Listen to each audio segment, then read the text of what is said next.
On the wedding day, my fiancée went to the United States for her career and left me behind. Now I make a living by selling barbecue. The wedding that day went from being just empty words, and the bride's disappearance became the greatest shame of my life. Not long after, I was forced to give up my studies due to an impulse of anger. My parents were disappointed and angry with me when they found out. My mother fell ill, and all my savings were used to treat her, but she eventually left me. My parents also kicked me out of the house at this time. Came to Shanghai alone, burdened with heavy debts and pain. I looked for jobs everywhere, but the meager salary made it impossible to repay my debts. In desperation, I chose to make a living by selling barbecue. Although it was hard, I earned more than working in an office. He struggles in the mud every day, trying to repay his debts while healing the scars left by Diana. Until one night, I was hit by a luxury car. She was a cool and beautiful female CEO, Grace. She hurriedly handed me a huge diamond ring and said it was compensation for my loss. Her appearance disrupted my life, but it also made me unexpectedly discover that behind the ring, there was an even more shocking secret. Her daughter actually called me dad. From then on, I fell into an emotional vortex that I couldn't extricate myself from. Hi everyone, thanks for watching. Don't forget to subscribe to the channel, and if you like this story, please let me know in the comment section. I will update the next part. I am Johnson. I touched my leg, which was hurting from the fall, and was about to explode with anger. A woman named Grace bumped into me. Do you know how to drive? The road is so wide, and you still hit me. You did it on purpose, right? I cursed at the car parked in front of me. I was angry not because of the pain from the fall, but because all the belongings that I had tied up with great difficulty in the car were knocked to the ground and scattered all over the place. It's already 2 o'clock in the middle of the night. I close my stall at this time every day and ride my tricycle, loaded with a bunch of barbecue grills, tables, chairs, and benches as heavy as a mountain back home. I was unlucky this time. Just as I sat down and finished cursing, the car turned off, but the headlights were still so bright that I couldn't open my eyes. I saw the car door opened and a figure walked out. I blocked the blinding lights, got up, and continued to scold. Can you turn off the high beam? Can you drive? Sorry. A woman's voice came from the car, with guilt. She turned off the lights. She was quite tall, with a good figure and nice facial features. Although the light was dim and I couldn't see clearly, her fragrance immediately hit my nose and smelled very comfortable. Are you okay? Do you want to go to the hospital? She walked up to me in a panic and asked. Female driver, no wonder you got hit. It turned out to be a road killer. I rubbed my sore butt and couldn't help muttering. Do you need to go to the hospital? Do you want me to call an ambulance? She asked again. No need for an ambulance. I'm not that fragile. I just fell down. It's okay. As I said this, I bent down to pick up the still burning cigarette and continued to smoke. When she saw me like this, she frowned, obviously worried about me. I'm so sorry. I was in a hurry and drove a little fast. If you're okay, then I'll leave first. After apologizing sincerely, she hurriedly walked towards the car. Wait a minute. I hurriedly called her. You hit me, and you're going to leave like this? Let me tell you, if I call the police, you'll be considered a hit and run. She stopped and turned around. I didn't want to run away. I left because you said it was okay. Can you be reasonable? I'm not reasonable. It's okay if I fell, but all my things are broken. You have to compensate for it, right? I pointed at the tricycle that fell to the ground and the belongings scattered all over the ground. She interrupted me and said, Okay, forget it. Tell me how much it is in total, and I'll pay it back to you. All of it. I was stunned and asked. Yes, all of it. You calculate it. How much is it in total? She asked eagerly. I looked her up and down and couldn't help wondering. Don't you have a driver's license? Or have you been drinking? I have a driver's license, and I haven't been drinking. I'm in a hurry to compensate you because I have something to do and I have to leave right away. I can't leave tonight if I wait for the traffic police and the insurance company to come. So just tell me how much I want to pay. You don't have to pay for everything. I'm not that kind of person. I'll pay for whatever's broken. The car is broken for 200 yuan. That one might be 50 yuan. This one might be 20 yuan. I said, using the light of my phone to see the damaged items. Okay, stop talking nonsense and tell me a number. I'm in a hurry. She interrupted me. Why are you in such a hurry? I'm not in a hurry, but you are. I complained. Hurry up. Tell me a number. How about 3,000? She asked anxiously. No need for 3,000. 300 will be enough. I touched my pocket and thought I didn't need to be that ruthless. No, at least 500, not a cent more. I gritted my teeth and calculated a number. She didn't say anything more and agreed directly. Okay, 500, I'll pay it. She quickly ran back to the car and started looking for her wallet. What bad luck. I have to clean up after a car accident. I lowered my head and continued to sort out the scattered things, and couldn't help but mutter.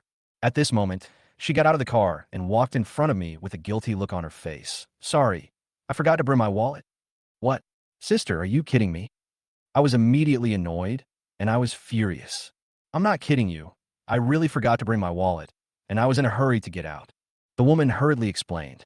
No wallet, right? Okay, WeChat, Alipay, mobile payment are all okay, right? I pointed to the QR code on the grill and said, Look, this is my QR code for payment. Scan it. Sorry, I didn't bring my phone either. The woman shook her head and said, I widened my eyes. Sister, what happened today? You hit me. Why don't you try someone else? You have to pay 3 to 5,000. My things are broken. At least check the whole body. The tricycle is deformed and all the things are scattered. I should pay for these. It's my responsibility. The woman nodded in agreement. I think I've been tolerant enough. The country taught me to be a socialist successor, but it's not appropriate for you to play with me like this. If you don't pay today, I won't let you go today. I said angrily, sitting directly in front of the car, showing a posture that I would not let her go. The woman frowned, and after a while, she walked up to me, stretched out her hand, took a ring from her right ring finger, and handed it to me. Can I leave this with you as collateral? What is this? A ring? A diamond. I took the ring and asked in confusion. This is a very important ring, more important than my life. I really didn't bring my wallet and phone today, and this is very valuable. I will come to redeem it for you tomorrow, promise. The woman said seriously. I looked at the ring suspiciously, then looked at her.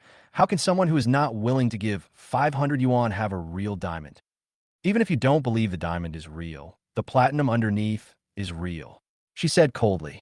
What if the platinum is also fake? I said helplessly. What do you want? I really have an emergency. My daughter is in a hospital. Please get out of the way and stop wasting time. She was completely angry. Hearing her say this, I was a little shaken. Your daughter is in the hospital for emergency treatment? Is that true? I'm in a hurry to go back. Otherwise, why are you in such a hurry? Seeing her anxious look, I no longer doubted it, and finally gritted my teeth.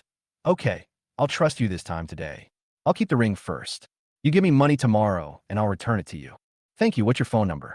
I'll contact you tomorrow. The woman breathed a sigh of relief. No, you'd better give me your number. In case you cheat me, I can still find someone else. I said cautiously. Whatever, she gave the number, adding, if you can't get through, it must be mine because my phone is in my office bag. I dialed the number, and it went through, but no one answered. I called a few more times, and the same thing happened. Are you relieved? The woman asked. Forget it. Just assume that I trust you today. Then can I leave? Yes. I nodded. This ring is very important to me. Please keep it safe. If you lose it, I will hold you responsible. She reminded me and hurried into the car. When the car passed by me, I noticed the car logo. It was a new model BMW 7 Series. I was shocked. This car was estimated to be worth 1.5 million or more. I couldn't help but think, such a nice car must belong to a rich person. Then I looked down at the ring carefully. Is this really a diamond? If it could be sold, how much can it be worth? This woman doesn't look simple either. How come she is so rich? She is so beautiful and has such a great figure. I talked to myself as I picked up the things that fell, feeling more and more strange in my heart. I stuffed the diamond ring into my coat pocket and continued to pedal the deformed tricycle back home. Although Shanghai in November was not extremely cold, the temperature at 2 or 3 in the morning was still freezing. My vest was soaked with sweat, and the tricycle was piled with barbecue grills, tables, chairs, and benches, making it as heavy as a small truck. Despite this, I still held a cigarette in my mouth, hummed some unknown tune, and pedaled forward easily. Whether I was tired or miserable, only I knew. Every night, I would spend more than an hour transporting this pile of heavy belongings from the back streets of the university town back to the slums far away from here. I'm so familiar with this road that the quietness of Shanghai at 2 a.m. is like the norm to me. People are asleep, and I can even tell exactly which unit in each building has lights on at 3 a.m. Just as I was riding my bike slowly, suddenly, a flash of fire startled me. I stopped the car suddenly. Several people had gathered at the entrance of the community, pointing and talking. I got out of the car quickly and heard someone shouting, "There's someone on the third floor! There's someone on the third floor!" I looked in the direction the crowd was pointing, and sure enough, on the balcony on the third floor where the fire was spreading, someone was waving clothes, obviously asking for help. Help! I shouted hurriedly, turning my head to look at the crowd of onlookers. Go and save them. You're risking your life. One person said sarcastically. Yes, the firefighters will be here soon. Another person said disdainfully. I was so angry that I shouted at them. Are you still human? Then I quickly ran back to the tricycle, took off my coat, picked up 2 bottles of mineral water, poured them on my coat, and covered my head with my wet clothes.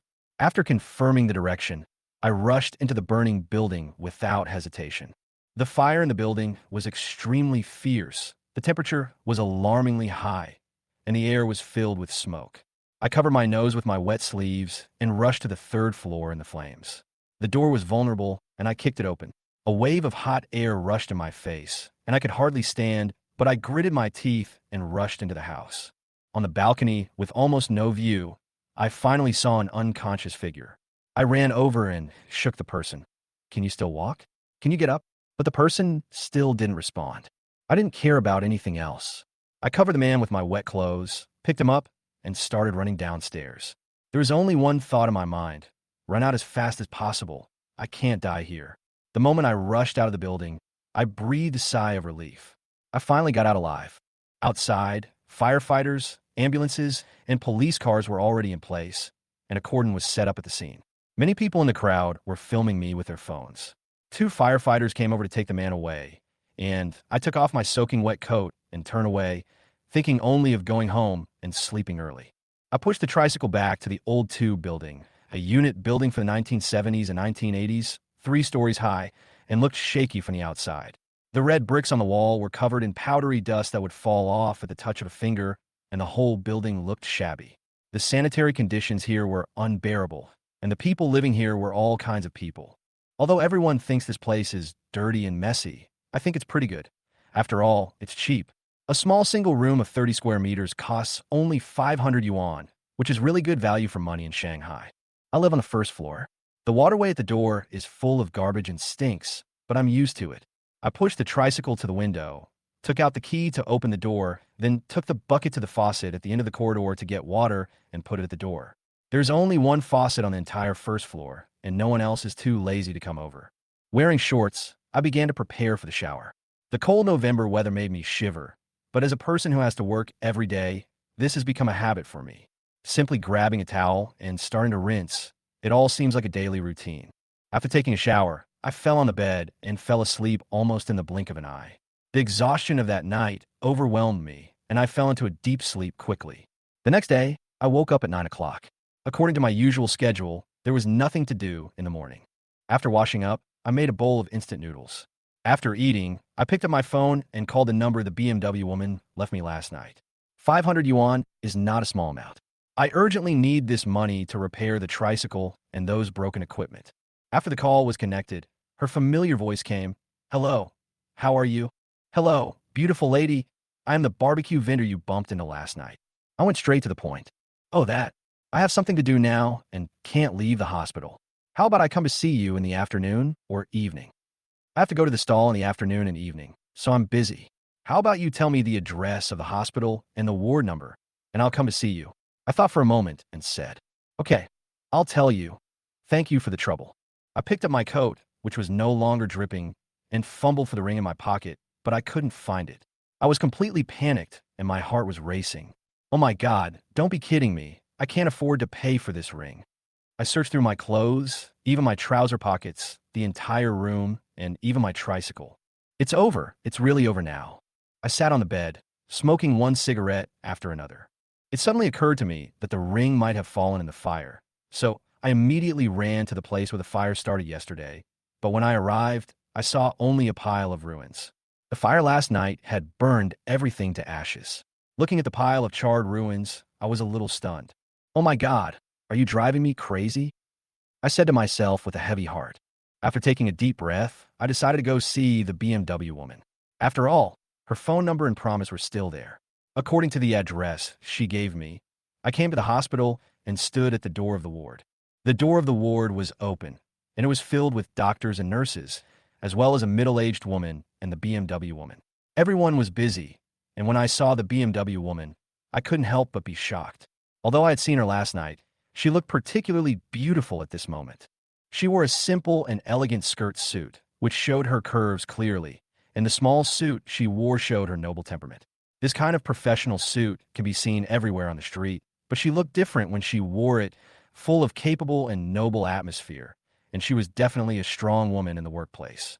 She was about 28 or 29 years old, exuding a mature charm, giving people the feeling of a domineering female CEO. It was the first time that I was suffocated by the beauty of a woman. After the doctor and the nurse left, I walked to the door and knocked gently to remind the people inside that I was there.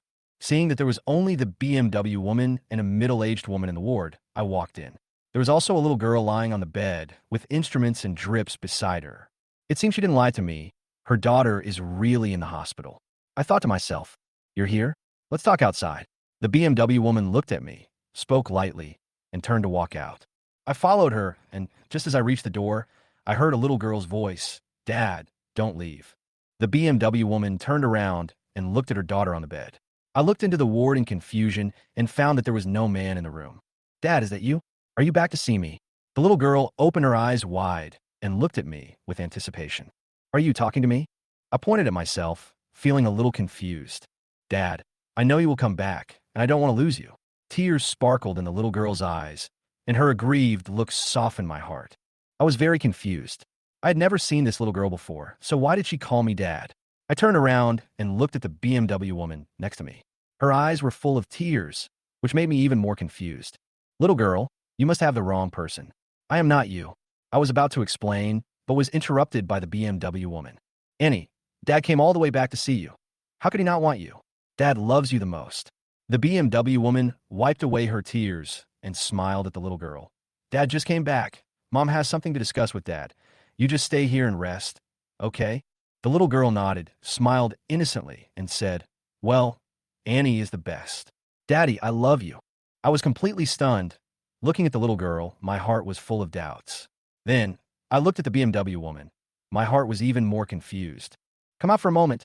I have something to tell you." The BMW woman whispered to me. We walked out of the ward and came to a safe passage at the end of the corridor. After she closed the door, she turned around and apologized to me. "I'm sorry, I made things difficult for you just now." She sighed softly and continued to explain, "She is my daughter. She has hardly seen her father since he died in a car accident. I have been hiding it from her and dare not tell her the truth. She longed to see her father, so I told her that her father would come back, and she regarded you as her father." I was stunned and finally understood the truth of the matter. I felt a little sympathetic towards this poor little girl. "What disease does she have? It can't be serious, right?" I asked casually. The BMW woman's expression changed slightly. She lowered her head, tears flashing in her eyes. "It's okay, just a minor cold. It will be fine after a few days." She tried to smile and then changed the subject. "Where's the ring? Please come over in person." She took out a stack of bills from her bag and counted them as she was about to hand them to me. "Here is 500 yuan to compensate you for your losses, 200 yuan for transportation, and 300 yuan for lost work time. A total of 1,000 yuan. Take it." I was a little overwhelmed and stunned for a moment. "Money, don't give it to me yet." I waved my hands quickly. "What's wrong? Are you not satisfied?" She looked at me puzzledly. "As long as it's not excessive, the number can be negotiated." "No, that's enough," I said quickly. "What on earth is going on?" she asked, puzzled. I took a deep breath and finally mustered up the courage to say, I lost your ring." The BMW woman's expression suddenly changed, and she asked coldly, "What did you say?" "I'm sorry, I accidentally lost the ring." I repeated carefully. She sneered. "Do you think I will believe it? Do you want to keep the ring for yourself, or find an excuse to lie to me?" I hurriedly explained, "That's not the case. If I wanted to possess the ring, I would not have told you long ago." She still didn't believe it and sneered. "Where is the ring?" "I really don't know. I lost my ring while putting out a fire yesterday," I said helplessly. She sneered and asked back, "If it were you, would you believe it?" I replied dejectedly, "I don't believe it. The ring is very important to me. You must return it to me. If you need money, I can give you 5,000 or even more. But the ring must be returned, otherwise I will have to call the police," she said in a firm tone. I was depressed and felt very guilty. The ring is really lost. I've looked everywhere for it, and I really can't find it. If it is expensive, I will pay for it. She sneered. "Compensation? What are you going to use to compensate me?" "That was the wedding ring my husband and I used. After he passed away, this is my only memory." Her tears immediately fell, and I was stunned. I had never thought of the meaning of this ring. I really didn't expect it to be so important to you, but I really didn't mean it. Losing the ring won't do me any good, I said guiltily. It's impossible to get the ring back now. I can only pay compensation. I whispered. Do you think I care about the money? What I want is the ring. No matter how much money you give me, it can't replace the ring. If you don't return the ring to me, I will call the police. Her voice was filled with anger. I looked at her helplessly. I'm sorry, the ring is really lost. Even if you call the police, it can't be found. I can only compensate you. Okay, 1 million. Compensate me 1 million right away. She said coldly. 1 million. I widened my eyes, unable to believe it. The ring can't be worth that much, right? To me, it's worth 10 million or even 100 million. Give me the ring, or I'll call the police, she said emotionally. I took a deep breath and said, the ring is really lost. There is nothing I can do. If you can tell me where you bought it, I will do my best to compensate you. She sneered. Buy another one. Do you think I can replace it? That ring represents my husband. He is no longer here, but that ring makes me feel that he is still here. I said helplessly, I really have no way, but if there is any way, I will definitely find it. Suddenly, she broke down completely, squatted in the corner with her back to me, and started crying. Seeing her like that, I suddenly felt very embarrassed and at a loss. At this time, the surroundings were quiet. Only her crying was echoing. I stood aside, not knowing what to do. Finally, she stopped crying, took out a tissue from her bag to wipe her tears, turned around, and returned to her usual calm and coldness. The ring is lost, so it's lost. I'm responsible. I shouldn't have given you the ring, she said calmly. But now, no matter what, you have to compensate me for the ring. I bought it for 88,000 yuan, so you have to compensate me according to this amount. 88,000. I widened my eyes, unable to believe it. You can go to the store and ask, or I can find a receipt for you, she added coldly. I believe it, I believe it. I nodded hurriedly and already started calculating how to compensate. Then pay me back. In cash or by wire, she asked coldly. I took out all the money from my wallet and handed it to her. This is all the money I have, today's business and some pocket money, a total of $2,283.50. This is all I can pay, and I will write an IOU for the rest, and I promise to pay it back within a year. She stared at me for a while, sneered and said, You are such a shameless person. I will find out your information. See you in court. After she finished speaking, she turned around and walked back to the ward without even looking at me. I stood there, feeling frustrated, looking at her motionless back, and suddenly realized how deep I was in trouble. I squatted where she had just cried, took out a cigarette, lit it, and took a deep breath. Then I picked up my phone and sent a text message. I'm sorry. I really didn't mean to throw away your ring. No matter what, I will compensate you for the money for the ring. I hope you can give me some time. I really can't come up with so much money. If possible, I hope to pay in installments and pay interest. If you can't accept it, you can sue me. I will take all responsibilities. My name is, and my ID number is. After sending the text message, I took a photo of my ID card and sent it to her. Then I stood up, started smoking, and walked down the stairs. I didn't take the elevator, but walked down every floor. I had no way of paying off the debt in the first place, and now there's another one. Perhaps it's good not to have too many debts as a burden. I smiled at myself and continued to walk out of the hospital. The BMW woman walked into the ward and saw her daughter lying on the bed. She asked anxiously, Mom, where is Dad? Why didn't Dad come in? She was stunned and wanted to tell her daughter the truth. But looking at her pale face and the tubes inserted, her heart softened and she couldn't bear to break her fantasy. Where's Daddy? Mommy, I want Daddy. The little girl saw her mother hesitate, and tears fell like beads from a broken string. Dad didn't leave. He went to buy you your favorite Barbie doll. The BMW woman explained hastily, feeling guilty again. Really? The little girl smiled again. Really, Dad will be back soon. The BMW woman said, feeling a pang of pain in her heart again. She turned and walked out of the ward, came to the stairwell, and couldn't help crying. Just as she wiped away her tears, her phone vibrated, and she saw a text message, and she felt complicated. Walking on the road, I made a phone call. Hello, Johnson, what's up? Lu Jiahao's voice came from the other end of the phone. Is it the weekend today? I asked casually. Just check your phone, and you'll know what's going on. Is your wife home? I continued to ask. Are you planning to come and eat for free again? He asked with a smile. Can't you put it another way? I smiled. I don't like people I don't like, do you understand? Okay. Don't be angry. You're here to give me face. Okay, I'm just about to call you to come for dinner. Ziki prepared your favorite braised fish. Come on. Ziki is the best, but you have no conscience. I smiled and continued. But I suddenly don't want to go. Aren't you sick? You just said you would come, and now you're not coming. He was a little angry. You usually don't like me to come to dinner, but you're suddenly so enthusiastic today, it must be something bad. I sat on the stone bench and continued to talk while smoking. Johnson, why are you like this? You are a robber. You have to come. He said helplessly. Okay, but if your wife wants to arrange another blind date for me, I will leave. Zichi cares about you. It's not a bad thing. You will be heartless if you don't go. Thank you for arranging those girls for me. Which one is worthy of me? I sighed. I just want to make money now. I don't want to care about anything else. Ziki asked me if there is something wrong with you, and that's why you don't want to get married. Fuck you. I hung up the phone, feeling a little depressed. Lu Jiahao was my best friend in college, nicknamed Housie. He and his girlfriend Yaziki were my best friends. We lived in the same dormitory in college, and later they graduated and went to work in Shanghai. Although life was not easy, they were still the closest friends. When the bus arrived, I jumped on it and headed to their house. When I had no money in the early years, I once lived in their house for a few months. At that time, I had no house or car, and I couldn't find a suitable job, so I lived in their rental house. At night, the house was small, and I could hear everything the couple did clearly. In the end, they couldn't bear it anymore and kicked me out. Although it was a bit awkward, the brotherhood was really closer than that of real brothers. I walked into Lu Jiahao's house, and the familiar feeling made me feel a little relaxed. I used to live here, and now I occasionally come here for meals.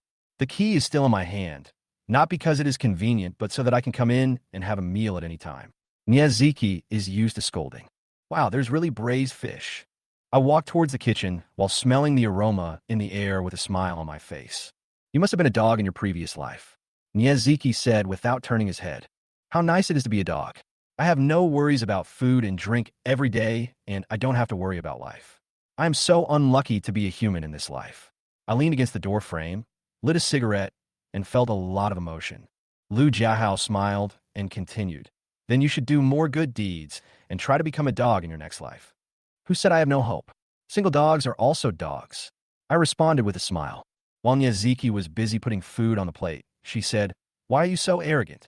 I introduced so many girls to you, but you didn't meet any of them? What about Xiao Zhu?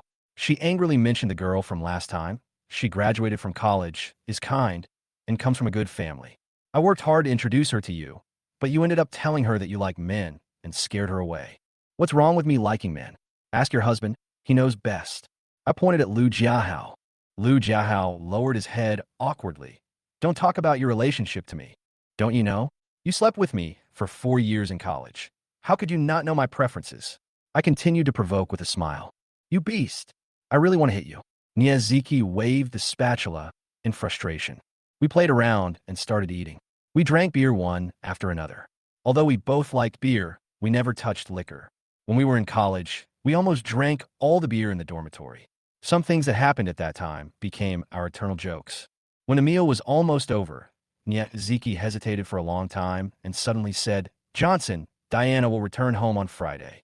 I put down my chopsticks, was stunned for a moment, and my expression changed slightly. She asked us to have dinner together on Friday night at Green's International Hotel. There was a hint of tentativeness in her voice. Aren't you going? I can't stand the stink of capitalism, I replied coldly. Niaziki looked at me and said softly, Even if she was wrong back then, so many years have passed. If you don't go, she will come back to make it up to you. I put down my chopsticks, my tone still calm. She came back to reconcile with me? Then why did she leave so decisively without even saying goodbye? Niaziki hastily added, She came back this time just for you. She has never forgotten you and has been asking about your situation. She could have stayed in the United States, but she chose to return home because she wanted to start over with you. I sneered. Oh, really? Should I thank her then? Niaziki looked at me anxiously. She really cares about you and wants to make up for her mistakes. I stood at the door, my heart burning with fire. She decided to leave before we got married, and I told her at that time that we had nothing to do with each other anymore. I said fiercely in a firm tone, now that she's gone, her U.S. green card has nothing to do with me, and my barbecue stand has nothing to do with her. How you deal with it is your business, but don't tell her my address and phone number. Niaziki looked puzzled and asked, Johnson, have you really forgotten everything? Ask yourself, haven't you ever been tempted? If you really forgot about her, why didn't you be tempted by the girls I introduced to you? Don't use the tricks of Qiong Yao dramas on me.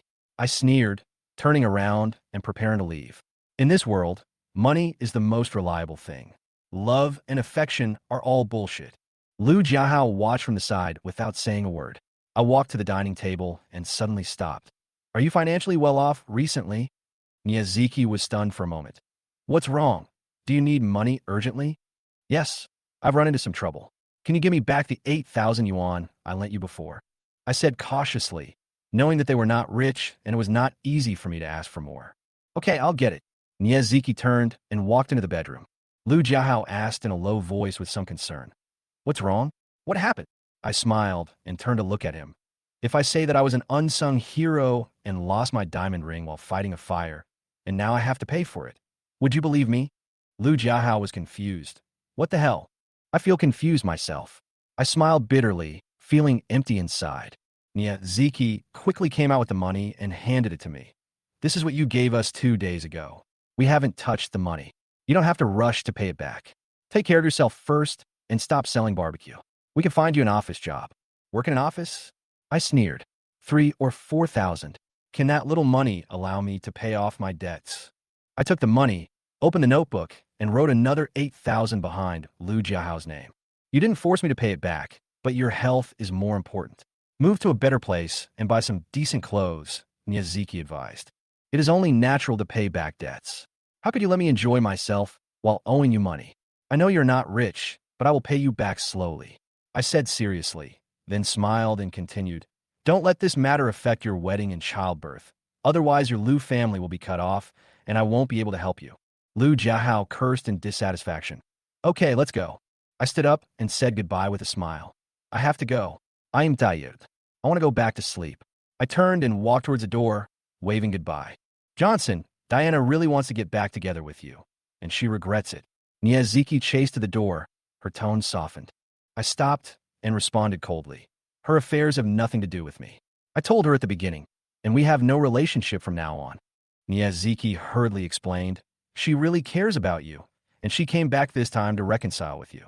She has never forgotten you. I turned around and sneered, oh, then I should thank her. Her words failed to move me. I closed the door and walked out of their little home. It was freezing cold outside, but I didn't feel it at all. Only that past event was in my mind. Diana, the person who occupied my entire youth, now appears in my mind again. She was everything to me, but she also hurt me the most.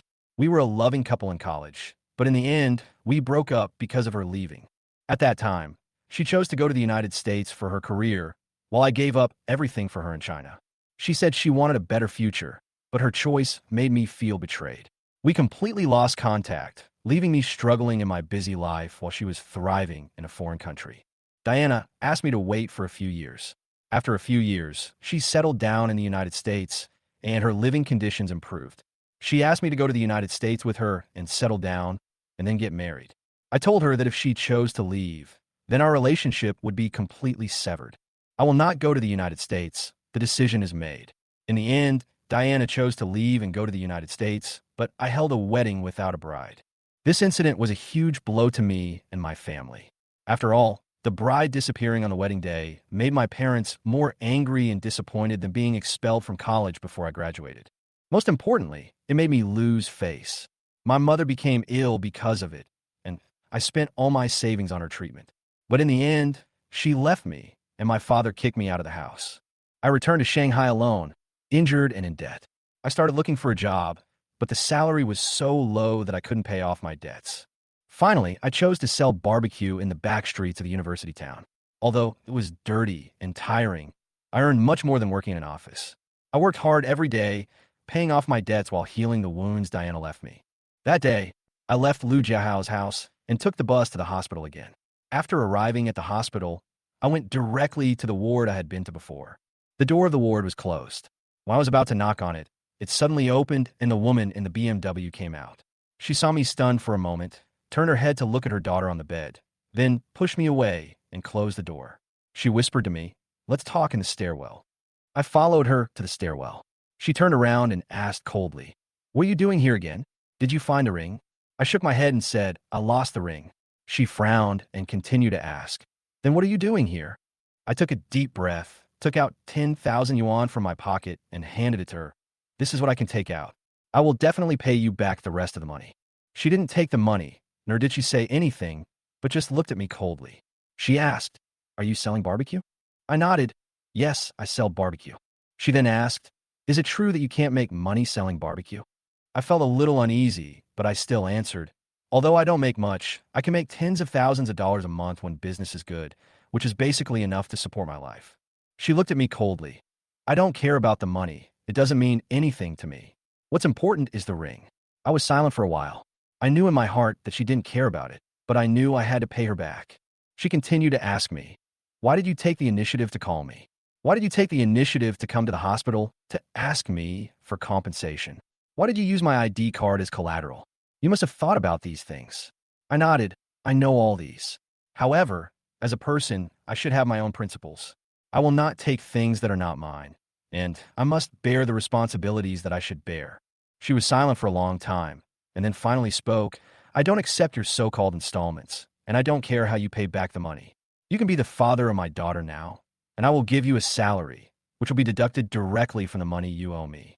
Are you willing?" I was stunned, surprised, and asked, "Be the father of your daughter?" She nodded, her eyes firm and cold.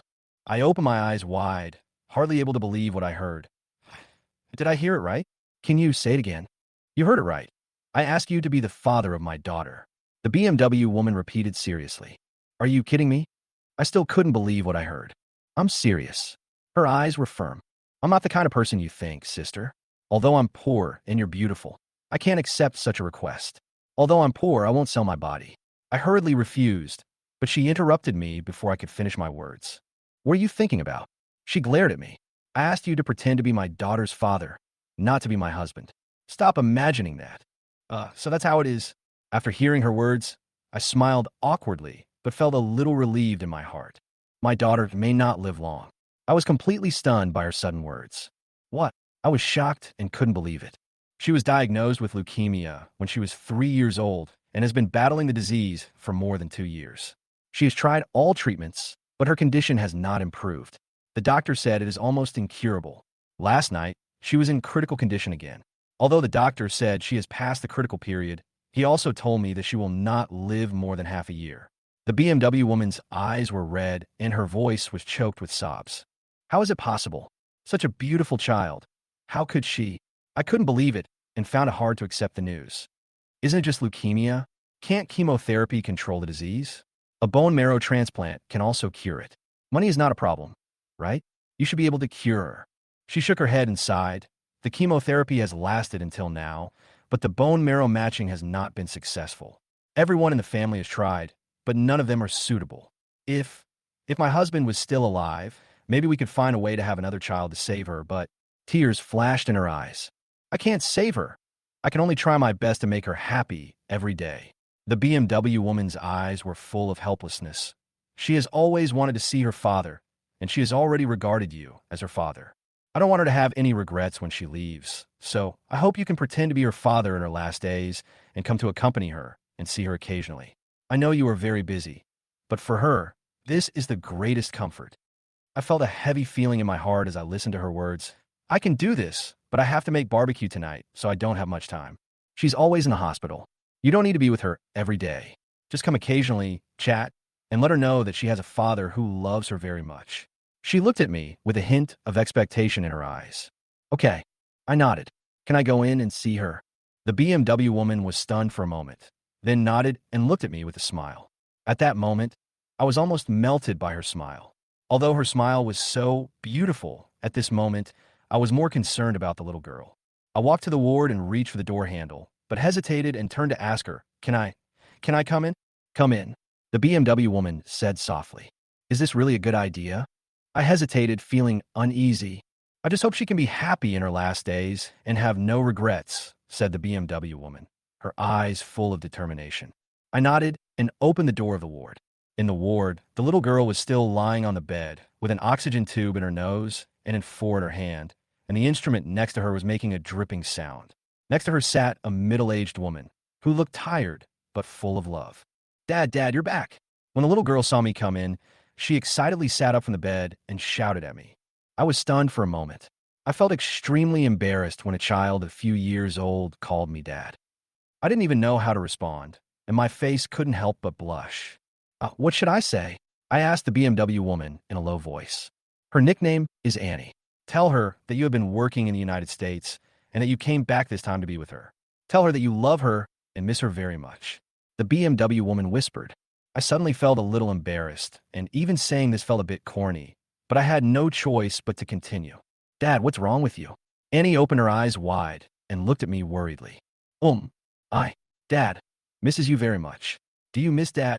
I try my best to make my tone more natural and try to make myself less nervous. I miss you, Dad. I miss you every day. I miss you so much. Dad, why don't you come back to see Annie? Don't you like Annie? Her eyes were full of expectation, which made my heart sad. I sat on the edge of the bed, looking at the little girl in front of me. It was the first time I spoke to her as a father, and I felt a little nervous. I felt a little uncomfortable and even felt my face getting hot. How could Dad not miss Annie? Dad misses her every day, but Dad has to work and make money to buy toys for Annie, so Dad didn't come back. When the little girl heard the word toys, she immediately became excited. Dad, what toys did you buy me when you came back? Mom said you would buy me lots of toys when you came back. I was stunned for a moment, then turned my head to look at the BMW woman sitting beside the bed. She quickly replied, Annie, Dad rushed back because you were sick. I was moved and immediately interrupted her. Of course, Dad bought toys. Dad likes Annie the most. So how could he not buy toys for Annie? The toys are in the car downstairs. Dad will go get them now and bring them up to you, okay? The little girl jumped up with joy, suddenly hugged me, and kissed my face. I felt myself melted by the innocence of this little girl. Her world was simple, sincere, and without any hypocrisy. Seeing this scene, the BMW woman couldn't help but burst into tears. Wait a moment, Dad will get it for you. I put the child down, turned, and walked out of the ward. The BMW woman chased out. Where are you going? Go buy some toys. I didn't look back and ran straight to the elevator. The little girl said happily in the ward, Mom, Dad is so good. I like Dad. I love Dad. Yes, Dad likes Annie too. Dad loves Annie the most. The BMW woman hugged her daughter tightly, tears already sliding down her cheeks unconsciously. I ran all the way for more than 10 minutes and finally found a toy store. Without hesitation, I bought several expensive girls' toys. At that moment, I didn't care at all. Like a man who had just become a father, I would rather spend everything just to bring happiness to my child. Panting, I ran back to the ward and handed the toy to the little girl. She was laughing happily while opening it. Seeing her happy face, I felt very warm in my heart. I walked to the chair in the corridor and sat down, smoking a cigarette. At this time, the BMW woman came out with a glass of water. Thank you. She handed me a glass of water, and I took it and drank it all in one breath. You're welcome. Since she calls me Dad, that's what I should do, I said, exhaling a puff of smoke. The BMW woman took out her wallet and said, How much? I'll give it to you. I waved my hands. I don't want your money. These toys are given to the children by me. They have nothing to do with you. She was a little surprised and then said, It's one thing for you to help me, but the accounts must be settled clearly. I can't take advantage of you. I smiled and said, The child kissed me, so I wanted to buy her a gift. This is not contradictory. I like her. Her eyes were complicated, and I lowered my head to smoke. At this time, the nurse came over, and I quickly put out the cigarette. After seeing the time on my phone, I said, Sister, it's getting late. I have to go prepare to open the stall. I will come to see her tomorrow. She was slightly stunned. Okay, my name is Grace. Don't call me Big Sister anymore. Well, I'm sorry. The ring is lost. I really didn't mean to do that. I will return it to you slowly. After I said that, I turned and walked downstairs. Grace stood there, watching my back gradually disappear. At this moment, my back was soaked with sweat. At the same time, in the intensive care unit of the same hospital, a young girl just woke up from a coma. She came from a prominent family, and after she woke up, a large group of experts came to consult. Her parents stood nervously by the bed, their eyes full of anxiety. Cindy, you scared us to death. If something really happened to you, what would your parents do? Her mother said with a sob. The girl chuckled, Mom, I'm fine. The doctor said I'll be fine after 2 more days of observation, and I could be discharged. Her father angrily said, Look at you. You never take anything seriously. You always want to do what you want to do, but you go abroad for a year and come back to be an art teacher. You don't want to live at home, so you rent a shabby house and almost get burned to death. If a kind person hadn't saved you, you would have. The girl's father was so angry that he couldn't calm down, and his tone became more and more impatient. When I heard the news, My mind immediately recalled what happened last night. I was immersed in a peaceful sleep at that time, but was suddenly awakened by a burning feeling and a strong smell of smoke. When I opened my eyes, the whole house was engulfed in flames, and there was a raging fire all around. I tried to escape in a panic, but everything was surrounded by fire. I hurriedly grabbed a piece of clothing and ran to the window and waved desperately, hoping that someone would find me and save me. However, all I got in response was thicker smoke, and soon I felt dizzy and my consciousness gradually blurred. Just when I was about to lose consciousness, a man suddenly rushed in, put on his clothes, carried me on his back, and quickly took me to a safe area. I remember his face. That was the man who saved my life. How old are you? Why are you still so willful? You don't listen to your parents. What can harm you? My mother's scolding rang in my ears. Then, my father interrupted her. Don't say anything more. It's a blessing that my daughter can wake up. Then, she turned to me and suddenly asked, Cindy, do you have a boyfriend? I was stunned. Mom, what are you talking about? Then explain this. Mom took out a diamond ring from her bag and handed it to me. Whose is this? What are you doing with the ring?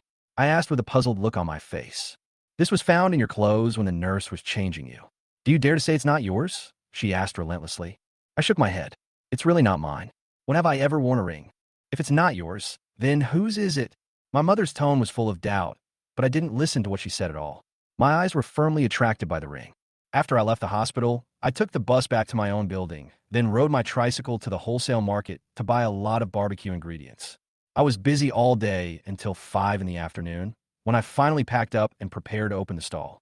Every day was like this, busy and simple. The back streets of a university town are always bustling, especially in the evening. Although my barbecue stall is located in a remote area, it has always been doing well. With its affordable prices and good taste, it has attracted many repeat customers. I can make about 10,000 yuan a month, and even 140,000 to 150,000 yuan when business is good. Whenever night falls, I start to work until late at night, and only close the stall and go home after all the customers have left. This life may seem simple, but it is full of exhaustion. That night, I rode my tricycle home as usual. When I was almost home, my cell phone rang. I picked up the phone and saw that it was Grace calling. I was a little surprised. Hey, what's up? Sorry to bother you so late. Could you come to the hospital? Grace's voice was urgent on the other end of the phone. What happened? I asked hurriedly. She has a fever again, and she keeps crying and asking her dad to come. I don't know how to comfort her. Can you come over for a while? Okay, I'll be there right away. Wait for me. I just closed my stall. I replied. I'll pick you up. Give me the address. Grace said. I was a little worried. I felt sorry for Grace's daughter, but I also loved her. Such a young child had to endure so much pain that didn't belong to her. I felt very sorry for her. I parked the tricycle, put my things in the house, and walked out the door and saw Grace's car parked downstairs. When she came down, she frowned, obviously dissatisfied with the environment here. Wait a moment, I'll move these things in. It's not safe outside. I comforted her while moving the last batch of things into the car. You live here? Grace looked around, obviously surprised. Yeah, the environment is not good, right?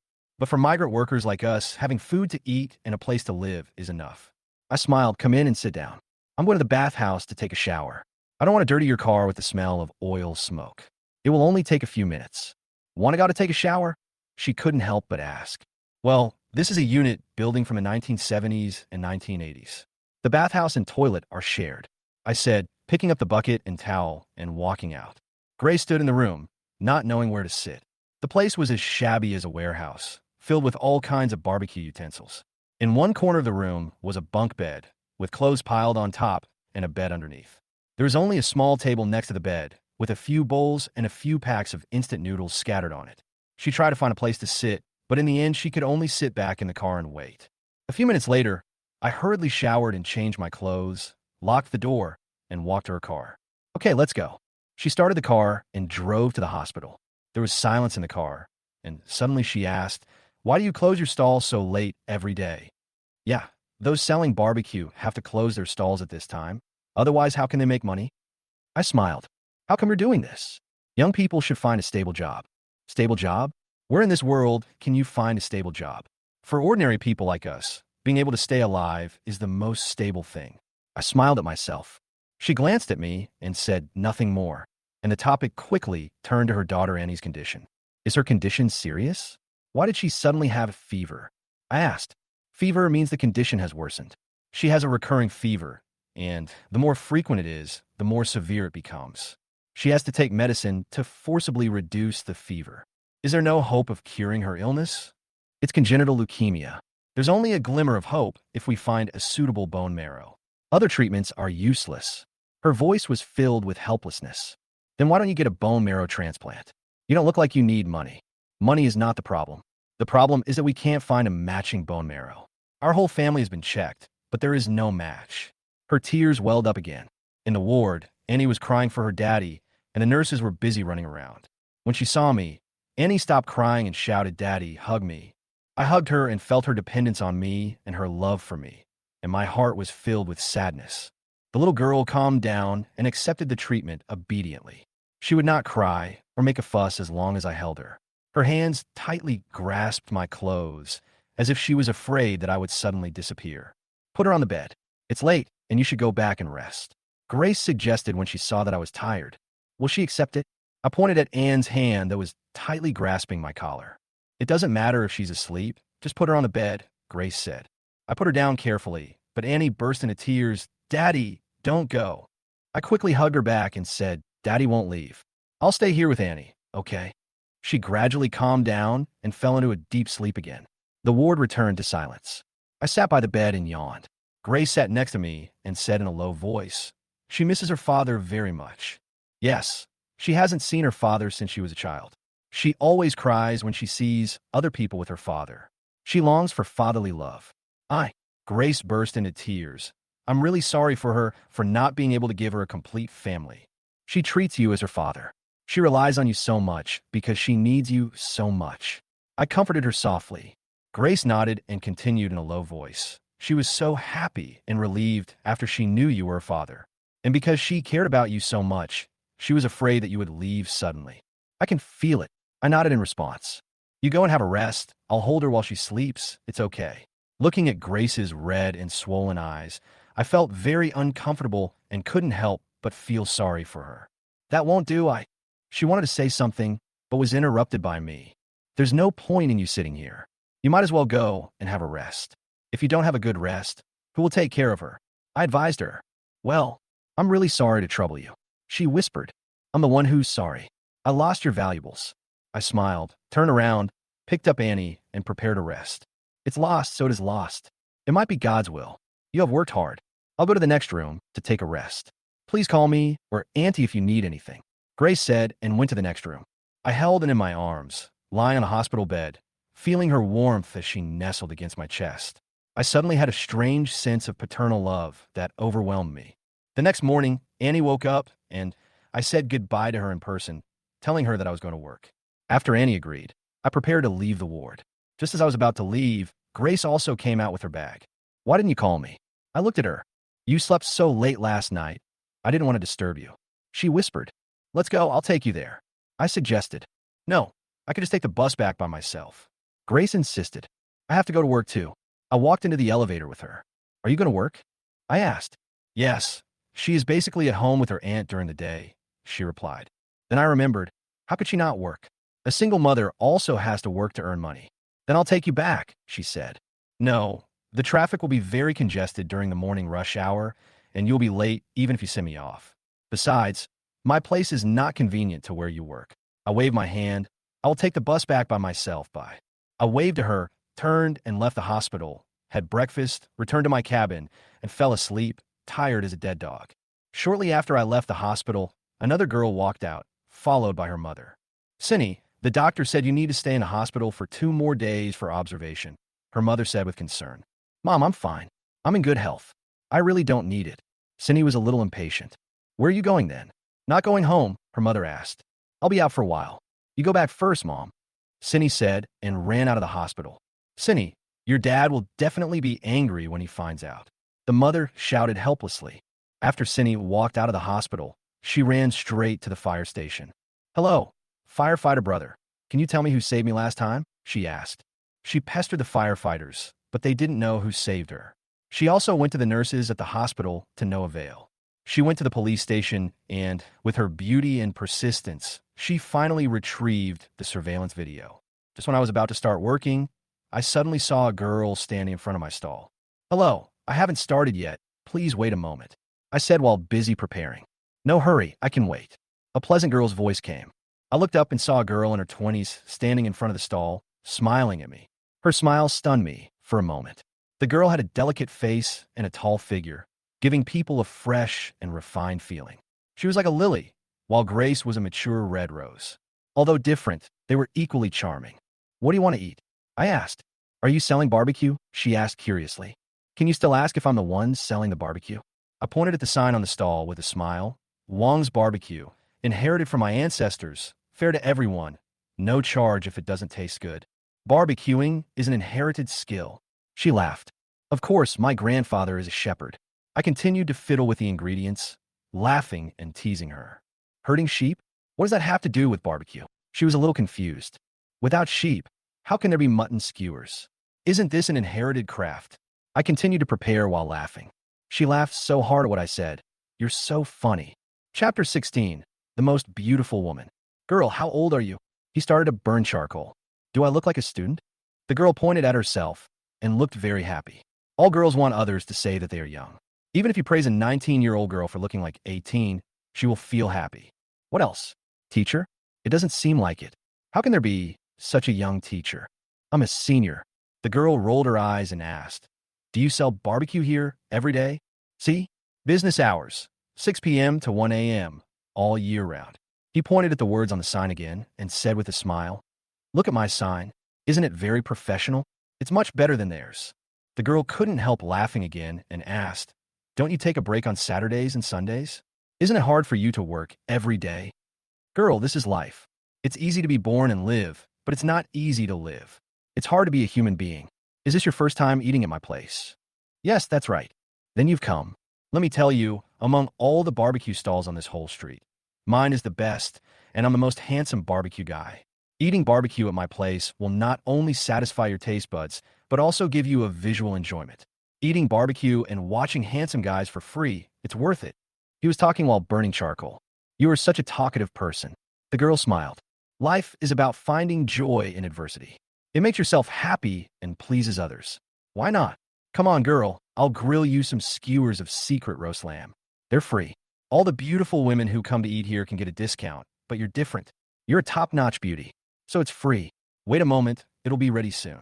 He kept talking, selling barbecue here every day. This mouth was trained by teasing this group of college students. The girl blushed when she was told she was beautiful.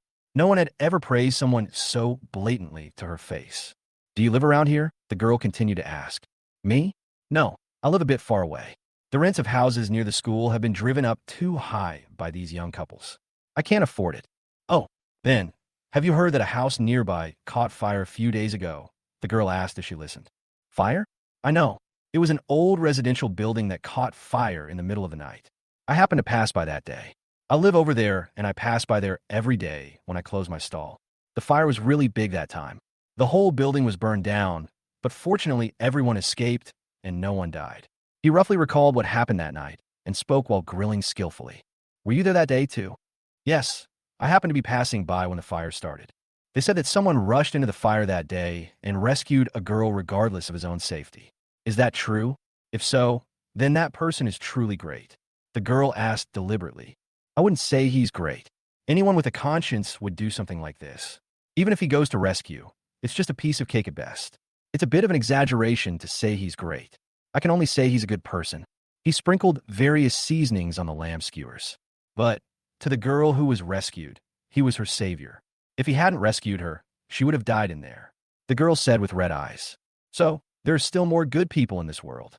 Come, girl, try some of the barbecue made by the unique, handsome guy on this street and see how it tastes. He handed the grilled lamb skewers to the girl. Thank you, how much? The girl quickly took out her wallet. I told you, this stall offers discounts to beauties and free for the best beauties. This is for you for free. He sat on the stool, lit a cigarette, and said with a smile. I thought the girl would leave after taking the barbecue, but I didn't expect that she didn't show any sign of leaving and was still standing in front of the stall. Thank you. My name is Jessica. What's your name? The girl said her name and stretched out her hand. I'm calling. Forget about shaking hands. Look at my hands. They're all greasy. I won't dirty your beautiful white hands. What else do you want to eat? I'll grill it for you. Anyway, there aren't many people eating right now, and I'm quite free. He said with a smile. That's enough. Let's eat later. By the way, are you married? The girl asked. Get married? Are you kidding? Which girl would want to marry a barbecue vendor? Why do you say that about yourself? Do you have a fiancé or girlfriend? It's the same principle. Have you ever bought a ring? Jessica continued to ask. Why would I buy that? I don't have a wife or a girlfriend. The girl was a little confused when she heard this and reached in her bag to touch the diamond ring inside. Jessica wanted to continue asking, but at this time several people who looked like students came. Brother Wong, the same old rules, 5 skewers of chicken wings, 20 skewers of lamb. I'll pack them myself. Okay, then I'll follow my old rules and give you 5 skewers of lamb, a total of 25. He immediately started grilling. Gradually, business started to pick up with one order after another, and the business couldn't be stopped. There was no stopping for a moment. I don't know how long it has been. I occasionally looked up and found that the girl named Jessica was still standing in front of the barbecue stall looking at me. She didn't seem to be leaving at all. This made me very strange. While grilling, I took the time to ask, Beauty, do you want to eat something else? I'll grill it for you. No need to wait. You come to the front of them. No matter what you cook, there is a first-come, first-served rule. I'll grill it for you first. No, I'm full. You go ahead and do your thing. Don't worry about me. Jessica kept saying. I looked at this beauty strangely, not understanding what this girl was doing. She didn't want to eat, but she didn't want to leave. She just stood there watching.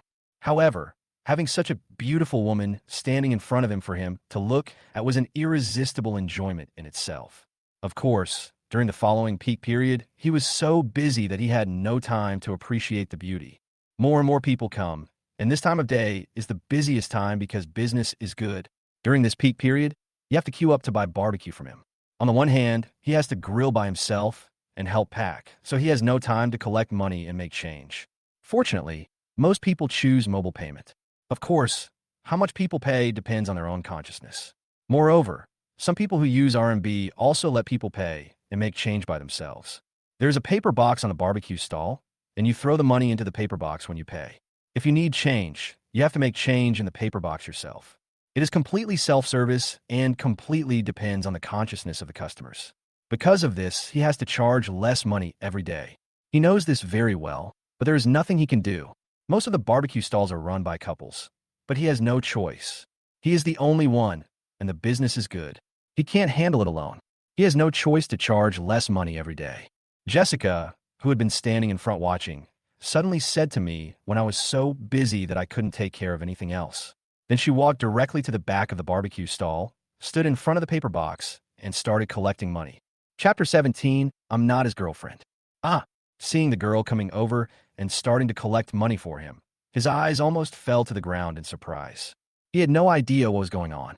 Hello, here's your $4 change. Okay, wait a moment. I'll give you $2 change, thank you. No. I'm not his girlfriend, I'm his friend. Jessica blushed as she helped collect and give change, and also helped answer questions. He had no idea what this beautiful woman meant by not treating him as an outsider at all, but business was so good that he had no time to think about it. So, the two of them worked together perfectly, selling barbecue. He grilled, she collected money. Because the business was so good, the two of them were so busy that they didn't even have time to talk to each other. This busy work lasted for several hours, until it was almost 11 o'clock in the evening. When there were fewer people, he finally caught his breath and looked carefully at the girl who had been standing beside him diligently and collecting money for him. Come sit down for a while.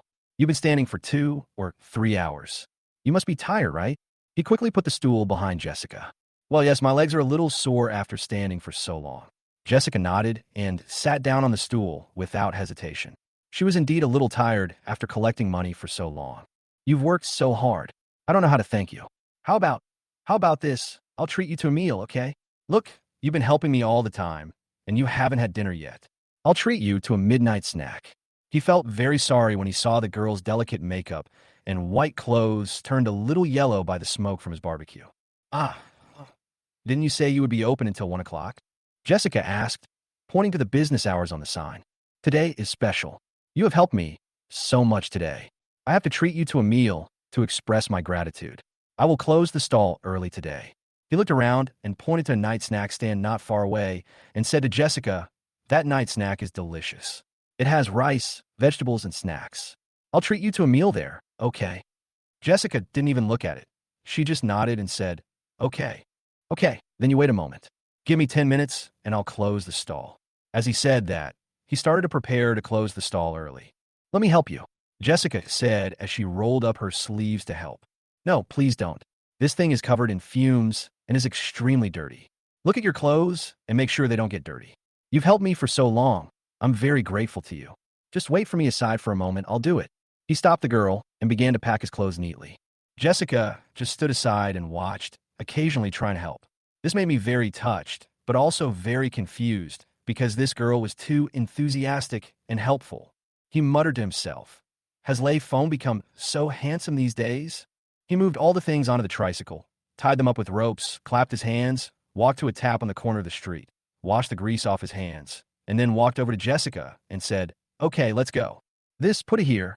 Jessica pointed at the tricycle. Leave it here. I'll push it home after we finish eating. Don't worry. These things are all greasy and thieves won't want to touch them. They're very safe. Let's go. He led Jessica to the late-night snack shop on the street. I took Jessica to the night snack stall not far away. This is the back street of the school, also called the snack street. Think about it. These are all cheap places suitable for students to consume, so there are no high-end stores with good environment. I took Jessica to an outdoor table and sat down. I called the boss over and ordered several dishes and snacks. That's enough. There are only 2 of us. We can't eat that much. I can't help it, girl. There aren't any good places to eat here. Logically, you've helped me so much today, and I should treat you to a good meal, but this street is just like that. Although the environment of this restaurant is not good, the taste is very good. You'll know after you try it. The dishes I ordered are all their signature dishes. He introduced to Jessica while sitting there. Don't always call me girl. I told you, my name's Jessica. Jessica said, oh, remember, Jessica, what a good name. Can I call you that? Of course, my dad gave me this name so that people can call me that. Otherwise, why would he give me a name at all? You are so humorous. It's a pleasure to talk to you. Jessica smiled. She's a girl who loves to laugh very much. Girl. Jessica, can I ask you a question? Finally, he couldn't help but ask Jessica. Well, ask it. Why? Why? Why are you helping me? Help you? Help you with what? Help me collect the money. Does this need a reason? Of course you need to. You can't just go up to any stall you see and help collect money. First of all, collecting money is a taboo. Second, it's hard work. Look, you helped me for several hours without stopping, drinking a sip of water, or sitting down. It was so hard. Why did you help me? There must be a reason, right? I don't believe it's because I'm handsome, he said with a smile, but what he asked was the biggest doubt in his heart. Jessica thought for a long time, but still didn't know how to give a reason. She couldn't tell him that he was her savior, and she ran here just to find him, because after seeing him, she suddenly didn't want to tell him that she was the girl he rescued. She had infinite interest in him and wanted to know what kind of person he was. Because the lamb kebabs you grill are delicious. Jessica gave an answer. Huh? Just because of this? Just because the lamb kebabs I grilled were delicious, you stood there and collected money for me for several hours. His eyes widened. Yes, by the way, it's mainly because you gave me some lamb skewers for free. You're nice to me, so I naturally treat you as a friend. So when I saw that you were very busy and I happened to have nothing to do, I helped you out. Hello, friend. My name is Jessica, and we'll be friends from now on, comrade. Jessica said as she stretched out her white and slender little hand again, her face filled with a sweet smile that could melt everything and make people intoxicated. Chapter 18, Sports Car Beauty. I felt very strange, but I still reached out and held Jessica's hand. But I always felt that something was wrong. Such a beautiful girl. This is someone other people would dream of chatting up. How could I hook up with her without doing anything? This was obviously a bit illogical. Give me your phone number and add me as a friend. Jessica took out her phone. At Jessica, trying to find some logic in this illogical event. Of course, I also gave Jessica my cell phone number. When the dishes were served, Jessica ate them in small bites, and her eating posture was so beautiful. It's delicious. I've never eaten anything so delicious since I was a child. No, this tastes good, but it's not as exaggerated as you said, right? I'm serious. The food in our house is very bland. I'm always thinking about health and nutrition every day. It has no taste at all. I didn't expect these things on the street to be so delicious. Jessica said seriously. At this moment, Jessica's cell phone rang. Jessica picked up the phone and frowned. Hello, Mom. Okay, I'm outside, having dinner with friends. Oh, okay, I'll be back. I'll be back later. It's not that dangerous. Okay, honey. Jessica said impatiently. Your mother? Is she urging you to go home? He asked while eating. Well, in my mother's eyes, I will always be that little kid who never grows up. As long as I go out, she thinks I am in danger, and she's always worried about this and that. In the eyes of their parents, children will never grow up. But it is indeed getting late. You should go home early and don't let your mother worry. I am really grateful to you today. Okay then, I'll go back first. Then, I'll come to help you collect the money tomorrow night. You start at 6 in the afternoon, right? Then I'll come at 6. Jessica stood up and said to Jessica with wide eyes, will you come tomorrow? What's wrong? Don't you want to see me? Jessica pouted. No, that's not what I meant. It's just, you like barbecue so much? I haven't seen you eat much. Let me help you. You're having too much trouble on your own. It's fine if you come to help. I'm already very grateful that you helped me today. How can I ask you to help me every day? I really don't need it. He said quickly. Jessica rolled her eyes and said, Then how about I work for you?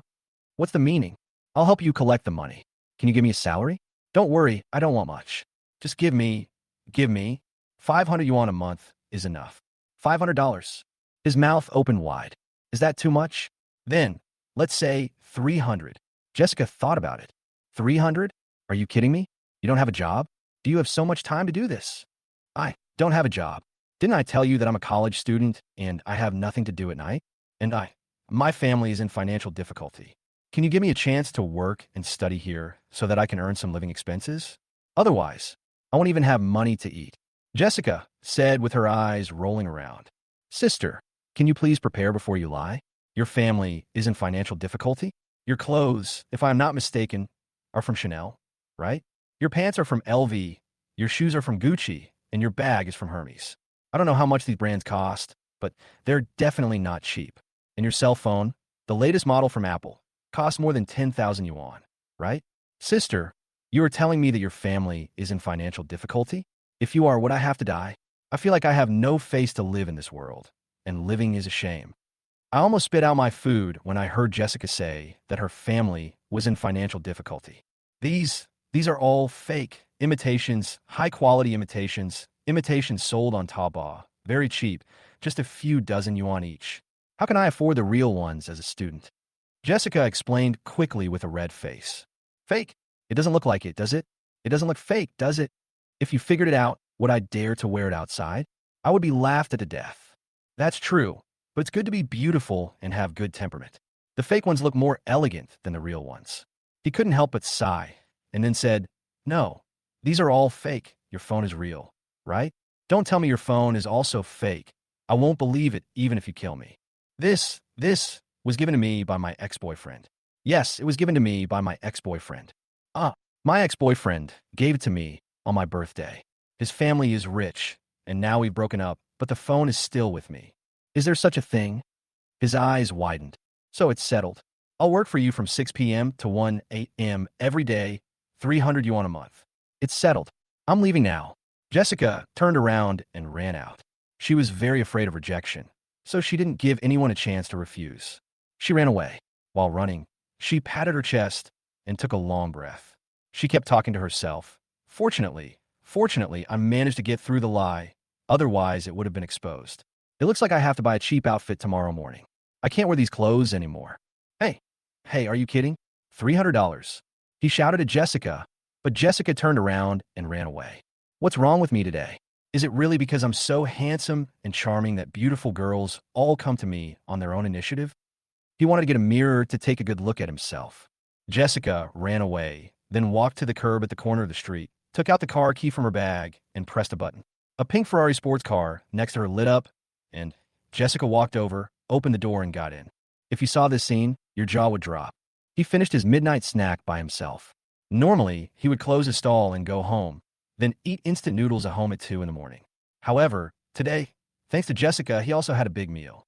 He ate until his stomach was about to explode before he got up to pay the bill. Then, for the first time in his life, he pushed his tricycle home before midnight. After I got home, I settled the day's turnover and found that although the business was 2 hours less than usual, the turnover was much higher than usual. This made me deeply realize a problem. That is, it is really necessary to ask someone to help collect money. Chapter 19, Father and Daughter. The next morning, after getting up, The little girl simply washed up, had breakfast, put on decent and clean clothes, and went to the hospital. There's a promise to Grace, and also a sense of responsibility towards the little girl. Since the little girl called him daddy, whether it was true or not, he felt that he should do something for the little girl, not to mention that the little girl liked him so much. When we arrived at the hospital, Grace was not there as she had gone to work. However, the little girl was very happy to see her here, and her complexion looked much better than before. Through chatting with the nanny, we learned that the little girl's illness recurred repeatedly and could only be suppressed but not cured. In the past year or two, she was basically sent to the hospital for treatment whenever she had a fever or an illness, stayed in the hospital for a few days, and was discharged when her condition stabilized a little. Normally, she should have stayed in the hospital all her life, but Grace did not want her daughter to spend her whole life in the hospital. Since the disease could not be cured, there was no need for her to stay in the hospital all the time.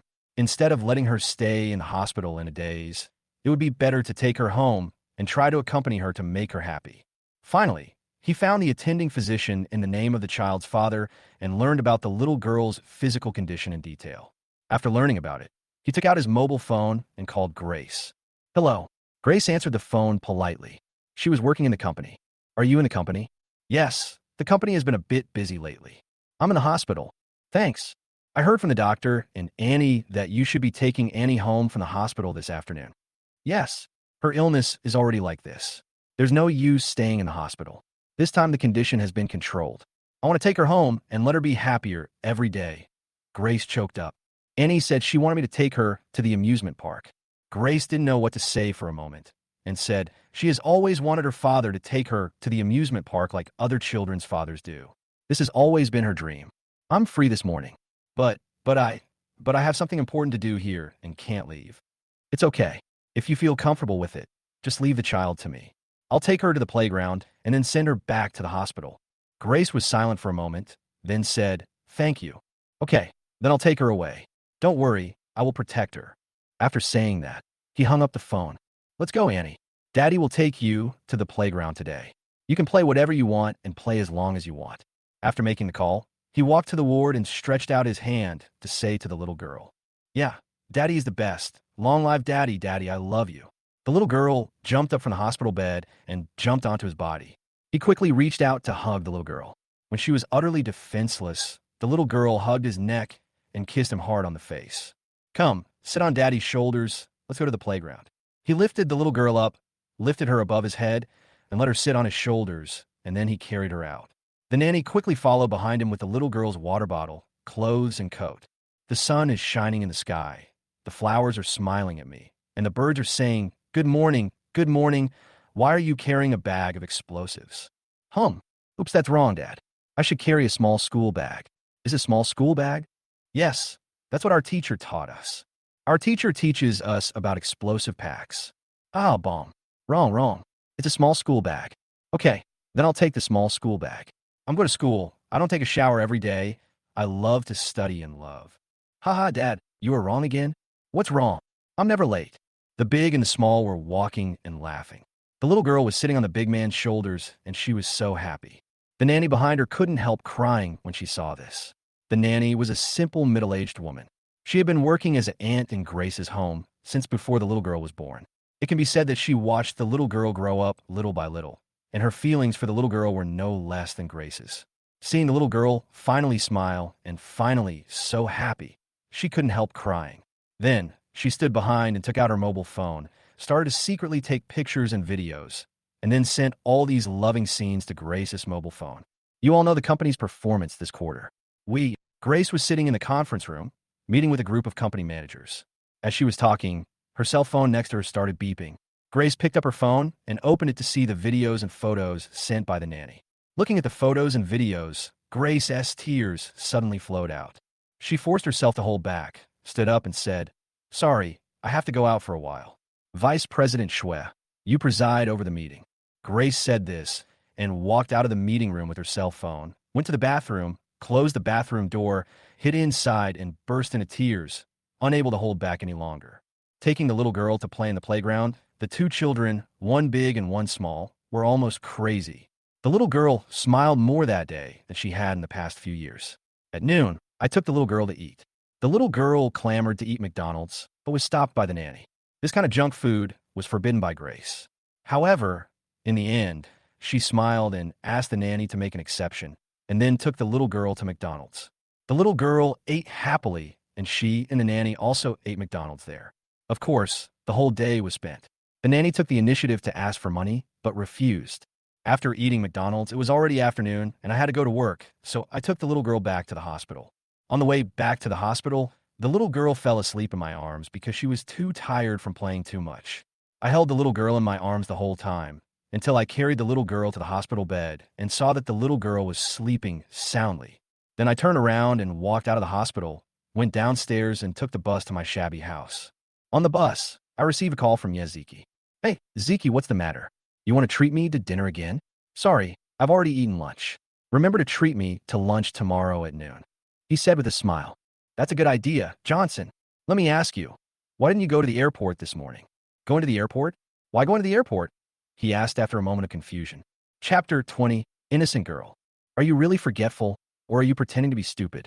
Diana returned home this morning.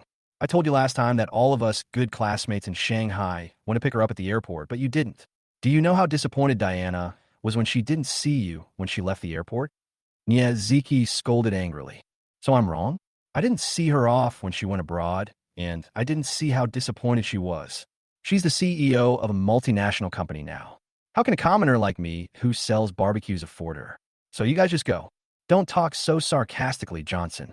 Let me tell you, Diana asked me to book a private room at the Greens Hotel tonight at 7 o'clock.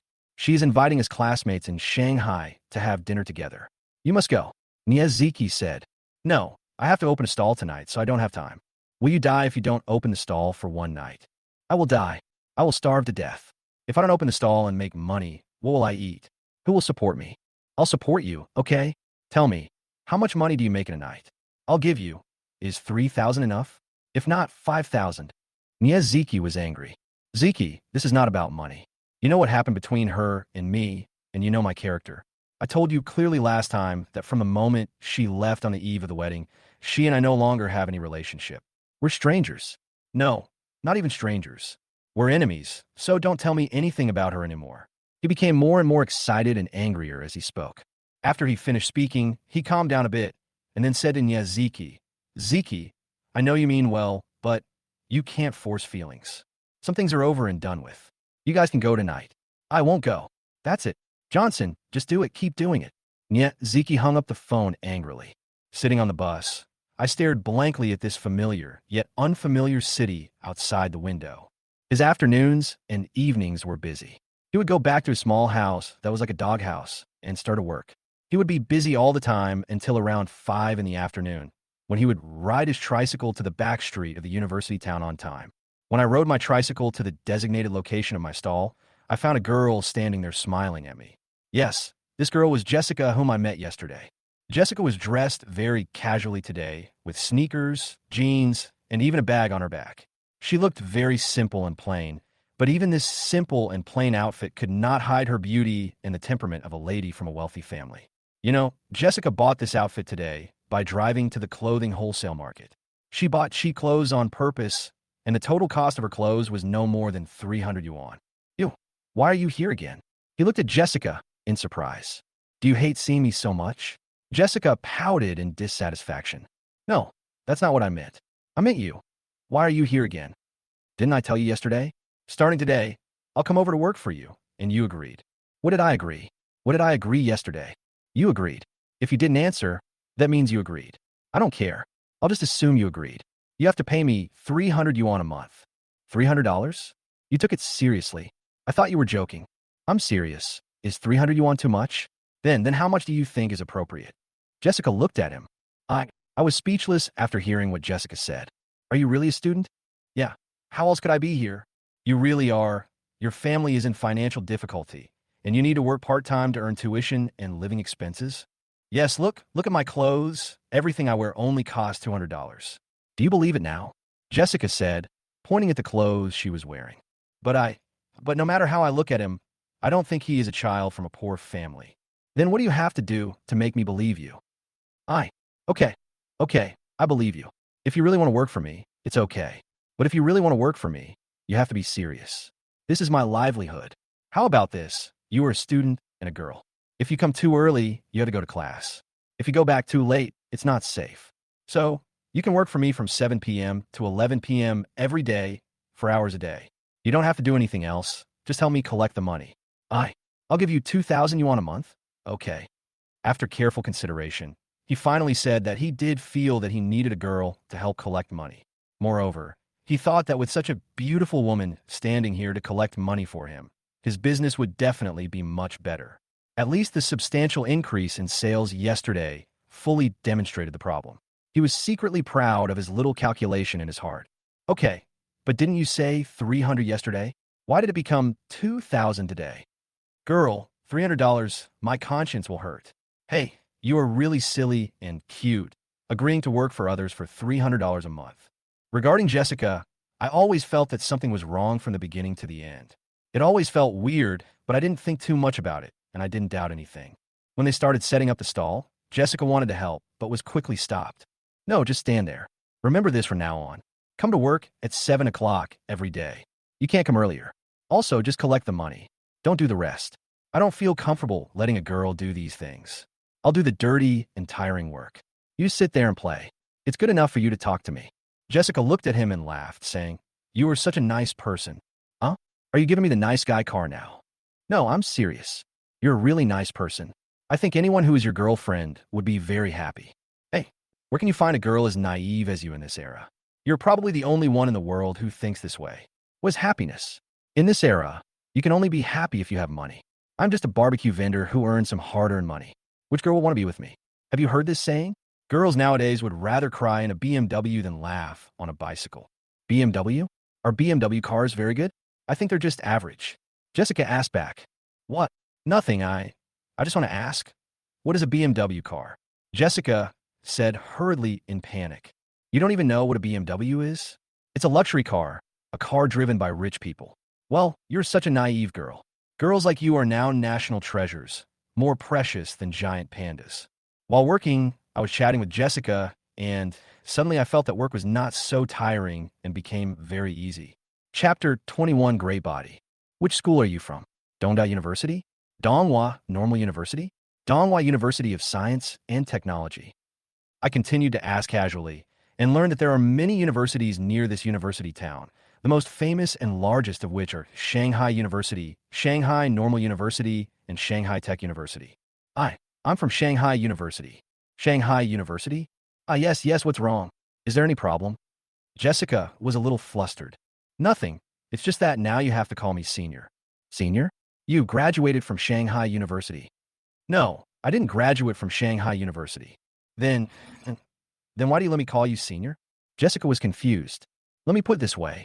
I went to Shanghai University, but I didn't graduate from Shanghai University because I was expelled before I even graduated. Do you understand what I mean by that? How could anyone who graduated from Shanghai University end up selling barbecue here, right? Fired? Why?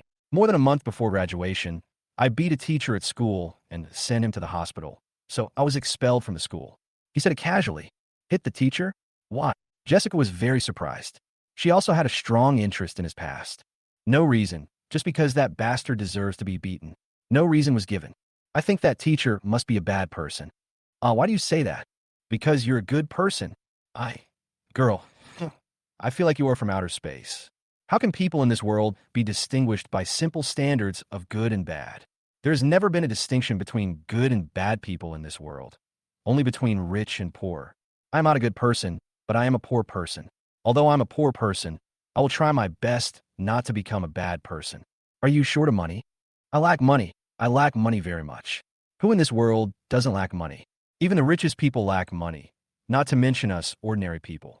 If I didn't lack money, would I need to stand here and sell barbecue? Who doesn't want to sit in an office every day with a secretary serving them? Well, why do I make myself sound so cynical? What's your major? I am in the dance department. Dance department? Yeah, doesn't Todai have such a department? I don't know, but there should be. I was wondering why you have such a good figure. It turns out you studied dance, no wonder. While selling barbecue, the two chatted casually, and before they knew it, their relationship became very harmonious and familiar. Jessica away because she was still refusing to leave. Jessica was a student and had to go to school during the day, and he couldn't delay her studies. Besides, he felt a little guilty about spending so little money to let her do the work for him. Jessica left the barbecue stall in a very good mood. She didn't know why, but from the beginning, she came there with the intention of repaying a favor. However, from the moment she saw that he was selling barbecue, she suddenly developed a strong interest in him. After 2 days of getting along with him, she began to find that she liked the feeling of being with him. It was very relaxing and comfortable. Even the street barbecue that she never ate before and hated and despised suddenly became delicious. Jessica walked to the spot where she parked yesterday, got into her Ferrari secretly, and drove out. She had already decided that she had to rent a house and could not live at home because she had dozens of missed calls on her phone, all from her parents. If she didn't move out, she would not be able to work at the barbecue stall again. I just wonder what Jessica's parents would think if they knew that their daughter works as a cashier at a barbecue stall every day. He closed the stall at 12 o'clock because after counting today's sales, he decisively chose to close the stall on time at 12 o'clock every day because today's sales exceeded yesterday's again. The influence of beautiful women is huge. When I was packing up my stall, my cell phone rang. It was Grace calling. "Hello, what's up? Are you still busy? Have you closed the stall?" Grace asked. "Well, it's almost time to close the stall." Is Annie crying again? Yes, she kept making a fuss at night, asking for her daddy, saying she wanted her daddy to sleep with her. She was very disobedient, kept crying and making a fuss, and hasn't slept yet. I really want to teach her a lesson, but she understood what Grace meant. She could teach the child a lesson, but considering the child's pitiful condition and the limited time left in his life, she couldn't bring herself to do it.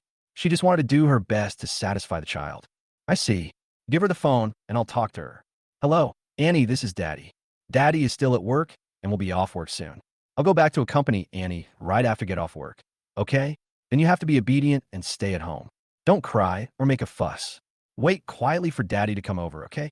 Okay, give the phone to Mommy. Hello. I've already told her that I'll close the stall now, go back and take a shower, and then I'll rush over. It'll probably take about an hour. Let me pick you up. It's hard to get a taxi this late." Okay, that's fine. Let's go to the place where I live, you know." "Okay, I know. Be careful." He hung up the phone and rode his tricycle back. When I rode my tricycle back to the tube-shaped building where I lived after midnight and just parked the tricycle, I suddenly saw a woman standing in front of my house. This woman is very beautiful and familiar, very familiar, so familiar that it makes you feel suffocated. The woman looked at him and he looked at the woman. When I saw the woman appear there, I felt like I was dreaming and almost cried.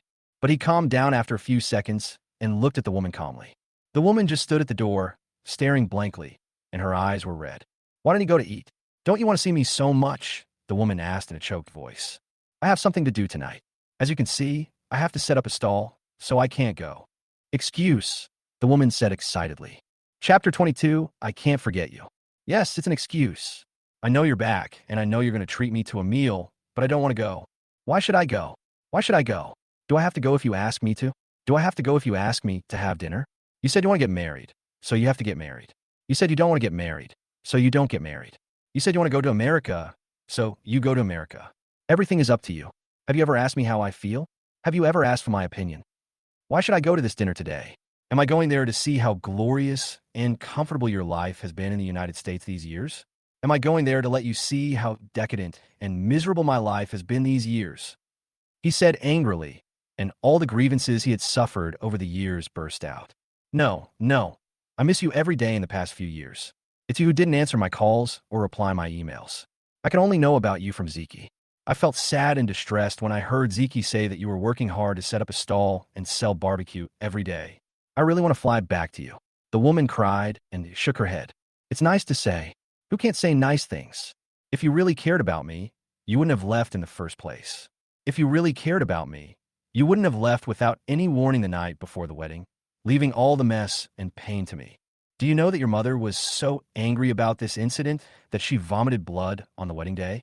I stayed with your mother in the hospital for 7 days and 7 nights, and then I was discharged from the hospital to send your mother home. All the relatives and friends came to the wedding, but my father gritted his teeth and took the microphone to say that the wedding was canceled.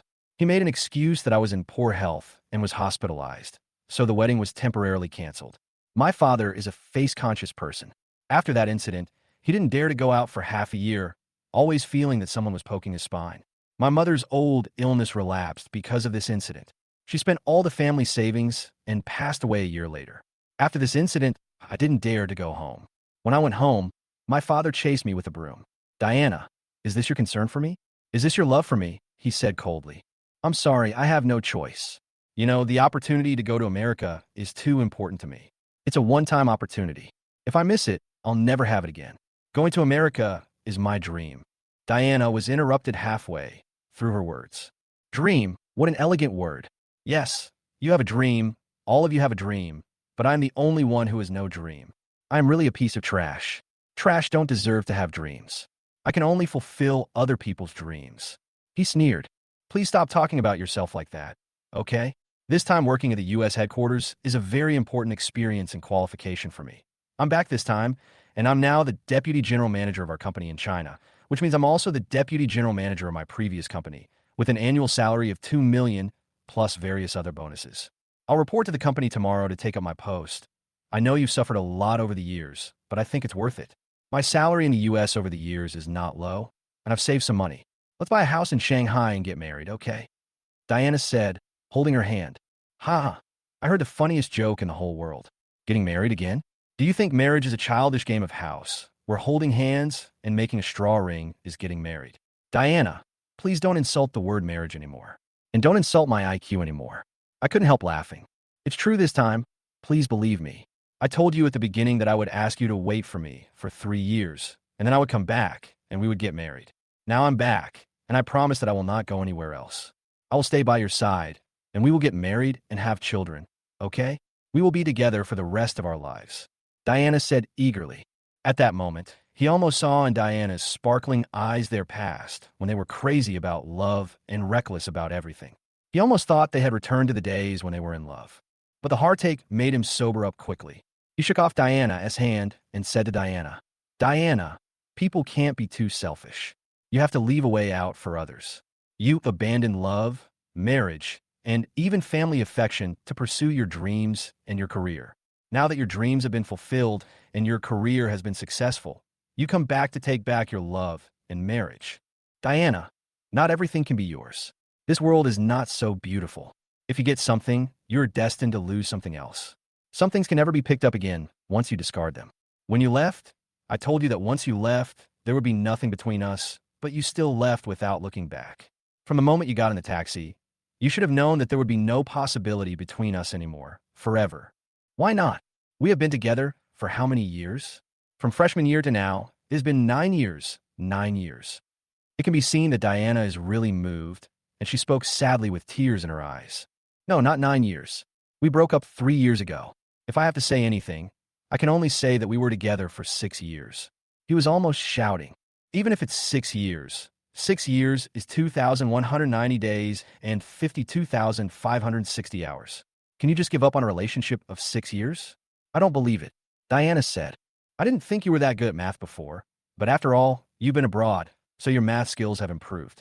Diana, it's not me who let go of this relationship, but you. In order to go to America, you gave up this relationship and me without hesitation. This shows that in your heart, I and this relationship are really not important. Go away, and let's not meet each other again. You are a returnee and a rich man now, while I am just a stinky barbecue seller at the bottom of society, looked down upon by everyone. Don't get too close to me, or it will tarnish your identity. He said lightly, but in fact he was already heartbroken. Diana was holding a suitcase in her hand, and her eyes were already filled with tears. Open the door. Let's go in and talk, okay? Are you going to let me stand here forever? No, there's no one else in the room. It's not convenient for a man and a woman alone. He just stood at the door with no intention of opening it and didn't let Diana in. Why is it inconvenient? How come you never said it was inconvenient in all these years of living together? You see, I came here with luggage. I'm not going anywhere tonight. I'm just staying here. Diana was a little angry. Chapter 23, I love you. There's no place for you to live here. It's too late, and it's not safe here. You should go back. He said lightly. How could you do this? How could you do this to me? Diana looked at the cold attitude, and tears flowed uncontrollably. Diana, I hate you. I really hate you, but I have to admit that I love you, too, and I can't forget you. I have imagined many ways of how I would be ruthless to you when I see you again, But today you suddenly appeared in front of me, and I found that I still can't be completely ruthless to you. However, some things may really be over once they are over, but some things will never get over in our hearts. I don't want to hate you anymore, but I don't want to love you anymore, and I don't want to see you again. So let it be. He leaned against the doorframe, smoking a cigarette, and said lightly, "Are you really not going to let me in?" The company arranged an apartment for me in Shanghai, but I didn't go there. I asked Ziki for your address after dinner at the hotel and came here. I've been waiting for you here, standing here waiting for you since around 9 o'clock in the evening until now. You can't be so cruel to me. I know how wrong I was and how much I hurt you, but you have to know that I have never betrayed you, never betrayed our love. I have always loved you, and I have always been in contact with you and thinking about you. I came here with my luggage. Let me in, let me live here, and let's start over, okay? Diana stared blankly. Looking at Diana's expression, he suddenly felt very sad. He walked over, took out the key, and opened the simple door, pushed the door open, pressed the switch beside the door to turn on the light, pointed at the simple and messy house that looked like a doghouse, and said to Diana, "You said you want to live here, right? Okay, take a look for yourself. Do you think you can live here?" Diana walked to the door and looked inside. Seeing that the place looked like a place where refugees and beggars lived, she couldn't help but frown deeply and was also very surprised. Why? Why are you doing this to yourself? Are you torturing yourself on purpose? How can you live in a place like this? Then what do you think I should live? A villa, he asked back. The company has arranged an apartment for me, and I have the key. How about we live there? If it doesn't work out, we can buy a house and then get married, okay? You don't have to sell barbecue anymore. You could just do nothing and rest at home. Don't you like singing and playing the guitar? You could form a band and have fun. It's okay. I can support both of us. The reason I chose to go to the United States was for this moment. Okay. Diana stretched out her hand and held his. Shook off Diana's hand. Who do you think I am? Your pet Teddy? You can leave if you want, but I have to wait for you at home. When you come back, bring me some dog food, and I have to wag my tail to please you. No, that's not what I meant. Diana, what you just said is your life, the life you want. It's not my life, nor is it the life I want. And you can see that this is my life. Pointing at the house and the tricycle. Can you live in a house like this? No. So, since you left me and went to America, you chose another life. Now you can't enter my life, and I can't enter your life. We are no longer the same kind of people. So let go. You go back to be your boss, and I will continue to sell my barbecue. We can forget about everything in the past. Isn't that nice? He spoke slowly, leaning against the door frame, smoking a cigarette. Okay, you said I can't enter your life, right? I want to enter anyway. You want to live here, right? Well, then I will live here with you for the rest of my life, Diana said, and walked in wearing high heels and dragging a suitcase. She sat directly on the bed and looked at him angrily. Diana sat down. A mouse suddenly jumped out from under the bed, crawled directly over Diana's feet, and went into a hole at the foot of the wall and disappeared. Diana saw the mouse. She was so scared that she jumped off the bed, screaming loudly and looking pale. Seeing this, he smiled and said, "Is it useful to be angry? Can you live here? Even if you can live here, how long can you live here? An hour or a day? A month? Don't be silly. You have become accustomed to your life, and I have become accustomed to mine. Besides, our relationship has nothing to do with whether you can live here or not. That's not the problem at all. Diana, from the first moment I saw you, all I could think of was how you got into the taxi with your suitcase without looking back. How determined and indifferent you were. Over the past 3 years, I can't remember how many times I've dreamed of this scene and woke up in shock. Since you chose to abandon me, you can't pick me up again, and a broken heart can't be put back together. When you decided to leave, you had anticipated this day in your heart. It's late. Don't make any more noise here. There's no soundproofing here, and there are many households living here. Don't disturb others who are resting. Go back to a hotel or go back to your apartment. That's where you belong. I won't leave. I came back this time just to find you. I won't go anywhere. I will follow you all my life." Diana shouted excitedly with tears in her eyes. "Okay, you're not leaving, right? If you're not leaving, then you can stay here and I'll move out." After saying that, he turned around and walked out of the house. He walked straight to the tricycle, sat on it, and smoked. Diana slowly walked out of the house, dragging her suitcase. Her tears had smudged her delicate makeup, but one had to admit that she was still very beautiful, just as beautiful as she was back then. "We are both too excited today. Since you don't want me to be here, I will leave first. However, the reason why I chose to return to China this time is to come back to find you. Diana, am not a snobbish woman who betrays love for money. You know this well. I left because I didn't want to give up such a good opportunity. I want to make progress, I want to struggle, and I want us to live a better life together. For ourselves and for our children. But you, all of you, didn't agree with me go to the United States. The reason why I decided to leave on the eve of my wedding was because I really didn't want to give up this opportunity, and the flight I booked was for that night. When I left, I told you that I would ask you to wait for me for a few years, and I would definitely come back after a few years, and then we would live a good life together. I'm sorry for you, but I have never betrayed you, and I have always loved you. I have to report to the company tomorrow, so I may be busy these few days. When I'm done, I'll come to see you, and we can sit down and talk calmly. I'm leaving first, so take good care of yourself, and don't torture yourself like this anymore, okay? Let's repay the debt together and bear the responsibility together. I'm leaving first. After Diana finished speaking, she took out a tissue and wiped the tears from the corners of her eyes. Diana waited for him to say something to her, but he just sat on the tricycle, smoking a cigarette without saying a word. Diana was disappointed and heartbroken. She turned around and dragged her suitcase out. After a few steps, she saw a woman standing there, a very beautiful and elegant woman.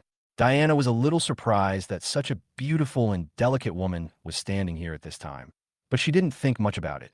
She dragged her luggage to the door of the tube building, opened the trunk of the Mercedes-Benz, put the suitcase in, got in the car, and drove away. This car was also provided by the company for her. Sitting on the tricycle, the moment Diana turned around and left, she cried, and he also shed tears. He just sat on the tricycle, smoking quietly, his eyes filled with tears. After 3 years, this woman came back to find him, but she still brought him pain. For him, everything was over the moment Diana decided to leave 3 years ago. It was all over, and now it was just the aftermath of the pain. Chapter 24, Sleeping Together. Don't be sad. While I was immersed in my own inner pain, I suddenly heard Grace talking to comfort me. Turning to see Grace, he quickly wiped away the tears from the corners of his eyes, pretending nothing had happened, and asked Grace with a smile, "Why are you here? You didn't even tell me you were here." I've been here for a while." Grace hesitated. "You saw everything?" I didn't see your car." She parked her car outside. "It's too narrow here." Her car was parked inside and my car couldn't get in, so I had to park outside. Grace said, "Well, yes, it's too narrow. Only one car can fit in." "Okay, wait for me. I'll move the things in, take a shower, and leave. It will be quick." He sorted himself out, stood up, and started moving things. "Forget it. You take a rest first. I'll go back and think of a way to comfort her." Grace had just seen and heard the entire conversation with Diana. She said to him, after taking a look at her condition, "It's okay, just wait for me. It will be quick." As he said this, he carried his things into the house. Grace was still standing outside the door waiting, because there was really no way to enter this so-called home. Half an hour later, I packed everything up and got into Grace's car. "I have something to say, but I don't know whether I should say it or not," Grace said while driving. "Go ahead, it's okay. There's nothing you can't say." He probably knew what Grace would say. "Ex-girlfriend? I think she loves you very much. You shouldn't be so cold to her." "Love? She never loved me. She loved her career and her future. Now she is successful and famous, and she comes back to find love. In her eyes, I'm like a pug. When she goes out to eat and drink, I have to wait for her at home. When she comes back, I have to wag my tail at the door to greet her, waiting for her to bring me a bone." "Why?" "I ask you why. Since she wanted to leave, then everything is over. No one is obliged to wait for her. She has taken all the good things in the world. She wants everything. What about me? What do I want? Because of her, I have no future. Because of her, I have no family. I even have no love. I have nothing, and she wants everything. There are not so many good things in the world." When he said this, he became more and more excited. "You still love her in your heart." Grace kept driving and listening. "I don't love you anymore. Anyone who loves you is an idiot. If you don't love, you wouldn't be so excited and angry, just like you wouldn't get so angry at someone on the street." Grace smiled slightly. "I may be. After all, we've been together for so many years, it wouldn't be that easy to forget." He didn't deny it. "Listen to my advice. Cherish the time you can love, and you will regret it when you want to love but can't. Not every two people in love in this world are lucky enough to be together forever." Grace's voice was a little choked, and she sighed deeply after she finished speaking. Somewhat surprised, he turned to look at Grace, and he knew that Grace was talking about herself. Some knots are loose knots that can be untied once tied, but some knots are dead knots that can never be untied once tied unless they are cut. he said lightly. Neither of them spoke again, and finally the car drove directly to Grace's house. This was also the first time they went to Grace's house. Grace's family lives in a villa community in the south of Shanghai. There are not many villa communities like this in Shanghai, but there are not few either. They're all places where rich people live. The car entered the park-like community, then stopped in front of one of the villas, passed the big iron gate, and drove into the villa yard with a large yard. It can be seen that Grace's family is very wealthy. Daddy, I want daddy, I want daddy. Before I went in, I heard Annie crying. The crying was not loud, but very sad. Annie, don't cry. Daddy will be here soon. Mommy is going to pick up daddy, and he'll be back soon. Let's go to sleep first, okay? Daddy will be back after you go to sleep. The nanny coaxed her inside. If you hadn't asked her to answer the phone and told her that you would be there soon and told her to stop crying and making a fuss, she would have been making a bigger fuss now. Grace sighed and said to him at the door, then strode in. As soon as I entered, I saw Annie sitting on the sofa, crying, with the nanny squatting beside her to coax her. You have to know, it was already 1 o'clock in the morning, and a child of this age was still not asleep at this time. Dad, as soon as she entered, the little girl took a look, and then, as if she were given an injection of chicken blood, she jumped up from the sofa, ran directly over to his arms, and threw herself into his arms before anyone could react. He picked up the little girl and held her in his arms. You promised, Dad, that you wouldn't cry or make a fuss. Why are you still crying and making a fuss? You didn't do what you promised, Dad. He pinched the little girl's face with heartache and said. The little girl was as cute as a doll. Dad, Annie has been waiting for you for a long time. Why'd you come back just now? Where have you been? I thought you didn't want Annie anymore. The little girl cried. How could Daddy not want Annie? Daddy has to go to work. Won't Daddy come to see Annie after I get off work? Don't cry. Since she came in, she has become the protagonist of the house. Grace and the nanny stood aside and watched the little girl. Dad, why can other children's dads be at home with them every day, but you can't? I can never see my dad. Because Dad has to go to work. Then could Dad not go to work? No, Dad has to go to work and make money to buy toys and delicious food for Annie. Annie doesn't want toys or delicious food. Annie just wants her daddy to be at home. The little girl pouted. This. I didn't know how to answer the little girl. Okay. Annie, look, Daddy is back now. It's so late. Can you go to bed peacefully? You promised Mom that you would go to bed as soon as Daddy comes back. Come, say goodnight to Daddy, and we're going to bed. Grace came over and prepared to take her daughter from her arms. Good night, go to bed early. Also said to the little girl. No, Dad, don't go, I want to sleep with you. When the little girl heard good night, tears suddenly flowed again. She turned around and hugged the dad's neck tightly, crying loudly. Baby, be good. Daddy won't leave. Daddy hasn't left. Daddy won't leave. Let's go to bed first, okay? No, I want to sleep with my dad. I want to sleep with Mom and Dad tonight. The little girl cried unyieldingly. Chapter 25, Sleeping in a Bed. What? Both he and Grace widened their eyes. What nonsense are you talking about, kid? Grace took a look and blushed unnaturally.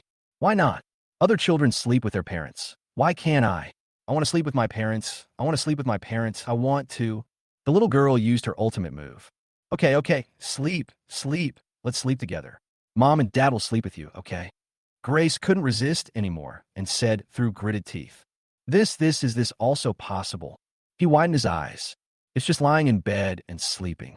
It's not like you're doing anything. What's wrong with that? Grace said calmly, taking the little girl and carrying her to the bedroom with a red face. I didn't say what I was going to do. It's not inappropriate to not do anything, right? He muttered, but still followed Grace to the bedroom. However, when he reached the bedroom door, he stopped and stood at the door looking at it, but did not go in. After all, entering a woman's bedroom is a very inappropriate thing. Grace carried the child to the bed and turned to look at the person standing at the door looking out. Come in. Why are you standing there? Really going in? This is a bit inappropriate, right? He said awkwardly, touching his head. You are her father, and I am her mother. This is your house and your home. This is also your bedroom and your bed. What's inappropriate? Come in. Grace shouted directly. Dad, come in quickly. Come in quickly. The little girl shouted. Okay. Seeing the situation, Grace didn't mind. So why should he mind? Then he walked in. Just pretend to stay with her, and then go back after she falls asleep. Grace whispered. Okay, that's the only way. He nodded. Then he slept on the bed with his clothes on. Grace also slept on the other side of the bed with her clothes on. The little girl slept in the middle. Grace slept tightly against the bed, while the little girl hugged her tightly, asking her all kinds of questions and asking her to sing to her. Dad, I want to hear you sing to me. Sing? What song should we sing at night when we are about to go to bed? Honey, go to sleep, okay? No, I just want my dad to sing to me. What song should we sing? You tell me, he asked while holding the little girl. Sing, just sing the song you sang to me today. Which one? The sun is shining in the sky, and the flowers are smiling at me. But you sang it wrong. You said it was a bomb. The little girl found it very funny when she said this and laughed out loud. Okay, then Daddy will sing for you. How about you go to sleep? Good. The sun is shining in the sky. The flowers are smiling at me. The birds are saying, good morning. Good morning. Why are you carrying a small school bag? I'm going to school, secretly not to be late. Singing slowly, one hand patted the little girl, thinking of coaxing the little girl to sleep. I don't know how many times I sang it, and finally Grace reminded me. Okay, she's already asleep. Put her down. Turning around, he saw the little girl sleeping soundly in his arms. He carefully put the little girl from his arms onto the bed, then carefully got off the bed, got out of bed, and said to Grace, I'm leaving first. Then he carefully walked out of Grace's bedroom and prepared to go home. Wait a minute. Grace came out, quietly closed the bedroom door, and then stopped. He paused and asked, why did you come out too? It's okay, you don't have to see me off. Go to sleep. It's very late. This woman really feels that her life is not easy. I'll take you home. It's so late, and it's hard to get a taxi here. Grace held the car keys on the table. No need. If you send me away, what if she wakes up? And when will it be time for you to send me back and drive me back? You still have to go to work. Forget it. It's okay. I can just take a taxi back. He shook his head. Can you drive?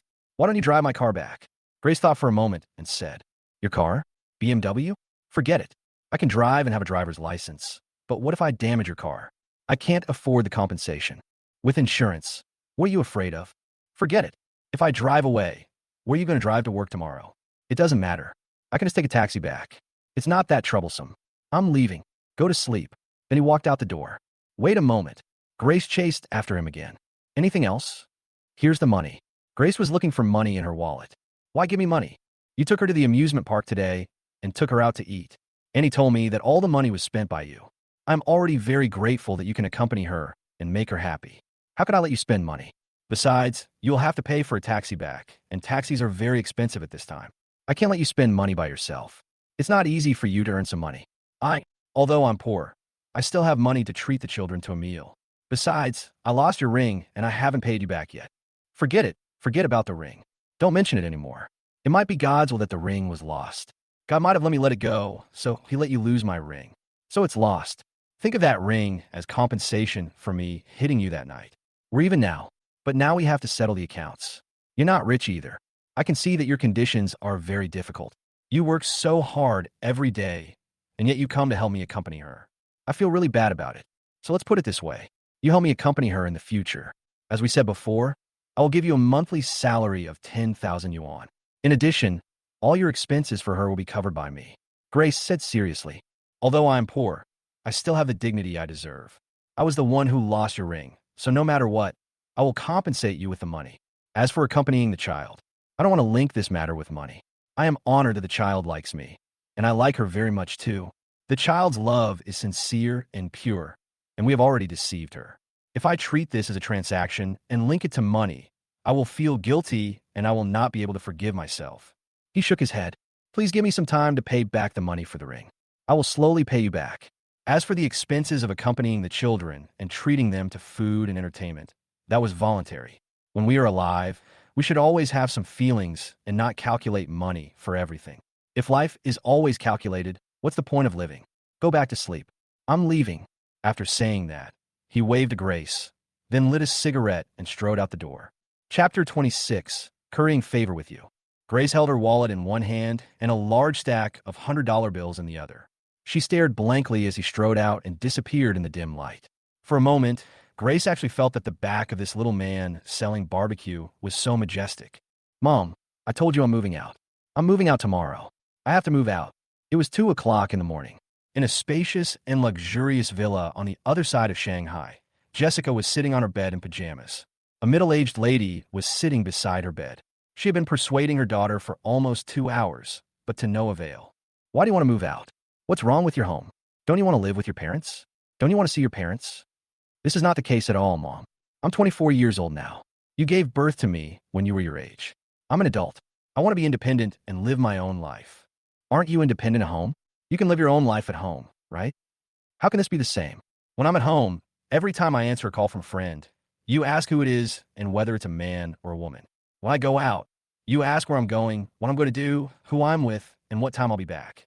At night, as long as the street lights are on outside and I haven't returned home, you call me every 5 minutes to urge me. If I don't answer a call, you start to ask the servants to go out and look for me on the street. If I don't answer more than 5 calls, you're ready to call the police. Mom, is this independence? Is this how I live my own life? Mom and Dad are concerned about you and are afraid that you might be in danger. I know you care about me. If I didn't know you care about me, I would have hanged myself. Who can stand this kind of life? What's the difference between this and being in prison? Mom, I know you love me, but you can't use your love to restrict my freedom in life. I have my life, I have my freedom. I'm 24 years old. What are you worried about? I can't breathe living in this family. If I continue like this, I will definitely get depression. Nonsense. What do you think your parents are? Devils? Look at yourself. Didn't you say before that you wanted to go out and be independent? Well, we let you go, let you live out there by yourself, let you rent a house out there, and what happened? You almost died in a fire, and now you still want to go out and live out there by yourself? I tell you, no, we will never allow that. You are our only daughter, and you are our life. Mom, that was an accident. There can't be fires every day in this world, right? Then why did you get caught last time? What if there's a next time? Even if there's no fire, there might be other accidents. So, according to what you said, there won't be any accidents at home? According to what you said, people can choke to death while drinking water. You're just being argumentative, kid. I told you. We could talk about everything except moving out. Mom, I won't rent a house this time. I'll buy one. How about buying one in a residential area or from a big developer? The quality and safety measures of such houses are always in place, right? You can rest assured, right? No, you can't live outside. Mom, I have to move out tomorrow. If you don't agree, I will. What about you? I will kill myself. What? The middle-aged lady widened her eyes. If I continue living like this, I'd rather die than live. Anyway, I have to move out alone tomorrow. If you don't want me to, I'll commit suicide tomorrow. I mean what I say. After saying this, Jessica rolled up the quilt on the bed and covered herself tightly.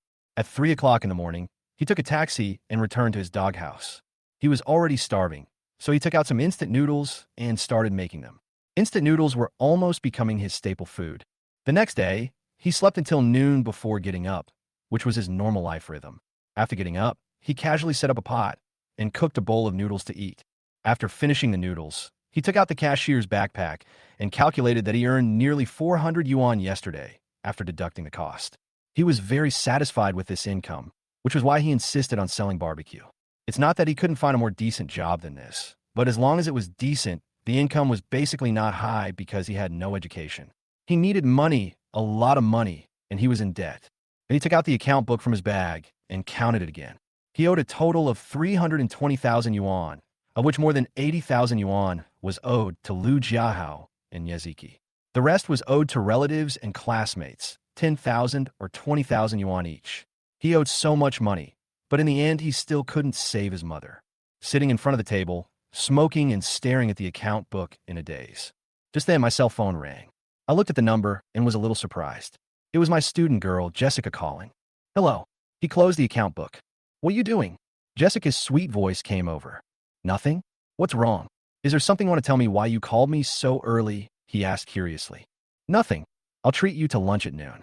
You? Treat me to dinner? Yeah, what's up? I have nothing to do today, but why did you treat me to a meal? I felt puzzled. This girl is a student, and I asked her to help me with work. Why did she treat me to a meal? Huh? Does this require a reason? Jessica obviously didn't expect to be asked this question. Why else would you treat me to a meal? Why would you treat me to a meal for no apparent reason? You're my boss. I treat you to a meal because I want to curry your favor. This is normal.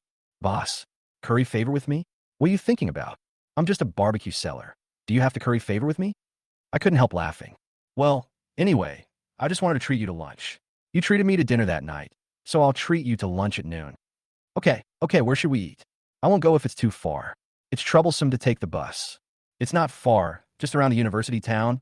It should be not far from where you are. I'll send you the address for dinner. You must come. Jessica gave her final instructions and hung up the phone. Looking at the hung-up phone in his hand, he felt a little puzzled. Then he received an address on his phone. Helplessly, he got up, changed into slightly decent clothes, and went out. He took the bus there. He didn't know why this girl, named Jessica, suddenly wanted to treat him to a meal. Chapter 27 Miss. After getting off the bus, I arrived at the door of a big hotel according to the address Jessica sent me. It was a 5-star hotel. I stared at the hotel in a daze and confirmed the address Jessica sent me again. The address showed that it was here. I looked around in confusion and found that there was only this big hotel around and no other places to eat. I took out my cell phone and called Jessica. Hey, are you here yet? I came here according to the address you sent me, but I don't see any places to eat nearby. Where are you? It's the Crown Hotel. It seems to be the only place to eat around here. Can't you see it? It should be easy to find. Crown Hotel. He looked up and saw the words Crown Hotel displayed on the huge light box above the huge building. Yes, just walk in. It's in the hibiscus room of their chiefing building. Ask the waitress, and she will bring you there. He was a little dazed and hung up the phone directly. Then he walked into the hotel and came to the hotel lobby. After asking, the waiter took him through several buildings to the so-called chiefing building. Then, the waiter of chiefing building took him to the so-called Furong Hall on the 3rd floor. Looking at the hibiscus hall, where even the door frame was shining with golden light, he hesitated for a moment, then pushed open the door and walked in. As soon as I entered, I saw Jessica sitting on the big sofa in the private room, playing with her mobile phone. There were already several dishes on the big round table in the middle of the room. At this moment, several waiters came in from the door with dishes and placed them on the table. I stood stupidly in the middle of the room, not really understanding what was going on. You're here? Come, eat, eat. I've asked them to serve the dishes. See if these dishes suit your taste. I don't know what you like to eat, so I asked them to serve all their main dishes. Jessica looked up and saw someone coming in. She quickly stood up and walked to the dining table while greeting them. Wait a moment, interrupted Jessica, who was about to take a seat. What's wrong? I asked when I saw that his face looked strange. Just the two of us having dinner. Well, yeah, who else? You're inviting me to dinner alone, aren't you? Yes. You invited me to dinner, and you came here? Do you know where this is? Hotel? Are we always having dinner in a hotel? What's wrong? Jessica was confused by the attitude. I didn't know how to respond to Jessica's question. Okay, even if you want to be more formal and eat in a hotel, there are different levels of hotels. Do you know what the minimum cost for a meal here is? Minimum consumption? Is there such a thing as minimum consumption? What's your minimum consumption? Jessica was a little confused and asked the waiter who had been waiting next to her. The minimum consumption for this private room here is 4,908. The beautiful waitress answered very professionally with a pleasant smile. 4,908, that's not expensive. Is it very expensive? Jessica turned around and asked. No, it's not expensive at all. He almost vomited blood and said this through gritted teeth. Yeah, I think it's quite cheap too. The most important thing is that there seems to be only one hotel nearby. I checked it online, so I came directly here. Come, sit down and eat. Jessica said with a smile. How many dishes did you order for the two of us? Can you finish them? Seeing several waiters coming up with a few dishes and filling the whole table, I couldn't help but ask Jessica. It doesn't matter if you can't eat more. Just eat as much as you can. The main thing is that I don't know what you like to eat, so let them serve all their delicious food and their specialties and signature dishes. This way you can choose, and there will always be something you like. Jessica was now a monster to him. Sir, please take a seat. Is the wine ready now? The waiter came over, pulled out a chair for him to sit down, then took out the wine from a tray brought by another waiter and covered it with a towel. Red wine? Wait, that beautiful waitress. I don't like others watching me while I eat, and I'm even less used to others serving me. You guys go out first. I'll call you if I need anything. Okay? The waiter was a little embarrassed, but still walked out respectfully and closed the door. What's wrong? Jessica asked. Jessica, are you crazy? Do you know how much this meal is going to cost? Do you think this is a small roadside restaurant? Even if you order a lot, it won't cost more than 1,000 yuan. This is a 5-star hotel, a place where capitalists squander the hard-earned money of ordinary people. Look for yourself, a private room, a large table of dishes, and red wine. Let me tell you this, although I have never eaten here and I don't know how much it costs, it will definitely not be less than 10,000 yuan. I know what's wrong. Is there something wrong? Isn't it like this when you invite people to dinner? Jessica asked puzzledly. Is this how you treat people to a meal? Have you ever seen anyone treat people to a meal like this? Is this how my dad, my aunt, and our friends treat people to dinner? Jessica asked with innocent eyes. What kind of people are in your family? I felt my blood pressure rising sharply. Well, I don't care how your family treats you to a meal. I just tell you that this meal will cost at least more than 10,000 yuan. Do you have that much money? I don't have any money anyway. I only have more than 2,000 yuan on me, and there is not a penny in the card. You have to figure out the rest yourself. He took out his wallet and placed it on the table, then sat down angrily. Jessica's mind was spinning. After a while, she asked, is treating someone to a meal, is more than 10,000 yuan very expensive? What do you think? I just don't understand. Aren't you from a poor family? Children from poor families should know how to be thrifty. Why do I feel like you're the daughter of the richest man, totally out of touch with the world? Are you a student? Is your family really poor? Jessica asked doubtfully. Of course I am. Otherwise, why would I go to your place to work and study? Yes, you're working part-time to earn money for your studies. If you work for me, I will pay you 2,000 yuan a month. If you eat this meal, you'll have to work for me for half a year. Is that so? Jessica also touched her head. Chapter 28, Ex-Boyfriend's Fault.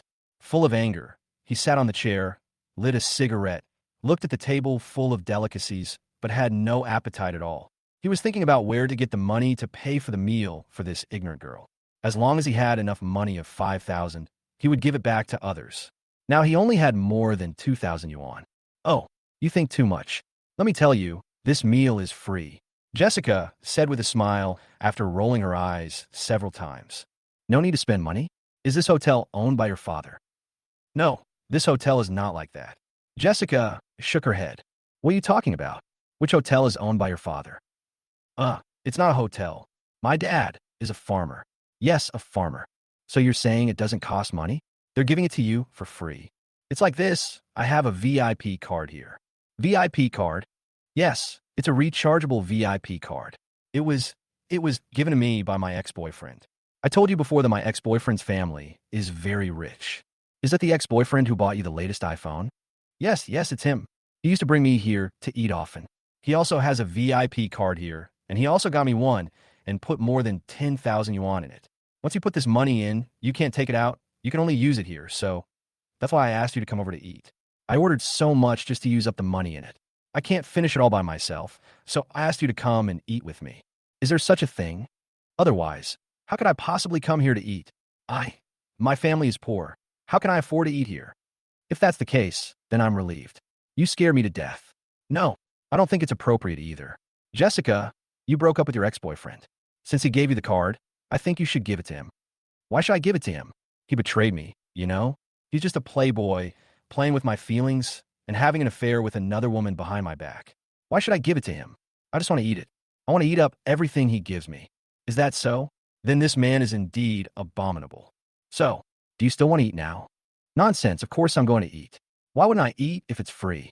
I've never eaten in a place like this in my life. Oh, rich people are so happy. The places they eat are so high-end, and there are so many delicious foods. What is this?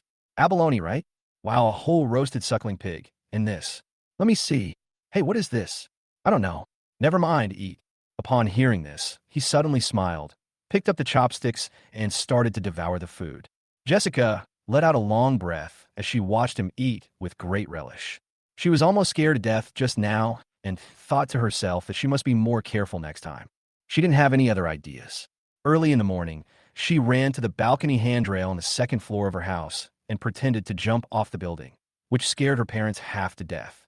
The whole family, including all the servants, were scared to death. Although it was only the second floor, only a few meters high, there was grass below, and the servants were so scared that they put the mattresses in the house under it.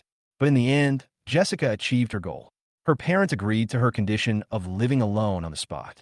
Because he was afraid that she would do something stupid again, her father bought an apartment in a building not far from the university town in just a few hours according to her request. Of course, the apartment was decorated. When Jessica drove her car and moved in with her luggage, all the furniture and appliances were installed. Her parents only had her as their precious daughter, and they were afraid that she would do something stupid again. Of course, her father had to buy a good house in a community, because the last time she rented an old house and it caught fire, her father was still worried. Jessica called to invite him to dinner was, on the one hand, because she was happy that she had finally regained her freedom and she wanted to find someone to celebrate with her. On the other hand, she also wanted to thank him for saving her life. although she didn't want to tell him about it for the time being. So she thought of inviting him to dinner. In Jessica's impression and subconscious, inviting people to dinner is always like this. Find a big hotel, book a private room, and then order a table of dishes and invite people to dinner. From childhood to adulthood, whether she was inviting people to dinner or others invited her to dinner, she had always done this. So Jessica thought that everyone should do this when inviting people to dinner. Unexpectedly, she was almost completely exposed. If that kid dares to betray you, let's eat his food and drink his drinks and make him regret it. He kept talking while eating and drinking. Jessica laughed as she watched, but she didn't eat much herself. She had no appetite for the dishes. To her, the food here didn't taste as good as the last midnight snack he took her to have. To Jessica, that midnight snack was the most delicious thing she had ever eaten in her life. Don't be in a hurry. Eat slowly. There are still so many. If you think it tastes good, we can come back for next time. Jessica said with a smile. Next time? Is there still money in your VIP card? Didn't you say you spent all the money this time? He asked. Yes. So how are we going to eat next time? This is a 5-star hotel. Maybe this is the only chance I'll have in my life to eat here. And it's free. Of course I'll eat more. Are the dishes here really that delicious? I'm not eating food. I'm eating money. Did you see that? This one bite is at least 100 yuan. This feeling is really great. Jessica was speechless. Just when I was eating myself to death, my cell phone rang. Looking at the number, my whole heart sank. What's wrong? Jessica asked, seeing that his face looked strange. Without answering Jessica's question, he answered the phone with a smile on his face. Hello, Wu Yang, what good news? Oh, you're planning to get married. Oh, that's good news. When? I will definitely go to congratulate you. Congratulations. Well, 20,000 yuan, right? Yes, well, your marriage is a big deal. When do you want it? Tomorrow? Okay. I will definitely return the money to you tomorrow.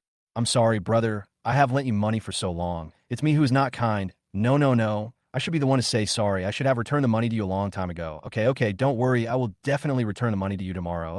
Okay, you can return my bank account to me later. Okay, bye-bye. After talking for a while, he hung up the phone. After hanging up the phone, he felt gloomy. Chapter 29. Forced to take action. What's wrong? Jessica asked after hanging up the phone. He shook his head, gave Jessica a forced smile, and said, It's okay, eat. Keep eating. Don't waste such expensive food. Although he said this, he no longer had the appetite he had before. He picked up the chopsticks, took 2 bites, and couldn't eat anymore. Do you owe anyone money? Is someone asking you to pay it back? Jessica asked weakly. He glanced at Jessica and nodded. Did you hear everything? Yes. How much do you owe him? I see you look so sad. About 20,000. 20,000, that's not much. Yes, 20,000 yuan is indeed not much for rich people. It's just enough for a meal here. But it's a big problem for me. Are you in a hurry? How about I lend it to you first? Jessica asked. Are you kidding me? I don't even have anything. How can you, a poor student, have 20,000 yuan? I didn't. That's not it. But, I can help you borrow it from someone else. Who are you going to borrow from? Are you going to borrow money from your rich ex-boyfriend? Forget it. Okay, let's eat. I will figure out this matter myself. You don't have to worry about me. I don't want to talk about this with Jessica anymore. Can I ask you another question? Jessica asked again after taking a few bites. Why do you have so many questions? Tell me, what else do you want to ask? Why do you owe money? I don't think you're a person who spends money lavishly. He looked up at Jessica, smiled, and said, Just because I don't spend money lavishly now doesn't mean I didn't spend money lavishly in the past. This money is owed from the past. Okay, don't ask me anymore. I have something to do. I'll be out first. I'll open the stall a little later tonight. I won't care about you because you have a VIP card. I'm leaving first. Having said that, he stood up and prepared to leave. Are you going out to borrow money from someone? Jessica stood up and asked. Don't worry about me. Use this time to read more books. After saying that, he strode out. Just left without even explaining herself clearly. Jessica pursed her lips and watched him walk out. Then he waved at the waiter. Check out, take the card. Jessica took out a golden bank card and handed it to the waiter. Jessica walked out of the hotel and got into her sports car, frowning as she thought about something but could do nothing about it. After leaving the hotel, he went straight to the bank and checked the balance of his card again at the bank's ATM. He had 2,000 yuan on him last time, and he borrowed 8,000 yuan from Lu Jiahao and Nieziki to pay Grace back first. But Grace refused to accept it in the end, so he directly returned the 10,000 yuan to Lu Jiahao. The money in the card now was just the business money and profits of the past few days, adding up to more than 2,000 yuan. He had no idea where to get the 20,000 yuan. He stood at the door of the bank, sat down on the steps at the door, lit a cigarette, and smoked it. Finally, he was at his wit's end and could only pick up his phone again to call Lu Jiahao. Hey, Johnson, what's up? What are you doing? I work in a company. What else can I do? I'm working in the field. Go away. Stop being so hypocritical while enjoying the air conditioning and watching beautiful women playing on the computer. It's not as comfortable as you say. I get scolded by my manager every day, and I have a pile of documents in my hand. Tell me, what's the matter? How's he? Please do me a favor and lend me 20,000 yuan. Wu Yang is getting married. I don't know if I told you that I borrowed 20,000 yuan from him before, and I have to pay it back. Bullshit. I heard from someone that he got married during the Chinese New Year last year, but he didn't inform us old classmates. He is just looking for an excuse to force you to pay back the money. Hearing this, he fell silent, took 2 puffs of his cigarette, and then said, then I should pay back the money even more. No matter what, it's wrong for me not to pay back the money I owe. Do you have enough money? Lend me 20,000 yuan, and I'll pay him back first. Johnson, I really can't help you this time. You know, Zeke and I only get this little salary every month, and we can't save much every month after all the spending in this big city of Shanghai. Most of the money we saved was borrowed by you. Look, you paid us back the 10,000 yuan last time, and our savings. I just paid the landlord for the second half of the year's rent yesterday, so I really have no money. I still have 1,500 yuan, and I don't know how much Zeke has. I'll ask her later, and we'll try our best to get some for you. But we definitely don't have 20,000 yuan. Lu Jiahao said embarrassedly. I'm just asking. It's okay. You two have been helping me for the past 2 years. Okay, it's okay. I'll think of another way. Where are you going to find a solution? You've already borrowed from everyone you can. How about I call Zeke and ask our friends to help you borrow some money? Really? It's not necessary. 20,000 yuan. I can find a way to solve it myself. Okay, it's okay. Just pretend that I never called you. Go to work and stop peeking at the pretty girl opposite. I'm hanging up. After saying that, he hung up the phone. Sitting on the steps, he sighed. He had encountered this kind of thing and this kind of embarrassing situation too many times in the past 1 or 2 years. He was almost used to it. At this moment, the phone rang again. It was the beautiful girl Jessica calling. What's the matter? He asked directly. Can I ask you a favor? What's the matter? Can you pay me this month's salary of 2,000 yuan first? He frowned deeply and asked, why? What's wrong with you? Did something happen to you? Well, I'm at the hotel now. When I checked out, they said they still needed more than 2,000 yuan. I don't have that much money. They still need 2,000 yuan, so they won't let me leave. Didn't you say you had a VIP card? Is there money in the VIP card, so you don't have to spend it yourself? He asked in surprise. That's right, but this meal was too expensive. I didn't expect it to be so expensive. It cost more than 15,000 yuan, but I only have 12,000 yuan on my card. It's not enough. I don't know. It's too expensive. I don't know what to say to you. Please wait for me. I'll go over and give you the money. He said with a sigh. No need. They are pressing me. They said they will call the police if I don't give it to them. Can you find a bank to transfer the money from your bank card to mine? I will give you the bank card. Okay, girl, be more careful next time and don't do this kind of thing again. She said helplessly, the poorer you are, the more likely this kind of thing will happen. I understand. I won't do it again. Just consider this as my salary for this month. Forget it. I'm also eating this meal, so I should pay for it. I'll give you your salary at the end of the month. These 2,000 will be considered as my meal money. Tell me your card number. I'm right in front of the bank. He said listlessly.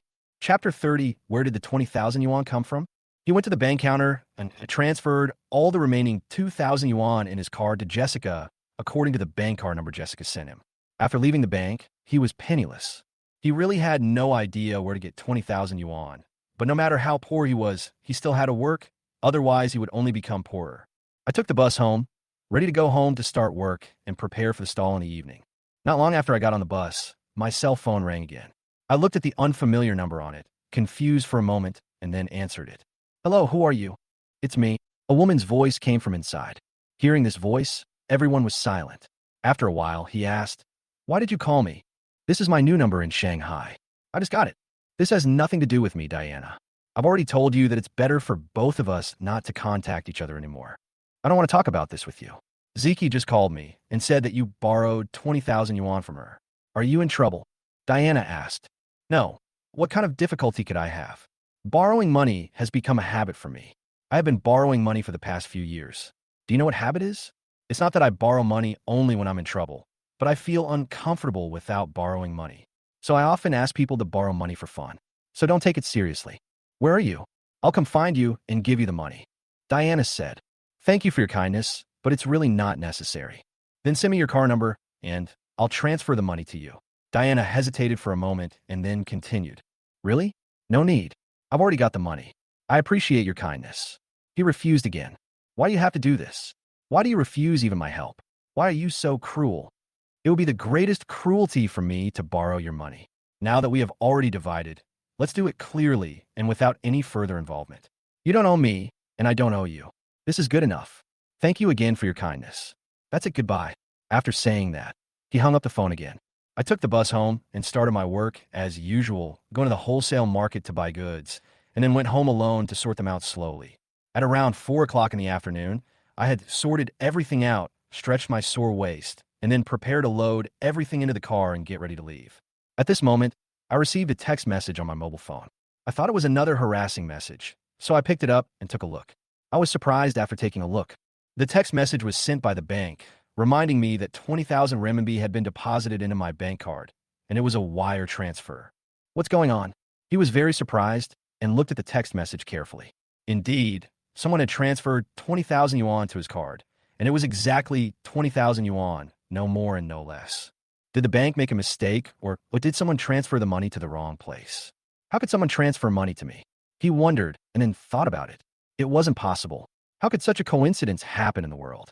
Just when I was short of money, someone transferred money to my bank card, and the amount was exactly 20,000 yuan. Thinking that it couldn't be such a coincidence, he sat in the room with his phone and thought carefully. After thinking about it, he felt that the most likely person to transfer money to him was Diana. But how could Diana know his bank account number? Did Niaziki tell her? But Niaziki didn't know his bank account number either? Did he tell Niaziki his bank account number? Yes, this is the only explanation. How else can we explain the 20,000 yuan? Thinking about it, he took out his cell phone and dialed Niaziki's number directly. Johnson, what's up? I'm at work. Did you tell Diana that I borrowed money from Housie? Yes. Housie called me and asked me if I had any money, but I really had no money. I thought you were in real trouble, so I called Diana. She has money, and 20,000 yuan is definitely not a problem for her now. What's wrong? You didn't want it, or she didn't give it to you? That's impossible. Niezhiki materu. That's not what I'm asking. I'm asking you, did you tell her my bank account number? Bank card account number? You must be drunk. How would I know your bank card account number? Every time you come here, you come directly to get cash. We have never had any cooperation at the banking level. What's wrong? Why are you asking about this? Niezhiki was very curious. You really don't know? You didn't lie to me? Come on, big brother. I'm not your wife. How can I know something as private as your bank account number? In this day and age, even your wife may not know. What do you want to ask? Why are you asking this all of a sudden? Oh, nothing. I just remembered something and asked you out of the blue. It's okay if you don't know. Okay, go back to work. I won't bother you anymore. Did you get the money from Diana? Did it solve your problem? Yeah, I got it. It's been resolved. It's okay. Look, isn't it good for the two of you? Yes, it's great. Okay, I'm going to set in my stall. Let's talk next time. Bye. He said perfunctorily and hung up the phone. Damn it. Where did these 20,000 yuan come from? This is torture. Could it be that the bank really made a mistake? This is too much of a coincidence, right? Okay, whatever. Who dares to touch money that the bank made a mistake with? Just leave it there, and they will deduct it back themselves.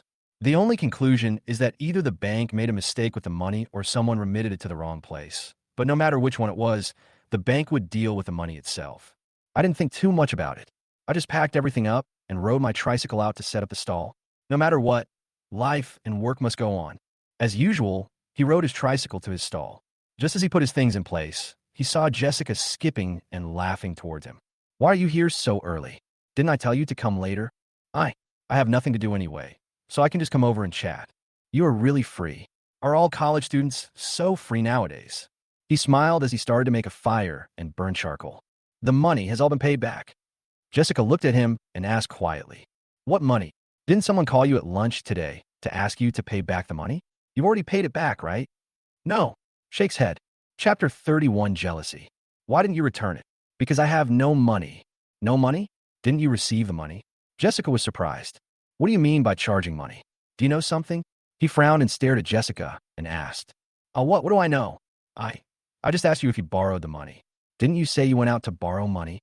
Jessica was so scared that she tried to make excuses.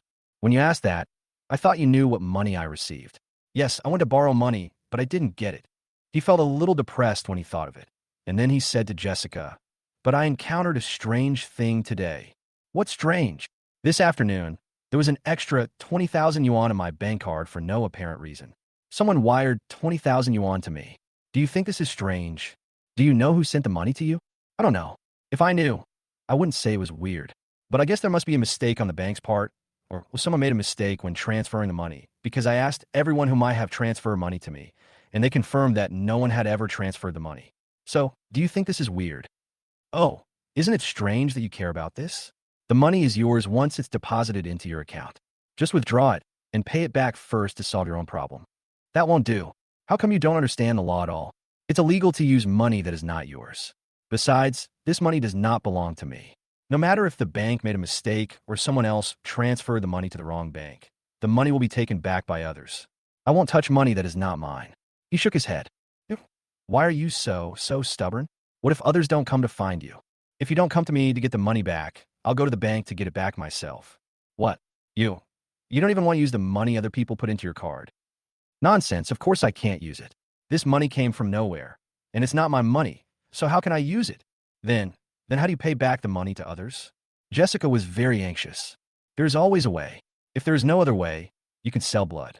I heard that the price of selling blood is quite high now," he said with a smile. "Are you crazy?" Jessica couldn't help but curse. "I'm just kidding. I have to pay back the money tomorrow. There's no point in selling blood now. How can I sell blood for 20,000 yuan in one night, right? I can only go and borrow money from my friend again." After making the joke, he sighed. "Oh, now that the money has been transferred to your card, you should use it for emergency use first. If someone calls you by mistake and wants to return the money, you can find a way to borrow money to return it to them. You should solve the problem first. Besides, what if it's not someone's mistake, but it's a friend of yours who wants to help you and transfer the money to you? If this money is someone else's, I must not touch it. This is a matter of principle. No one can take it away if it's mine, and I can't take even a penny that is not mine. If this money was really given to me by a friend of mine, then I have to investigate clearly who transferred the money to me first, so that I will know who to return it to later. It's impossible for me to use the money so unclearly. Besides, it can't be that my friend transferred the money to me. I only have so many friends, and I asked them all, and no one transferred money to me. So, I conclude that the bank made a mistake with the money," he said while smoking. Jessica was so anxious that she stared and stamped her feet, but she didn't know what to say. "What's wrong with you? Why do I feel like you're weird?" Looking at Jessica's strange behavior. "Uh, I'm fine. I'm just worried about you." "What's there to worry about? There's no need to rush. There's a saying that goes, there's always a way when you reach the mountain, and there's always more solutions than problems. Well, business is here. Let's get to work," he said with a smile, and then started doing business. Business was in full swing. It was around 8 o'clock in the evening, the busiest time. The barbecue stall was crowded with people. They were all students who came to buy barbecue. Most of these students were regular customers. Half of them came for the barbecue, and the other half came to see Jessica. Ever since Jessica started helping to collect money here every night, he felt that his barbecue business was getting better and better. Now his barbecue stall is almost the best business on the street, and the turnover and profit are also rising sharply. Sometimes you have to say that the appeal of beautiful women is much stronger than the food itself. Cinny, hurry up, get a tissue to wipe the sweat off my eyes. It hurts so much." His sweaty hands kept rolling over the fire, and he squinted his eyes and shouted at Jessica next to him. Jessica quickly stopped collecting money and took out a tissue from the side to help wipe the sweat from her eyes and face. This scene can be seen every day. Because the business is good, the charcoal burns vigorously and the fire is big. It is inevitable to be hot when standing on the fire. The hot sweat will naturally flow into the eyes. His hands are full of oil, and the grilling requires constant rolling, so he has no time to wipe the sweat. So he always asked Jessica to wipe the sweat. This kind of scene was already commonplace for the two of them, and neither of them thought there was anything wrong with it. However, this scene was seen by another woman who was standing not far away. This woman is Diana. Diana called Nyaziki, asked her where she was setting up her stall, and then drove over. She kept looking along the street and finally found the stall. Seeing that it was crowded with people, she didn't come over to disturb them and just stood there watching. Seeing how hard the guy worked while grilling, Diana's eyes suddenly turned red. She had never seen anyone look so lonely and desolate. She actually knew in her heart that there were many reasons why this happened. She felt distressed and guilty. Jessica, standing next to her carefully wiping the sweat off her face with a tissue, she suddenly felt mixed emotions. Once upon a time, this man belonged to her, and she was the only one who had the power to do these things. Diana did not go forward to disturb them, but stood by and watched until it was past 10 o'clock in the evening. When fewer and fewer people came to buy barbecue, she slowly walked to the front of the stall. Chapter 32. Ex-girlfriend is here. Are you hungry? How about I go over there and order you some fast food? He said to Jessica while shaking his hands that were about to cramp while sitting on a chair, and then lit a cigarette. He had been working for several hours without a break. If he didn't do this often, most people would not be able to bear this kind of work intensity. I'm not hungry. I seldom eat at night. Why? To save money? I tell you, no matter how hard it is, you can't skip dinner. It's bad for your health. How about I give you another 500 a month? You must eat dinner. No, I'm trying to lose weight. I don't eat afternoon. Eating at night will make me gain weight. You're so slim and you still want to lose weight? How can others live with you? Forget it. Women are really magical animals. I felt that I would not be able to continue the conversation with Jessica that day. As the two were chatting, he looked up and saw Diana standing in front of his stall and looking at him. He frowned. Hello, beautiful. What would you like to eat? Jessica asked Diana with a smile. She has grown from a cashier at the beginning to an all-around helper now. Why are you here? He looked at Diana and then asked Diana. Jessica then realized that the beautiful woman standing in front of her was someone she knew, and it seemed that there was a lot of history between the two of them. She couldn't help but ask, "Is this your friend?"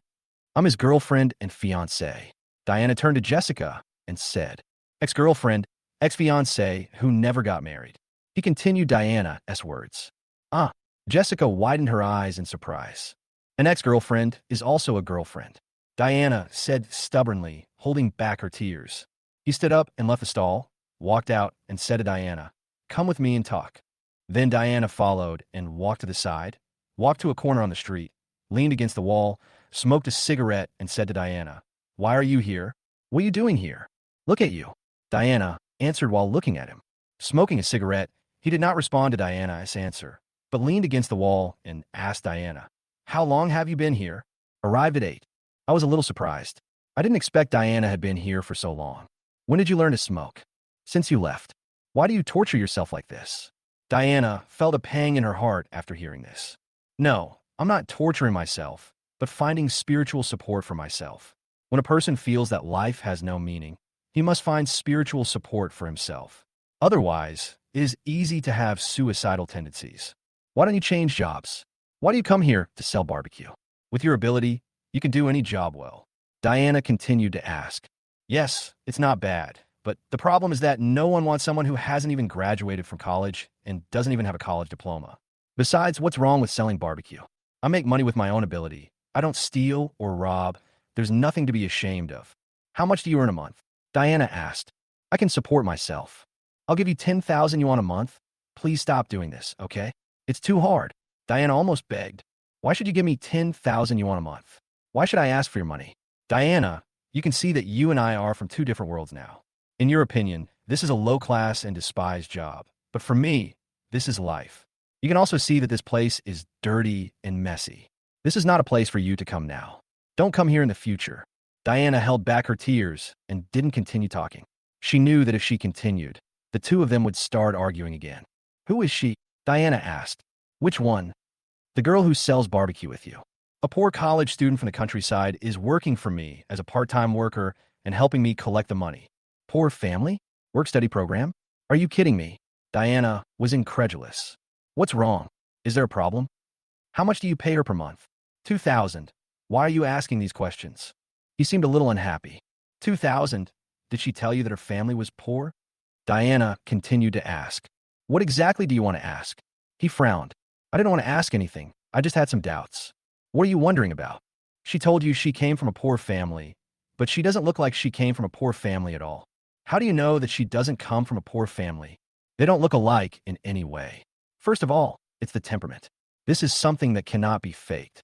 Children who grow up in poor families and those who grow up in wealthy families have different temperaments. The second is the skin. You men may not understand this, but women are very sensitive to it. The skin is one thing, and the acquired maintenance is another. Look at her skin yourself. It's so smooth and white. Do you think she's a poor student from the countryside? You grew up in a small place yourself. You can see it yourself if you compare it. This kind of skin color is the result of long-term maintenance, and it is definitely not the ordinary skincare products used. You may not understand what I'm saying, so let me be more specific. Did you see the necklace around her neck? Diana asked. What's wrong? Is it expensive? Not expensive. I think it's quite thin, not thick. Huh, Diana smiled and said, first of all, her family is so poor that she has to work outside to earn money. How can she afford to buy a necklace? Secondly, that necklace is really not cheap. Most common necklaces are judged by their thickness and weight, but this one is not. If I am not mistaken, the necklace she is wearing is a limited edition bought from France, and it costs no less than $500,000. 500,000? Are you kidding me? His eyes widened. I'm not kidding. I haven't improved in other aspects during these years, but I have gained more knowledge and experience. I can't be wrong. And the perfume she wears is Chanel No. 5. It's not very expensive, but it's not cheap either. 50 milliliters costs about 1,000 renminbi. You know how much 50 milliliters costs? I didn't look at other things carefully, but I can say this. This girl definitely can't be from a poor family. Not only is she not from a poor family, but her family is very wealthy. Impossible. Look at what she's wearing. It's very ordinary. I don't think any of it is a brand name. That's what puzzles me, and I don't understand why the clothes she wears are all very cheap. Besides, if her family is so rich, why would she come to work for me? Is she sick? I don't know. She must be after something from you. Chapter 33. The One Who Wants You. Ha! Don't you think it's funny when you say that? What do you want from me? Look carefully. Is there anything on my body that you can want from me? He thought it was a huge joke. Why not? Maybe she is just like me and is after you. All right, stop talking nonsense here. She had a rich boyfriend before, and he gave her a lot of things. This is not surprising. Besides, whether she is rich or poor, it has nothing to do with me. Diana, just tell me, why did you come to see me today? If you really came to see me, then thank you for your kindness. Now you can see that I'm going to sell barbecue, and someone is coming. As he spoke, a customer really came to the barbecue stall over there. Here's 20,000 yuan, take it, Diana said, opening her bag, taking out 2 bundles of $100 bills and handing them over. You don't owe me money. Why give me money? Why are you so stubborn? What's wrong? Is my money poisonous? Is my money dirty? Thank you for your kindness, but I really don't need the money. I've already borrowed some. If you don't believe me, just look. He took out his cell phone and showed the text message to Diana, saying, Did you see it? I've already got the money. You can take the money back. Thank you again for your kindness. Where did you borrow the money from? Diana was a little surprised. Don't worry about it. Okay, I have business over there, so I won't accompany you. Diana, listen to my advice. I have tried to let go of everything in the past, so you should let it go too and live your happy life now. We are from 2 different worlds, so it's better not to have any contact or intersection with each other. I don't want to see you again. After saying this to Diana, he turned and walked towards his barbecue stall. Why do you do this to me? Diana shouted at his back, but did not turn around. Oh, come quickly, come quickly. People have been waiting for a long time, and I don't really know how to do this. When I walked to the stall, I saw Jessica grilling a few pieces of barbecue on the stove, looking very flustered. When she saw me coming, it was like she saw a savior. He laughed, walked over, took the barbecue from Jessica's hand, and leaned against it skillfully. Oh, you're here. I was so anxious. Jessica wiped the sweat off her face with a tissue. Don't do this kind of work next time. You just need to stand there and collect the money. This kind of work is not for you. Don't get your hands dirty. By the way, why are your hands so white? Your skin is so good. As he spoke, he looked at Jessica's jade-white hands and remembered what Diana said, and asked, Really? Ha! Jessica smiled happily. As a girl who doesn't like to be praised, there was a hint of doubt, but he didn't ask any further questions. After all, the 2 of them were not that familiar with each other yet. That is your girlfriend? Jessica asked cautiously. No, I just said my ex-girlfriend. We broke up. He said calmly while grilling. Why did you break up? She is very beautiful. Your logic is flawed. What does breaking up have to do with whether she is pretty or not? Can't beautiful people break up? That's not what I meant. I just said that. She is very beautiful. I just asked why you broke up. Besides, it can be seen that you were the one who proposed the breakup. She must still be thinking about you in her heart. Jessica was anxious. Why are you so gossipy? Tell me about it. No. Tell me, why are you so stingy? Jessica pouted. Isn't it stingy not to say this? Of course I'm stingy. You're a grown man. You are too gossipy. Okay. I'll tell you, it's very simple. I had someone else outside, so I broke up with her. I cheated on her. I didn't love her anymore, and I fell in love with someone else. He handed the barbecue in his hand to the person waiting there, sat on the chair, and lit a cigarette. You are lying. I don't believe it. I don't believe it. Why don't you believe it? I can't fall in love with someone else. You're not that kind of person. Jessica said, you've only known me for a few days. How do you know I'm not that kind of person? Let me tell you, all men in the world are the same, just like your rich ex-boyfriend. They all get tired of the old and love the new. He said with a smile. What about your current girlfriend? I don't have a girlfriend right now. Didn't you just say that you fell in love with someone else? Yeah, I broke up with her because I fell in love with someone else. But then, the person I loved fell in love with another man and broke up with me. So, I don't have a girlfriend now. He made up these stories without any sincerity. What are you talking about? Jessica was confused. Just understand the general idea. Do you really want to make it clear? Okay, it's almost time. You can go back first. You can get off work today. You're off work so early? It's late. It's already 10 o'clock. Oh, time flies by so fast. What you said makes me feel like you are reluctant to leave work. How could I be the one to pick such a good employee? Okay, go back quickly. It's too late, and the dormitory will be closed soon. He urged. Oh, okay, I'll go first then. Jessica hesitated for a moment, then turned around and prepared to leave. By the way, your necklace is quite pretty. Was it a gift from your ex-boyfriend? What are you talking about? Jessica held the necklace around her neck and said casually, no, this is a birthday gift my dad gave me on my 18th birthday. He frowned when he heard this. What's wrong? Jessica looked at him strangely. Nothing, I just thought it looked nice and asked casually. Okay, you can go back first. He said again. Then I'll be leaving first. By the way, let me tell you, I don't think the bank made a mistake with the money in your card. How could the bank make a mistake? It must be one of your friends who knew you were in trouble and wanted to help you. Don't worry about that for now. Just take out the money and solve your problem first, really. Jessica persuaded again before leaving. Well, I know what to do. You go back first. He responded perfunctorily. Jessica looked anxious, but there was nothing she could do, and she could only leave awkwardly. Chapter 34, Shameless. I still closed the stall before 12 o'clock and rode my tricycle home, thinking about the 20,000 yuan all the time. As soon as I rode the tricycle into my house, I found Grace's car parked there. Ride the tricycle over and stop. Grace got out of the car. Crying again? He asked while unloading the car. Yes, I started looking for you as soon as it got dark. I kept crying and making a fuss. I haven't slept yet, and I'm still waiting for you to come back. Why didn't you come to me earlier? You are working, and I cannot disturb you. This is not a job for me. I'm just trying to make a living. I'll speed up and it'll be done soon. I'll take a shower after I'm done. He quickened the unloading speed, then picked up the bucket and went to take a shower nearby. He changed his clothes in a hurry and got into Grace's car. How about, you could go to work at my company tomorrow? Grace said as she drove. She felt a little sorry for the poor and hard life they were living. What's the matter? Is your company's cafeteria short of a barbecue chef? He said with a smile. I'm serious. I'm not kidding. I'm not kidding. I don't know anything. I haven't even graduated from college. What can I do in your company? I can't do anything except grilling a barbecue. Leaning against the parking space. You can learn if you don't know how to do it. Even if you can't do anything else, you could be a driver. You said you have a driver's license. Why don't you be my driver? I'll pay you 15,000 a month, which is easier than selling barbecue. After listening to it, he smiled and said nothing. What's wrong? Don't want to. It's not that I don't want to, but that I don't dare. I know you mean well, and you want to help me because you see that selling barbecue is too hard. If you wanted to hire a driver, you could have done a long time ago. Why wait until now?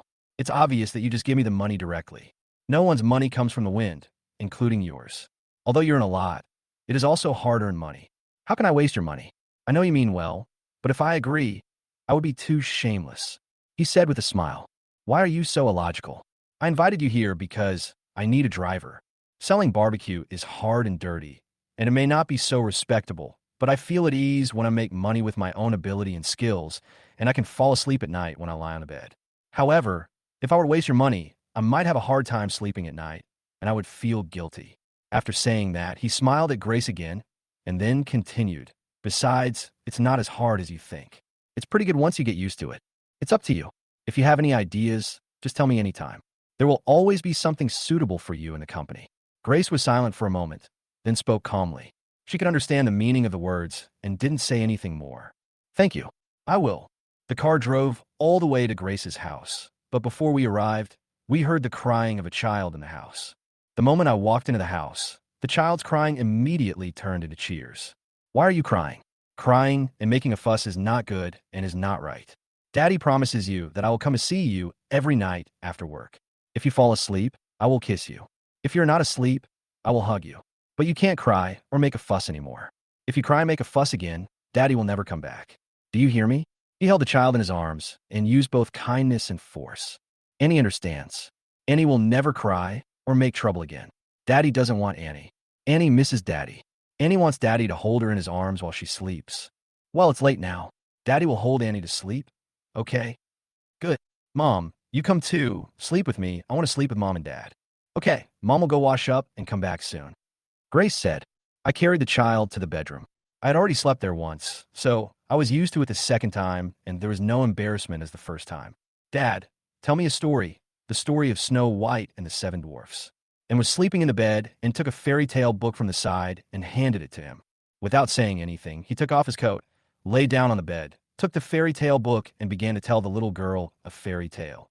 In a faraway country, there lived a king and a queen. The little girl lay directly on her mother's belly and listened quietly to the story. When Grace came in after washing up, she found that her daughter had fallen asleep on her stomach while she was still telling a story from the book in a very emotional voice without knowing it. Asleep, Grace walked over and whispered, then sat on the bed, gently took her daughter off her belly and put her under the quilt. Ah, so fast. I used to go to bed at 9 o'clock every night, but now I'm waiting for you to go to bed at this time, and I keep crying and making a fuss.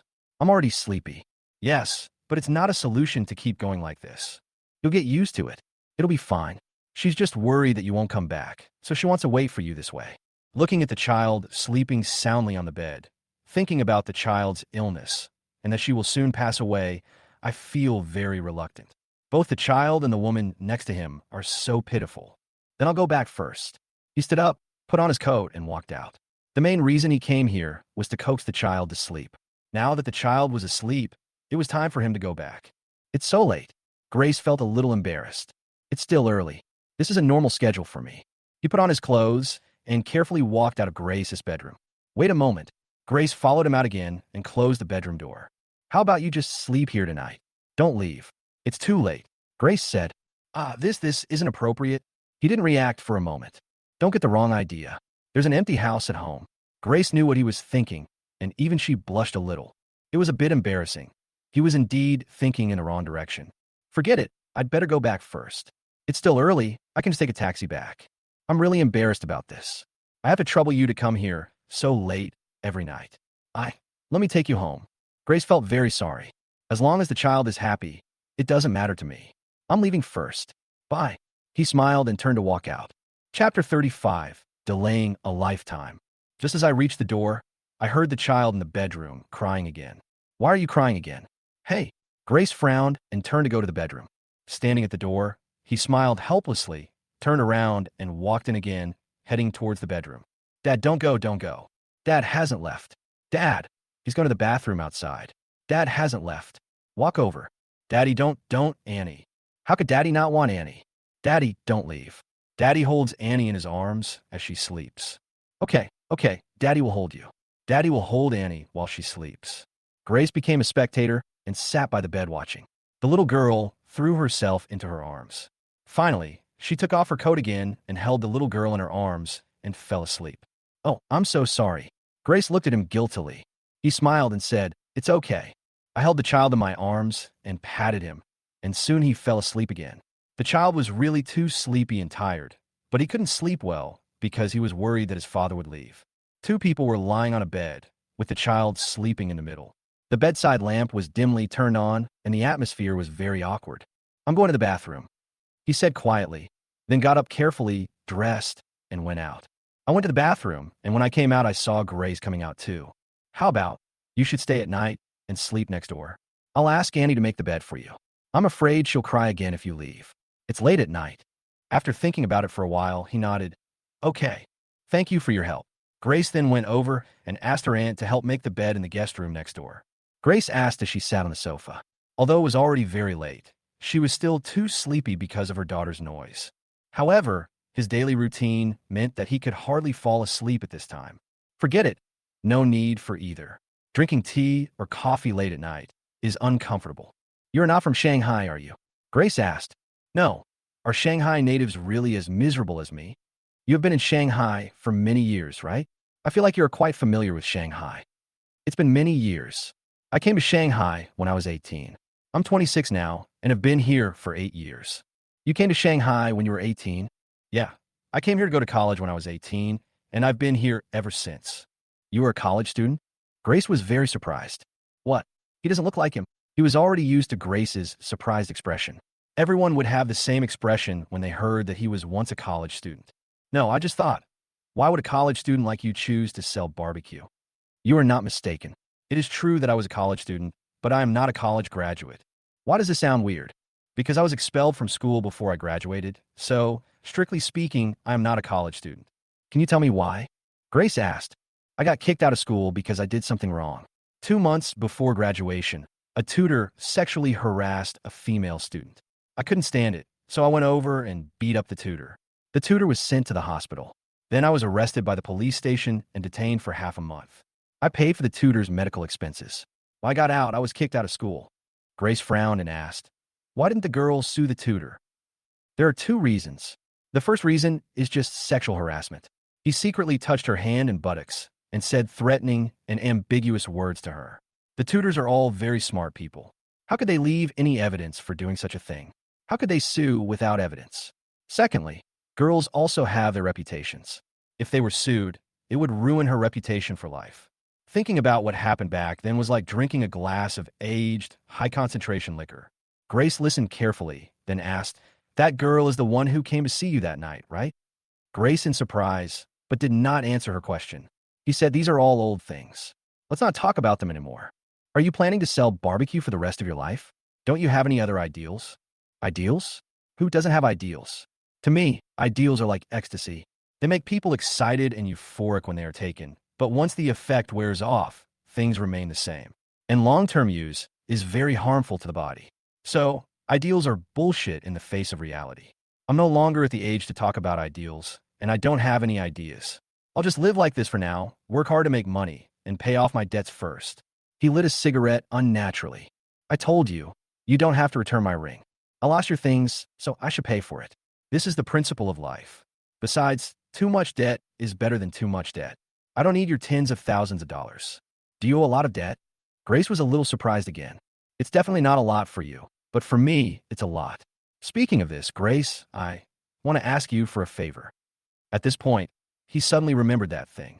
Although he didn't want to say it, he had no choice but to say it to Grace shamelessly. What's the matter? Lend me another 20,000 yuan. Actually, I really shouldn't have asked this. He was saying this, thinking about how to explain this to Grace. Just as he finished speaking, he saw Grace stand up and walk into the room. Not long after, Grace came out with 2 bundles of $100 bills in her hand and handed them to me, saying, what a coincidence. I just happened to have some cash today. I haven't had time to deposit it in the bank yet. You can take it first. Is it enough?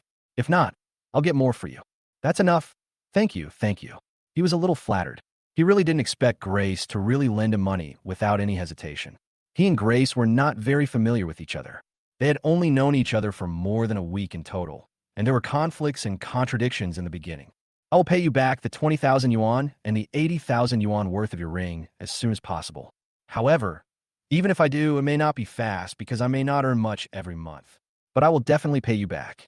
He stood up and said to Grace gratefully, you are sometimes too stubborn. It's up to you. You have helped me so much, and there's nothing I can do for you except financially.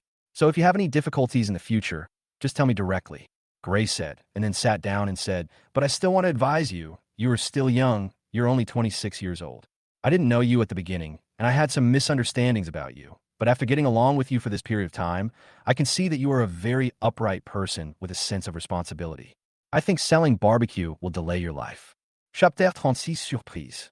I don't mean to look down on barbecue sellers, but there will always be unfairness in the division of labor in society. Selling barbecue is obviously not a very good job. The biggest impact is not in the present, but in the long run. You can't sell barbecue for the rest of your life, right? You are still young and should have a long-term career plan. What's more, you're also a college student, you just don't have a diploma, and you have also received higher education. For your own sake, I think you should also give it a try. Although my company is not big, there should be a stage for you to display your talents. It is indeed difficult to find a good job without a diploma in this society. You can work in my company first, and when you have work experience, you will be much more popular when you go to other companies. You should think about it carefully. Grace said as she sat there. Grace said this, it really sounded like a teacher or a leader with a sense of authority. He smiled and nodded, saying, "Okay, I'll think about it." To him, Grace feels more like an older sister, a kind older sister. The two chatted for a while, and then Grace went to sleep. The child seemed to have telepathic knowledge that the child had not left, and he continued to sleep without making any noise. I slept in the guest room of Grace's house. It was a strange place, and it was someone else's house. I was somewhat not used to it. I tossed and turned in bed for a long time, thinking about many things, and finally fell asleep in a daze. The next day, I had breakfast at Grace's house before going out. I went out with Grace. Today is Saturday, and Grace is not at work, so she sent me home. I refused and chose to take the bus back. I went directly to the bank, but because it was Saturday, many banks were closed. I searched for a long time before I found an open bank. I took the 20,000 yuan and transferred it to my friend, and added 500 yuan more. The 500 yuan was a wedding gift for him. Regardless of whether the other party was getting married for real or fake, I was grateful to him. The fact that he was able to lend me money was very touching. As I walked out of the bank, I suddenly remembered something, so I went back to the bank, gave my bank card and ID card to the bank staff, and asked what happened to the 20,000 yuan in my card. As soon as I walked out of the bank, I received a call from Lu Jiahao. "Hey, Mouse, what's up?" "Of course it's a good thing. Come over for dinner. We'll have a drink at noon. Why are you so enthusiastic lately? Is there something fishy going on? Why do I always feel something is weird?" he said with a smile. "Johnson, can you please have some conscience when you speak?" These words were not said by Lu Jiahao, but by Nieziki, who took the phone and shouted, "Come here. I'll give you a surprise." Nieziki continued, "Surprise? What surprise? You'll know when you get here.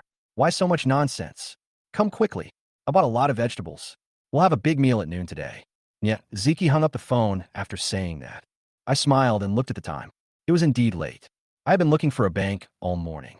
I took a bus, changed buses twice from the bank, and finally arrived at Lu Jiahao's house after an hour's ride. There was no other way. This city was too big. He took the key and opened the door of Lu Jiahao's house. When he entered, Nieziki was busy in the kitchen, while Lu Jiahao, who had bronchitis, was sitting on the table with the dishes and chopsticks ready to work. Wow, today is really a big dinner. The red wine is on the table. There are so many dishes in the kitchen, including pork ribs, fish, and even hairy crabs. What kind of good day is this? "Howsy, did you get a promotion? Or are you pregnant, Ziki?" He walked in and looked, then stood at the door between the kitchen and the dining room and asked with a smile, "Just shut up. I'm not pregnant, and he didn't get a promotion. You might as well get me pregnant instead of letting him get a promotion." Yeah, why do I feel this is weird? There's no connection between the two, right? I'm just saying that I'm a loser. Can you please stop adding fuel to the fire? Lu Jiahao said in a low voice. "Damn it, Ziki, don't be so ungrateful for what you have. Do you think you have no future with Housie? What would you do if you married a man like me? Wouldn't you jump off the building? So if you're not as good as the best, but better than the worst, you can just make do with what you have for the rest of your life. Are you saying good things about me?" Housie kicked him and cursed. "I'm still unaware of the blessing I have. I think you're the one who is unaware of the blessing you have, right? Diana. Okay, stop it. You two, stop bringing up my issue for no reason. You said you were going to give me a surprise, but where is the surprise? Is the surprise these hairy crabs?" When Ziki mentioned Diana's name, he interrupted her immediately and pointed at the hairy crabs in the kitchen and asked, "You will see the surprise soon." Nieziki smiled mysteriously while cooking. As he was speaking, there was a knock on the door. "Look, there's a surprise. Johnson, go open the door." "Who is it? I am surprised." He smiled and thought it was Nieziki's colleague or friend or something, so he went to open the door without any precautions. As a result, as soon as he opened the door, he saw Diana standing at the door. Looking at the door, the two people were almost face to face. He had met Diana twice in the past few days, but had never seen Diana so closely. In fact, He had never looked at Diana seriously. Over 3 years have passed, and her appearance has not changed much. She is still as beautiful as before, but with a more mature charm and confident aura. The unexpected meeting was like a blow to the head from reality. Seeing Diana, he frowned deeply. He suddenly knew what the surprise Nieziki had mentioned for him was. He also realized that Nieziki's invitation to him to dinner today was a complete conspiracy. Diana stared blankly as she came in. It was obvious that she knew it was here. He frowned and ignored Diana, but walked aside. There are some things that you don't need to ask. Today's events were obviously arranged by Nieziki's kindness. Diana, you're here. Why did you come at this time? It's time to eat. Nieziki prepared the last dish and brought it to the table. I was shopping in the morning and went to the supermarket. We didn't buy a lot of daily necessities when we moved there, Diana said as she looked. He lit a cigarette and walked to the balcony, turning his back, not looking at Diana or Nieziki. Johnson, Nieziki shouted. He turned around and asked, what? Diana is here. Nieziki pointed at Diana. Here it comes. I'm not blind. I can see such a big person, he said unhappily. How can you talk like that? Why are you leaving? Why don't you come over and talk to Diana for a while? You haven't seen each other for so many years. You must have a lot to talk about, Nieziki said with blinking eyes. Chapter 37, deliberately pissing me off. No, everything that needed to be said was said 3 years ago, he said coldly. After saying that, Diana's expression suddenly became very gloomy. I really don't know what to say to you. Come on, let's eat. It's time to eat. Come and eat, Nieziki said unhappily.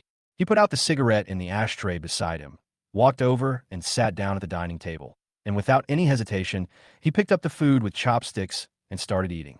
Johnson, have you any gentlemanly manners? Diana hasn't even started eating yet, and you're eating alone. Nieziki scolded angrily. The chopsticks are there, and no one is stopping her from eating, he said lightly. Johnson, you did it on purpose today, didn't you? Nieziki heard this and looked at Diana's sad expression and became very angry. Forget it, Ziki. He has that kind of temper, you know that. In the end, it was Diana who pulled Nieziki aside and persuaded her. Go get some wine.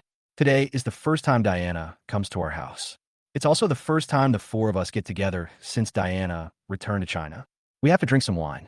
It can be considered as our welcome party for Diana, Nieziki said as she pushed Lu Jiahao. Oh yes, I forgot. I'll go get it. Lu Jiahao stood up, went to get the wine, and then arranged the glasses. Finally, when he opened the red wine and prepared to pour the wine into the glasses, he said while eating the food, I don't drink. You don't drink? Johnson, are you kidding? Aren't you a big drinker? Nieziki asked curiously. I don't want to drink today, he said lightly. After saying this, Diana's eyes turned red, and it was obvious that she did it on purpose to show her. Are you done yet? Why are you like this? Nieziki got angry. What's wrong with me? You can drink as much as you want. I didn't stop you. Normally, you scold me every day when Housie and I drink. Now you scold me when I don't drink. Why is life so difficult? What should I do? You did it on purpose. Did you do it on purpose to embarrass Diana? Or did you do it on purpose to embarrass me? Nieziki had a hot temper. I embarrassed myself, he said lightly. Okay, Ziki, forget it. Don't be angry with him. He hates me in his heart, so just let him vent, Diana said while pushing Nieziki. I know you were wrong back then, but so many years have passed. It's time for him to calm down, right? Besides, as a grown man, what's wrong with bowing your head to your woman? What's wrong with being more tolerant? How can you be so narrow-minded? Nieziki scolded again. My own woman? Who? Ziki, are you kidding me? I'm just an old bachelor. I was married once, but there was no bride on my wedding day. I got married alone by myself.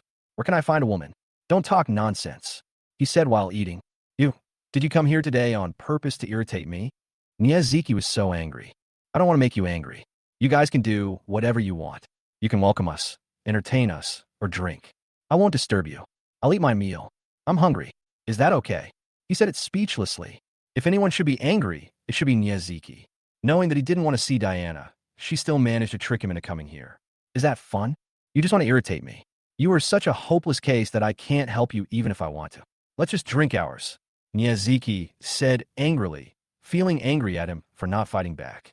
Nieziki has been really worried about Diana these years. She knows everything about what happened between her and Diana. She is also very angry about Diana's departure. Diana left, and she lived alone. She has introduced many girls to her in the past 2 years, but she never met him. Even if she did, she would deliberately make trouble. This time Diana came back suddenly, and Diana told her that she came back to find someone to marry.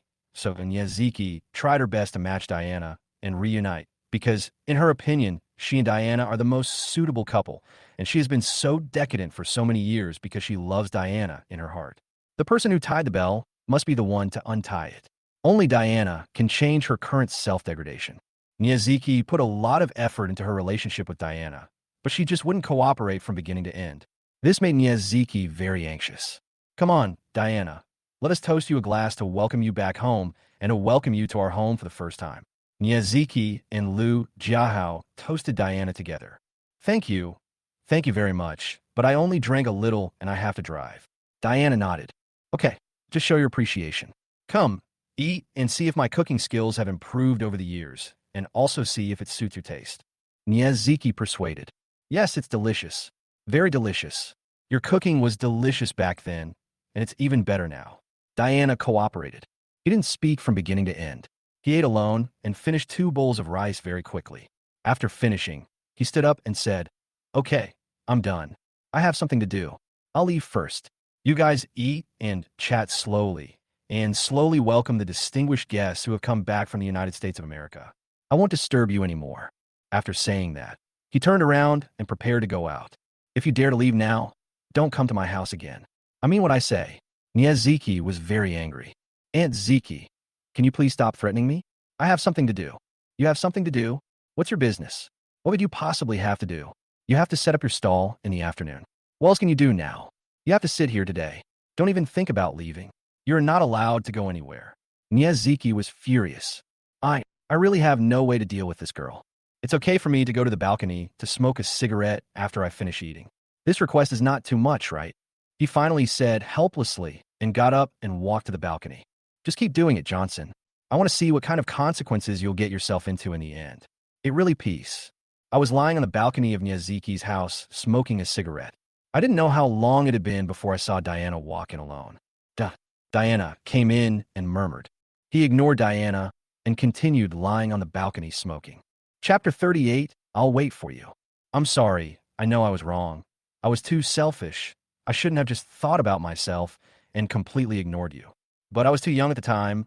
I didn't know what I needed most. I just wanted to fight for my dreams and ideals and ignored what I wanted most. It's been 3 years. Actually, I know very well in my heart that you hate me and you don't want me anymore. In these 3 years in the United States, these 3 years without you, I realized that what I wanted most was actually you. Diana said while crying, holding her hand. Looking at Diana's appearance, he felt hatred and pain in his heart. He stared at Diana blankly and finally said, Diana, if you had known this would happen, you would not have done it in the first place. There is no regret medicine in this world. Moreover, I may not be what you want because for you, what you lose is always the best, and what you get is rubbish. You got me at the beginning, but to you, I was rubbish. You wanted to pursue your future, and you thought that was the best thing. Now, your dream has come true. You are rich and powerful now, but you think these are all rubbish, and love is what you want. Diana, I don't know what to say, and I don't want to hate you, but I really can't. Just like Ziki said before, he said you were my woman, and I also want you to be my woman. But are you? You're no longer. You abandoned me and left. From the moment you left, you are no longer my woman, and there is no relationship between you and me. Diana, I think it's better for us to keep our distance, because when I see you, I can't help but think of the pain you left me over the years, and I can't help but hate you. So, let's not see each other again. It's good for both of us. You live the life you want, and I live mine. After saying that, he opened the door and walked out from the balcony. As soon as I opened the door, I saw Nyaziki and Liu Jiahao lying by the balcony door listening. When she saw the door suddenly open, Nyaziki blushed in embarrassment. What are you doing? Let me listen. Did you bully her? Nyaziki said awkwardly. She's not crying. I'm the one crying. He rolled his eyes at Nyaziki and walked out. Where are you going? Nyaziki asked hurriedly. Go home and go to bed. After saying that, he opened the door of Nyaziki's house and walked out without looking back. He walked out the door, let out a long breath, then lit a cigarette and went downstairs. After going out, Nyaziki hurried to the balcony and then saw Diana standing there crying. Johnson is such a bastard. Seeing Diana crying, Yet Zeke couldn't help but scold him for not knowing how to be gentle with women. Don't blame him. I can only blame myself. I was the one who abandoned him and left. It's normal for him to hate me. Diana wiped her tears and said, Yes, that's right. You really deserve it. You gave up a good man and a good marriage and insisted on running to the United States. You ruined a good marriage. There's nothing wrong with going to the United States to gild your reputation or to study for a better future. But since you wanted to leave, you should have told him first. You ran away the day before the wedding, bringing shame to his family. What a blow it was. Couldn't you have waited until after you got married? Nijiki scolded Diana unceremoniously. Diana cried and defended herself. That was the last chance, and I couldn't put it off any longer. I didn't want to bring it up at that time because I didn't want to give up on him. Niyazaki waved her hands impatiently. Let's not talk about this now. It's all in the past. There's no point in talking about it anymore. Let's talk about this again. He is really a hard and stinky stone in the toilet. That's his temper. He obviously can't let you go. I told you that too. Your leaving was a big blow to him. Look at him now. He has nothing. He used to be such a good guy, but now he is living a miserable life. It seems like he is torturing himself. I won't hide it from you. I was dissatisfied with you in the beginning. I couldn't bear to see him go on like this, so I hoped to find a woman to cheer him up. I introduced him to many girls, all of whom were very good. I wouldn't introduce him to any who were not good, Niyazaki said in a rambling manner. As a result, he just stood her up. Sometimes when I forced him to go, he would just act like a jerk and wouldn't even look at the girl. Why is he like this? It's obvious that he can't let you go and still loves you. Even if he hates you, it's because he loves you too much, Niyazaki said as she sat next to Diana. I know, I love him too. I've been with him for so many years. It's not something I can just let go of, nor can I just forget. I really regret it. If I were given a choice now, I would give up everything and just want to be with him. Diana nodded. It would have been great if you had thought of this earlier. What are you going to do now? It breaks my heart to see you two like this, Niyazaki said with a sigh. I will stay with him. I will wait for him until he calms down, Diana said firmly. She has always been a very determined person. Once she sets her mind on something, she will definitely achieve it. Otherwise, she would not have given up marriage in order to go to the United States.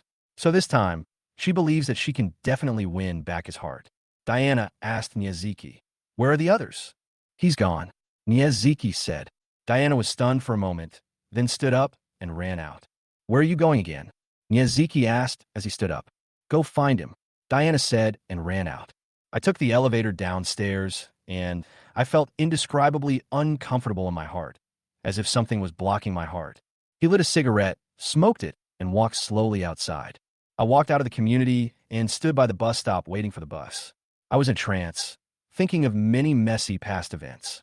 While I was waiting in a daze, suddenly a Mercedes-Benz car stopped beside me. I didn't know who it was and didn't take it seriously.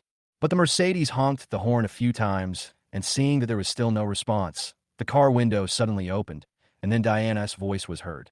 Get in the car. I'll take you home. Chapter 39, Forgot Love. When I looked down, I realized that it was Diana driving, and the car was also new. Thank you, but no need. I don't dare to take such a good car. I'm fine taking the bus, he said lightly after taking a look. I'm not doing anything else. Don't you even want me to take you back? Diana's voice was a little choked. I don't want to. I feel more comfortable taking the bus. You go ahead, he said it calmly. At this time, a bus came from behind, but because Diana's car was parked inside the platform, the bus could not get in. The bus honked, but Diana didn't move. Diana, what are you doing? Move away. You're blocking the bus, urged Diana. No, I won't leave unless you come up. I'm going to block you here today, Diana said stubbornly. Are you sick? You can keep blocking the car here if you want. Anyway, it's not my car. When the traffic police come to deduct points, they won't deduct my points or fine me, he said speechlessly. He knew Diana. She could do what she said, and she would not give up until she achieved her goal. Not wanting to pay attention to Diana, I just stood there waiting for the bus. However, at this time, 2 more buses came from behind and were stuck there, unable to enter the bus stop. The passengers waiting for the bus on the side, and the horns of the buses behind kept honking. I started to get anxious and looked at Diana, but Diana acted as if she didn't hear anything and just sat in the bus watching. Diana, are you sick? Drive away. You're blocking the way. He yelled at Diana in the car. I won't leave unless you come up today, Diana said. Are you crazy? He gritted his teeth in anger, but in the end, seeing that the traffic jam was getting bigger and bigger, he could only quickly open the car door and get in. Drive away quickly. He yelled at Diana as soon as he got into the car. Diana saw him coming in, smiled, and then drove forward. Diana angrily, I just want to take you back. Can't I take the bus? Do I need you to take me there? Does your car not need oil or something? He was so angry that he looked at Diana and said, You just want to show off in front of me that you drive a Mercedes-Benz? You want to prove to me how good and rich you are now, right? No, I definitely didn't mean that. You misunderstood me. Diana explained hurriedly. Okay, stop talking about whether these are useful or not. If you like to give it to me, then just give it to me. He was still full of anger. While driving, Diana suddenly drove the car to a parking lot on the side of the road. What are you doing? I'll take the bus back with you, Diana said. You are really sick. Are you stupid in America? Why take the bus when you could take a car? You said I was showing off to you that I have a car, so I won't take it. I'll take the bus with you and squeeze in with you, Diana said with red eyes. She felt really aggrieved, very aggrieved. Seeing Diana's aggrieved look, his anger disappeared all of a sudden, and he felt a little guilty for the harsh words he had just spoken.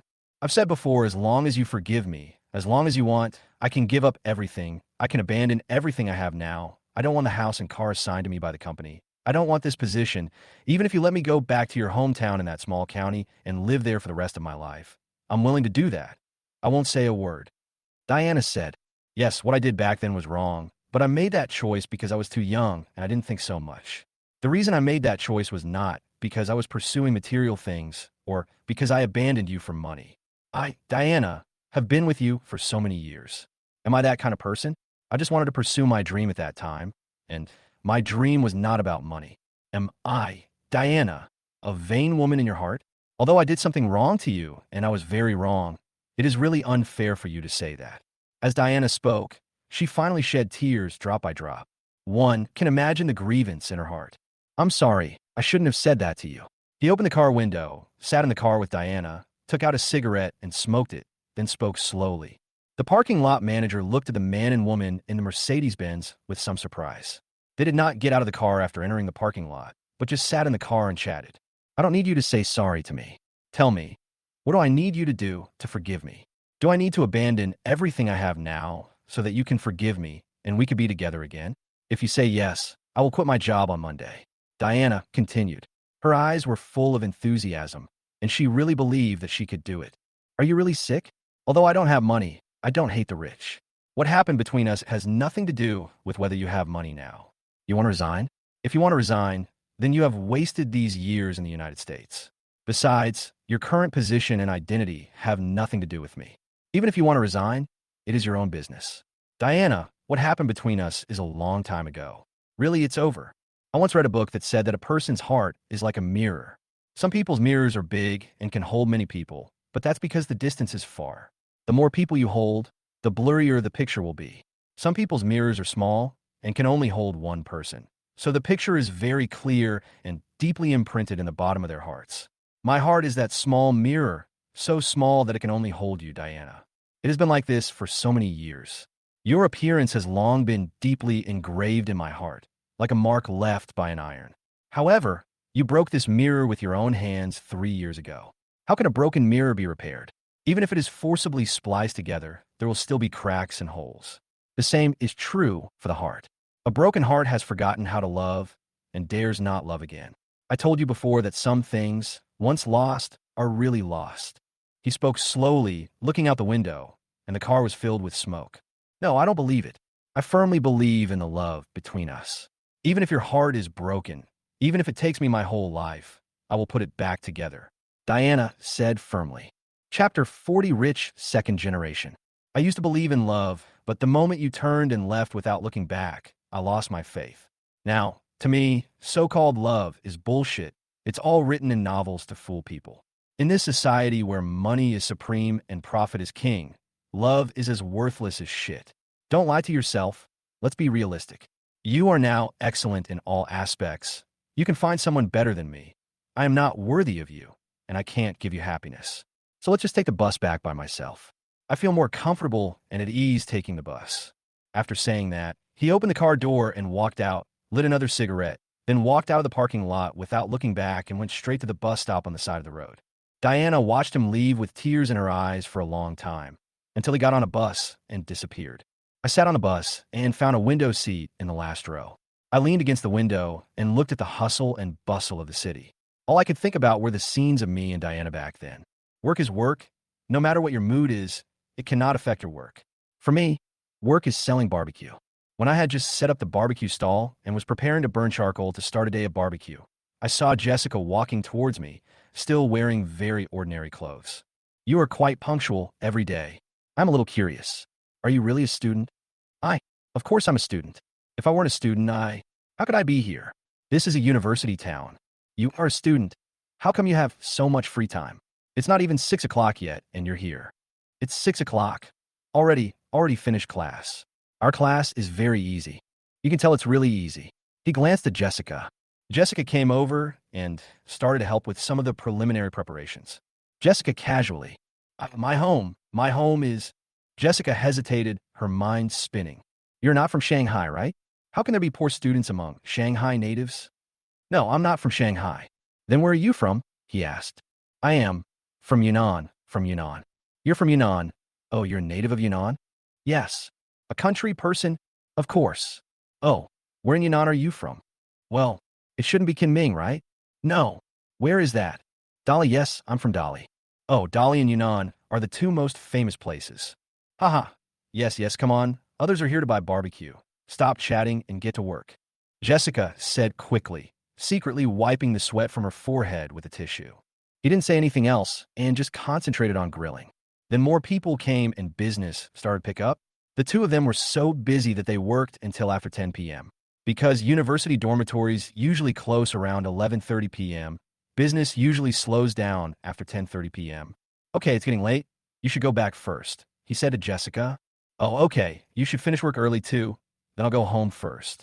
Jessica nodded and asked her to go home at this time every day. Okay. Jessica packed up and walked out slowly. She walked out the back street of the school and turned into the main road outside.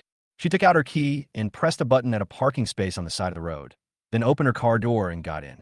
As soon as I got in and before I had time to start the car, I suddenly saw someone standing in front of my car.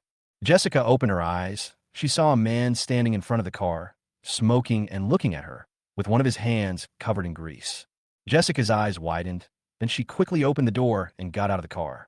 Why are you here? Jessica asked nervously with some stammering. She was scared to death the moment she saw him appear in front of the car. It doesn't matter how I ended up here. What matters is where you're going. Aren't you a student? Aren't you going back to school in your dorm? I've been studying at Shanghai University for several years. For what I remember, Shanghai University shouldn't be heading in this direction, right? I'm going out to buy some things and wait until I get back to school. Jessica asked stutteringly. Oh, I see. Buying something, right? That's right. That's a reasonable explanation. How are you going to explain this? I don't know much about other things, but I know something about this car. It's a Ferrari 488 supercar. I don't know the exact price, but it should be more than 4 million, right? Poor student? You are really poor. He asked after tapping Jessica's car twice, looking very cool. However, he immediately stopped after tapping twice, as if his hand was burned. He looked at the oil stains left by his hand and wiped them with his sleeves. He was panicking because he knew how much the car cost. He blew air at the car and hurriedly wiped it with his sleeve, cursing himself in his heart for being so pretentious. This belongs to my classmate. Can you lend it to me? Yes, lend it to me to go out and buy things. Jessica was so anxious that she was sweating. Oh, I see. However, you might as well say that the car was bought for you by your ex-boyfriend. That would make more sense. Anyway, your ex-boyfriend has already bought you a lot of things, such as Chanel tops, LV pants, Gucci shoes, Hermes bags, the latest Apple mobile phones, and VIP card for 5-star hotels. It seems there is nothing wrong with buying you a Ferrari supercar, right? He asked with a smile. Yes. Actually, I lied to you. These were all bought by him for me, yes. Your ex-boyfriend is so damn good. So good that it's outrageous. How about you introduce me to such a good boyfriend? Huh? Are you kidding? You're a man. Girl, you really can't lie. You know, when you lie, you stutter and your face turns red, your eyes get flustered, and you don't even dare to look at me. Is there? Jessica's face turned red like an apple. If you really have these things, would you still be poor? If you sell all these things your ex-boyfriend gave you, you will get millions. Would you still be poor? If I'm not mistaken, you don't have this rich second-generation ex-boyfriend at all, right? This rich second generation is you yourself, right? He walked to Jessica and asked, I, Jessica was speechless when asked. Chapter 41 Hero. Actually, I've always felt that there's something a little weird about you, but I couldn't tell what was wrong and I never really thought about it. For example, why would a poor college student have skin as white as snow, as if she had never been exposed to the wind, rain, or sun? Why would a poor college student wear a necklace worth hundreds of thousands of dollars and wear Chanel perfume when she goes out? Until today, I went to the bank and tried every possible way to find out who remitted the money to me. Finally, I found out that the bank account that remitted the money to me was named Jessica. Then I felt that everything was wrong. Huh? This can be found out? Oh, I haven't thought about this. Jessica stomped her feet in anger. How come I can't find it? You asked me to transfer 2,000 yuan to your card just to know my bank account number, right? Since you can find my bank account, why can't I find yours? I didn't expect you to check on me. Jessica was very annoyed. None of this matters. Jessica, I just want to know one answer now, and that's why. Asked. Why? Why do you want to get close to me? Why do you, a rich second generation, want to get close to a stinky barbecue seller like me? Why do you pretend to be a poor student in front of me when you are so rich? Why do you come to my place to work and study when you're obviously a rich second generation? Moreover, you and I don't even know each other, but you want to get close to me and help me? You even give me money without telling me? Why? He expressed a series of doubts in his mind. Jessica was speechless and her face turned red. After a long time, she raised her head and said, I'm sorry. Don't be angry first. I will explain to you, okay? No, you're wrong. I'm really not angry. What should I be angry about? A beautiful woman, who is also a second-generation rich girl, went to great lengths to get close to me. This is something that only otakus can dream about. Why should I be angry? I just feel a little confused. What do you want from me? My money? My beauty? Or are you greedy for my ancestral barbecue skills? What are you talking about? You misunderstood me. Of course I know you don't want anything from me. There's nothing on my body that people would want to be concerned about. That's why I'm confused. I just want to make friends with you. Jessica pouted. You want to be friends with me? Yes. You want to eat my barbecue for free, right? Are all you rich people so stingy? No, I'm serious. I really don't mean anything else. I just want to be friends with you. I don't have any bad intentions. You have to believe me. Jessica tried hard to explain, stamping her feet anxiously. But girl, you know that what you did makes me feel uneasy? You are a rich second generation, and I am a poor guy selling barbecue. We have never met each other, and suddenly you ran to my barbecue stall to help me, and then lied to me that you were a poor college student who wanted to work and study in my stall. You helped me sell barbecue every day and secretly gave me money to help me. If this happened to you, would you believe it? Wouldn't you feel unreal and panic? Everything has a logic, and what you did obviously violates the logic of the world. If you don't give me an explanation, I won't be able to sleep tonight. He threw the cigarette butt away and didn't tease Jessica anymore. I always believe that there is no hatred or love without reason in this world. You are so good to me inexplicably. You have to give me an explanation, otherwise I will feel uneasy. He lit another cigarette. Jessica stood there with her head down and counted on her fingers. Then she looked around and said, I'll take you somewhere. I'll explain everything to you when we get there. Get in the car. Jessica opened the car door and got in. Where are you going? He asked, standing by the car window. You'll know when you get there. Then I won't go. Are you still afraid that I will sell you out? Who knows? What if you want to make me your son-in-law? My family has only one son for 3 generations. My dad will kill me. What are you talking about? Come on, you'll know when you get there. I'm not a bad person. Jessica was extremely anxious. Can't we talk about it here? Oh, it's hard to explain here. You'll know when you go there. Come on. Jessica acted coquettishly. Okay, I'll go, but I'm covered in oil. I'm covered in oil too, so I can just wash the car. Your car is so expensive. No matter how expensive it is, it's just a car, said Jessica. That seems to make sense. I'll do it then. Okay. Jessica nodded. You won't ask me to pay for it if it gets dirty, right? He asked tentatively after opening the car door. How can you be like this? Jessica pouted angrily again. After hesitating for a while, he finally opened the door of the sports car and got in. He threw away the cigarette in his hand before getting in. This was a sports car, and he couldn't afford to pay for it if the car was smoked. Jessica drove the car towards home. Halfway through the drive, Jessica suddenly turned into an old residential area and then stopped the car. We're here. Jessica stopped the car and rolled down the window. Why did you bring me here? He was very confused. Are you familiar with this place? Jessica asked. It's okay. I pass by here every day, twice a day. He said casually, "Did you know that there was a fire here some time ago? It was right here, this building that collapsed. The entire building was burned down." "I know.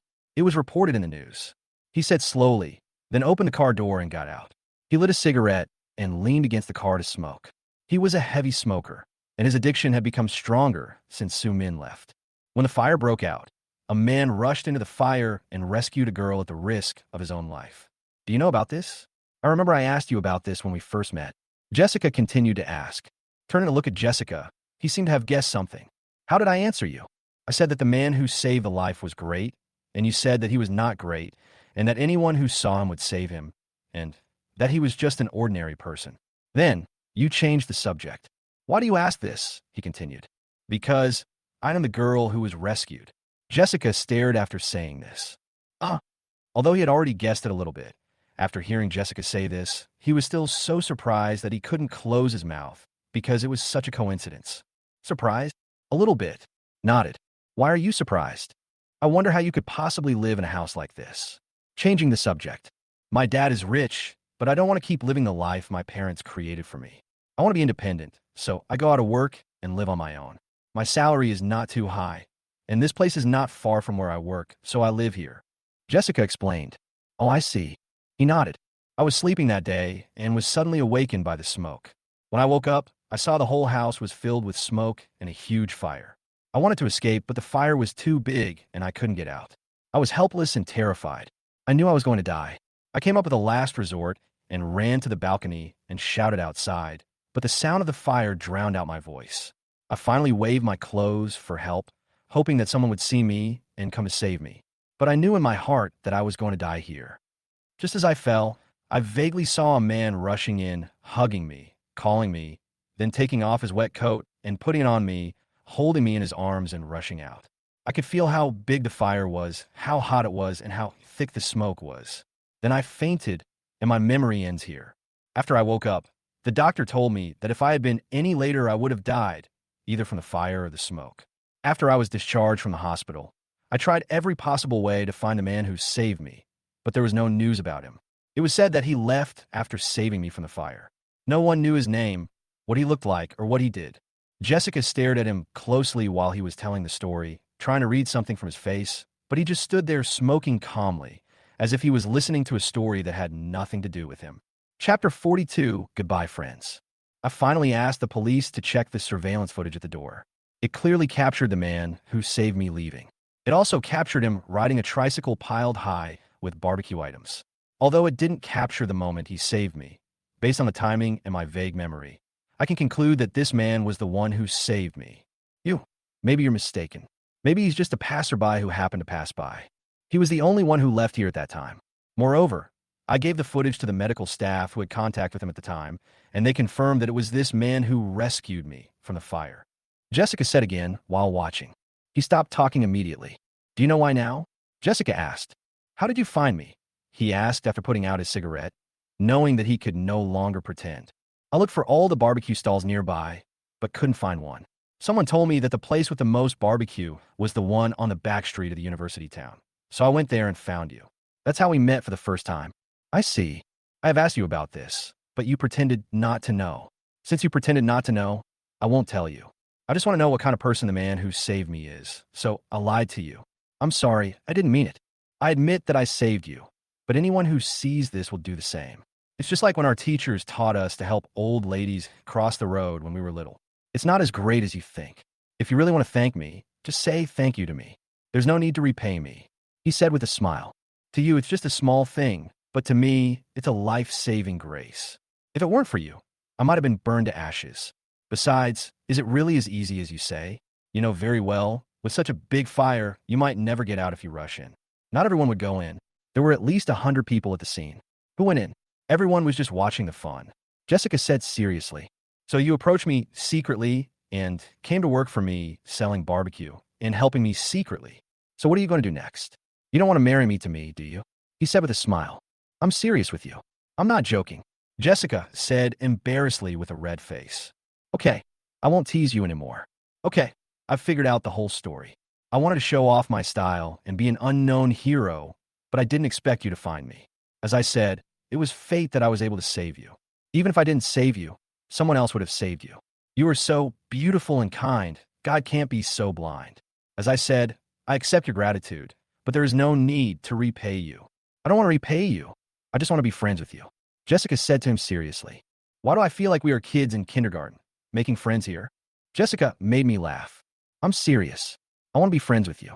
Jessica said seriously again. By Jessica's seriousness, then smiled and said, Why? Aren't we friends these days? Hearing this, Jessica laughed happily and asked quickly, Are you saying that we are already friends? By Jessica's childish words. Okay, it's getting late. Let's go home. I also have to go back to the barbecue stand. Maybe someone has taken away all the things. Finally, he said to Jessica with a smile, then turned around and walked out. Where are you going? Jessica shouted. Go sell barbecue. At least we have to bring the barbecue business back. If we lose it, we will really lose our jobs, he said as he walked. Jessica was anxious, so she drove quickly and caught up with him. She parked the car beside him, opened the window, and said, If you want to go, you have to let me take you there. Not far. It's faster than walking, right? That's true. Fine then. I'll trouble you again. No, you brought me here, so you should take me there. No problem. He muttered to himself, and without any hesitation, he opened Jessica's car door again and got in. You are such an unkind person. We have always gotten along well, right? Why do you suddenly become so cold to me when you find out that my family is financially well off? Jessica said dissatisfiedly while pouting while driving. This is not indifference. This is called self-awareness. We got along well before because I treated you as a poor student who needed my help and needed to work at my place, but now I find that it is not the case. Not only do you not need my help, but you are still thinking about helping me everywhere. What do you want me to do?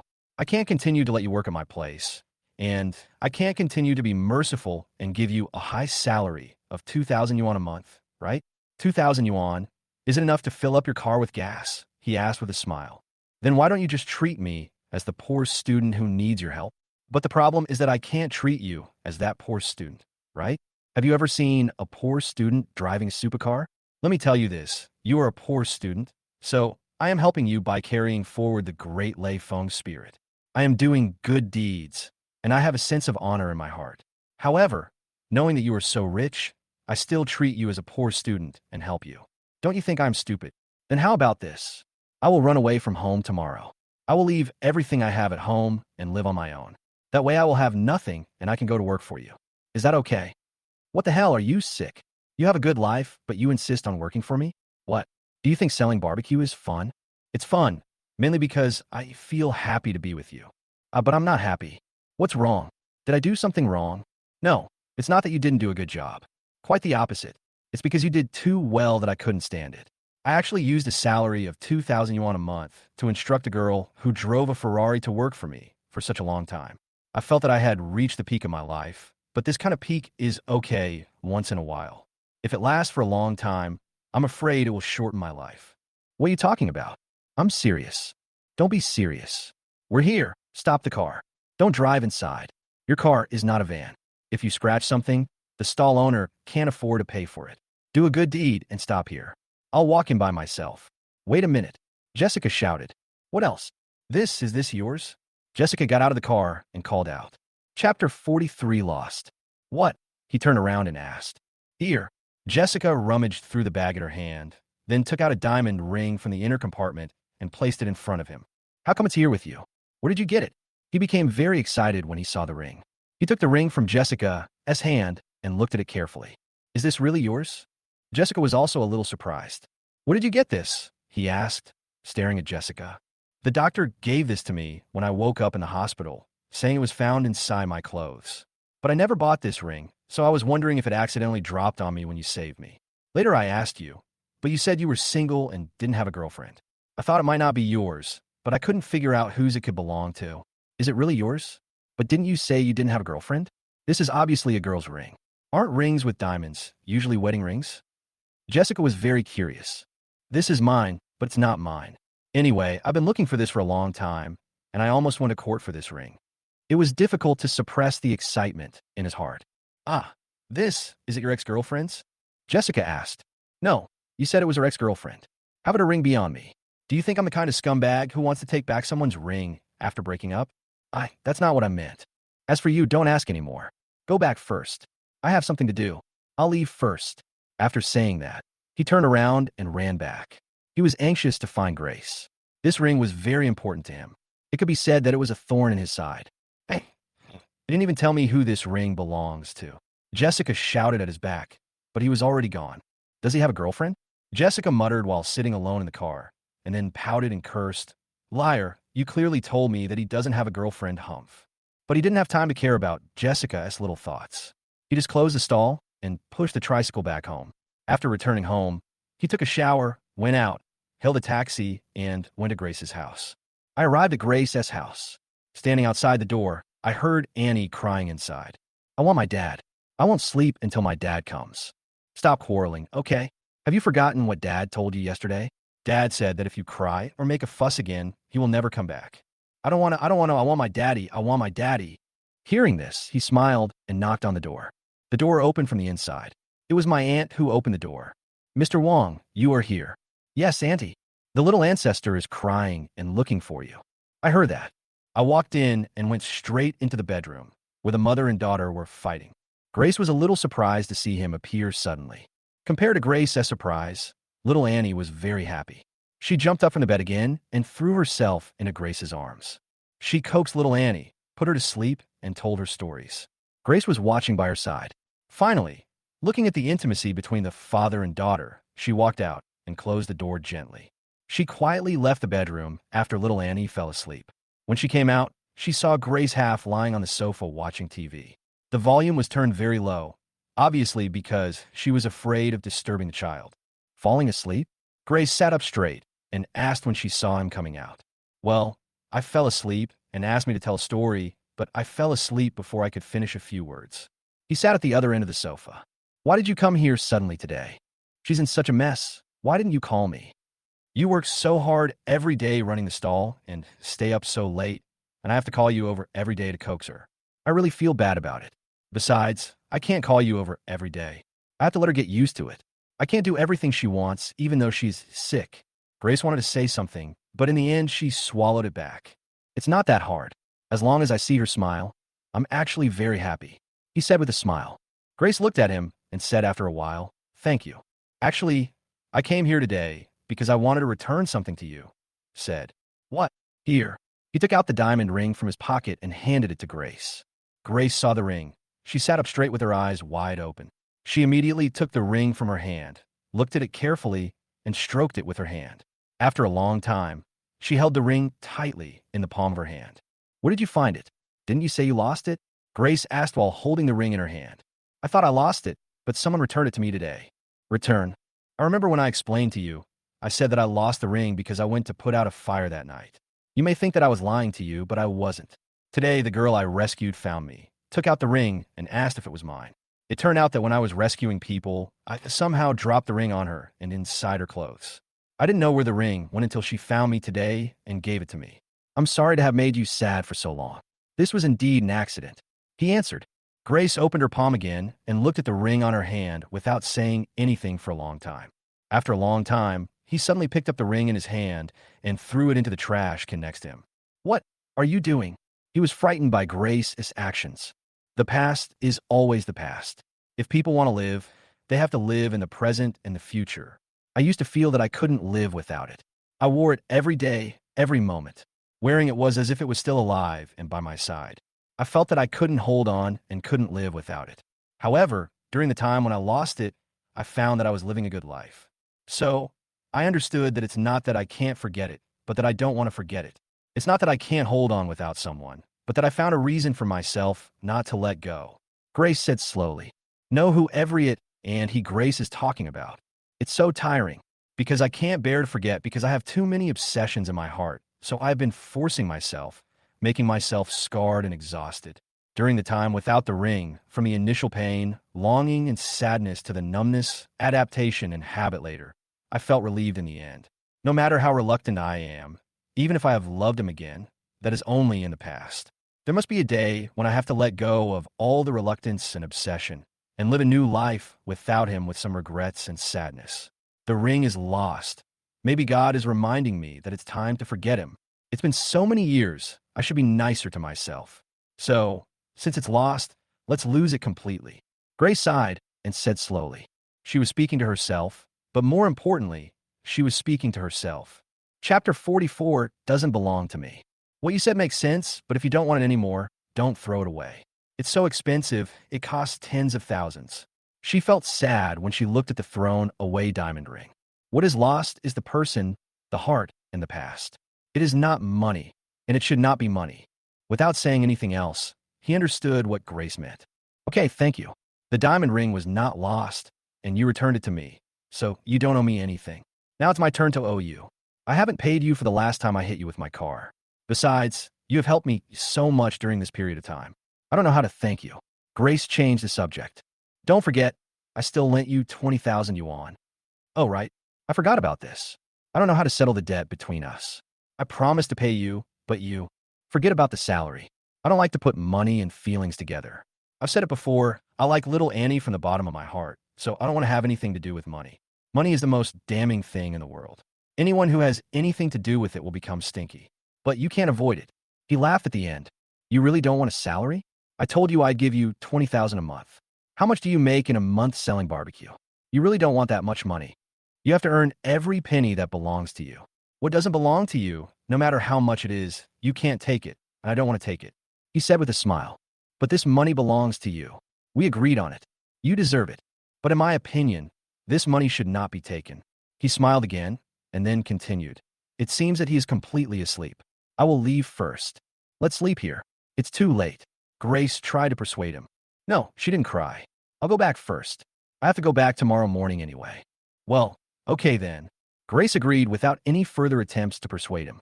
Just as I was about to leave, Annie in the room started crying again, calling for her dad. Helpless. Grace is helpless too. Sleep here.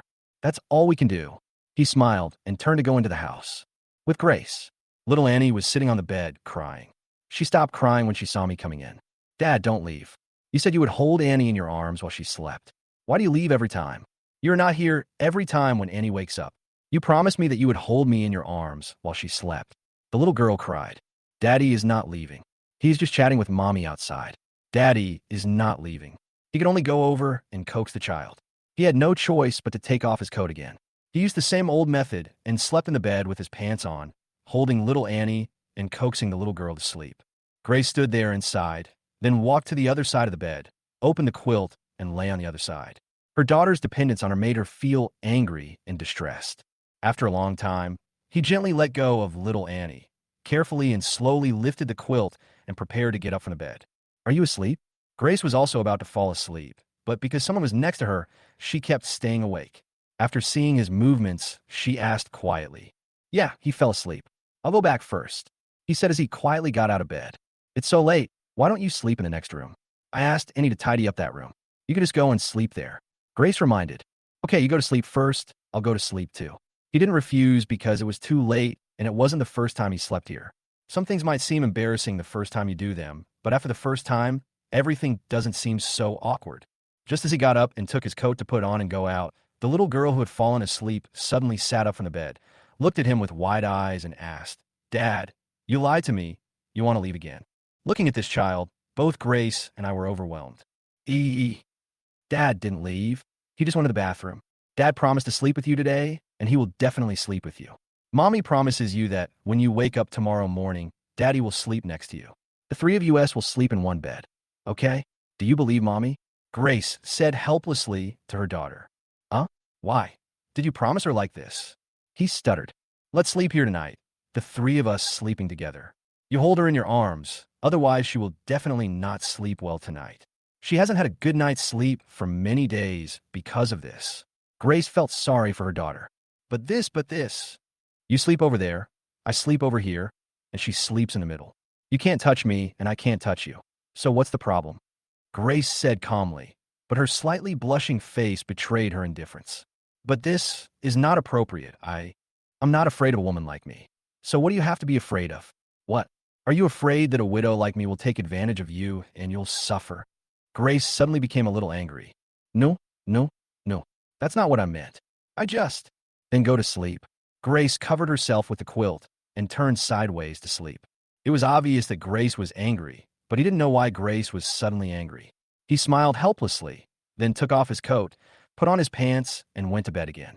He held little Annie in his arms and told her a fairy tale that he didn't even know what he was talking about. Not long after, the child fell asleep again. Are you asleep? Just as she stopped telling the story, Grace, who had been facing away from this side, turned around and asked, Yeah, I'm asleep. I'm sorta used. Grace apologized. It's okay. I'm just too old-fashioned. I don't mean to dislike you at all. Of course, it has nothing to do with dislike or not. It's just that this is the way the world is. I, I don't know how to say it, He wanted to explain, but in the end he didn't know what he was saying. Grace couldn't help laughing when she heard the stuttering at the end, and said with a smile, You are a cute person. I didn't say anything about you. Sometimes women get angry and their logic is incomprehensible, let alone you. I apologize to you. At the same time, thank you. Thank you from the bottom of my heart. With your company, I think she can spend the last part of her life happily. Chapter 45, I Did Nothing. The relaxed atmosphere suddenly became very depressing, and both of them were silent. Is there really no way? I don't believe it. I don't believe that God would be so cruel to such a cute and well-behaved child. Her voice was choked with sobs. No. Grace pulled the tissue from the bedside and wiped her tears, saying, I have tried every way I could if there was a 1 in 1,000 chance, but it really doesn't work. There is no other way. I have tried my best. I should not have given birth to her in the first place. I gave birth to her, but instead of giving her happiness, I gave her a broken family and a stillborn body. I am the most incompetent and cruelest mother in the world. Grace said as tears flowed uncontrollably again. It's not your fault. It's a congenital disease, and there's nothing anyone can do about it. Think of another way. I think there must be a way. I have long despaired. After so many years, I am tired, and she is even more tired. The pain of each treatment. Every time I see it, it feels like a knife cutting my flesh. Forget it. Let's not talk about this. Let everything take its course. Man can never fight against nature. It's late. Go to bed early. Grace once again took the tissue to wipe her tears, and then ended this conversation that always broke her heart. Although they decided not to chat anymore, neither of them could calm down. They were each thinking about their own things, but at the moment, they were thinking about the same thing. 3 people slept on one bed, trying to sleep close to the bed. Although he knew that there was little Annie in the middle and that the bed was very big, he was still very far away from Grace, but he subconsciously slept close to the bed. Grace on the other side did the same, sleeping close to the bed. Little Annie, who was sleeping in the middle of the bed, instinctively leaned towards him, so a strange scene was formed. 3 people slept on a 1.8-meter-long bed, which should be just enough space, but the actual situation was that there was a large empty space in the middle of the bed with no one sleeping. If someone doesn't know the situation, they would think that this is a happy family of 3 sleeping in bed, but in fact is not the case at all. Grace didn't know what had happened, but she was still thinking about her daughter's condition when she heard snoring. She had slept in the same bed with the child several times, but she had never really fallen asleep. She was just acting in front of the child and left after the child fell asleep. But this time was different. This was the first time they really slept in the same bed, and the first time they fell asleep. So, this was the first time Grace heard snoring. Grace was already worried, and with a strange man sleeping in her bed, she couldn't sleep to begin with. Now she heard the snoring, which made it even harder to sleep. When she couldn't sleep, she felt very annoyed and thought the snoring was very disturbing and irritating. In fact, the snoring was not loud, just a slight snoring. It was just because it was such a quiet night, and the 2 of them were sleeping so close to each other that the snoring seemed very loud. But gradually, Grace felt that the snoring was not so annoying. Not only was it not annoying, but it was also somewhat comforting. Then, she fell asleep unknowingly and slept very peacefully. She hadn't slept so peacefully for several years. The next morning, I woke up in a daze, opened my eyes, and saw an unfamiliar roof. Then I felt as if something was pressing on me and someone was hugging me. Waves of fragrance came to me, and it felt like holding a soft jade in my arms. He was very confused. He always slept alone, so why did he feel like there was someone next to him today? So when he turned around, he saw an exquisite face, and that person was Grace. I don't know how the 2 of them slept in the end, but now the situation on the bed is that little Annie is sleeping alone on the left edge of the bed, while she and Grace are hugging each other tightly. Grace is sleeping on her arm, and Grace's hands are tightly around her neck, and under the quilt, one of Grace's thighs is pressed on her belly. This posture and this scene are too intimate and a little too erotic. He was a man full of vigor and vitality. He had just woken up early in the morning and was full of energy. Moreover, He was looking at such a beautiful woman hugging him tightly. How could he resist? Coincidentally, one of Grace's thighs was pressing on this key position. He was feeling both pain and enjoyment at the same time. He didn't know what Grace would think of him when she woke up and saw this scene, although he didn't know how the situation turned out like this. He thought about it carefully, and then prepared to secretly pry open Grace's hands that were hugging him and the legs that were pressing on him, and quietly get up without letting Grace find out. This was the only way to resolve this misunderstanding now. Just as he was about to do it, Grace, who was sleeping in his arms and holding him, suddenly opened her eyes, facing her. So the most embarrassing scene in history appeared, staring at Grace. Grace opened her eyes and looked at him. Grace was resting on his arm. Grace's hands were around his neck and hugged him tightly. And under the quilt, one of Grace's long legs was pressing on the most sensitive part of the man. Grace didn't react to what was happening after she woke up. 3 seconds later, she realized something and threw back the quilt, pulling her hand out from around her neck. With a scream that resounded through the sky, Grace jumped off the bed and pointed at the man who had also climbed up from the bed and sat down, saying, "You, what are you going to do? What did you do?" Grace's face was full of anger and fear, but at this moment, she felt aggrieved and helpless. He quickly said, "I swear to God, I didn't do anything. I don't know how I became like this. I just woke up. I really don't know anything. I can guarantee that I really didn't do anything." Grace had no time to react. Now, she has become much more sober. Thinking of the posture just now, her face turned red unnaturally. The posture just now was enough to show that even if something was to happen, it would definitely be her who took the initiative, and she was just the passive one. Grace coughed awkwardly twice, then said, "I know. Okay, I'll get up first and go wash up." Grace walked out as if nothing had happened, but her face was as red as an apple.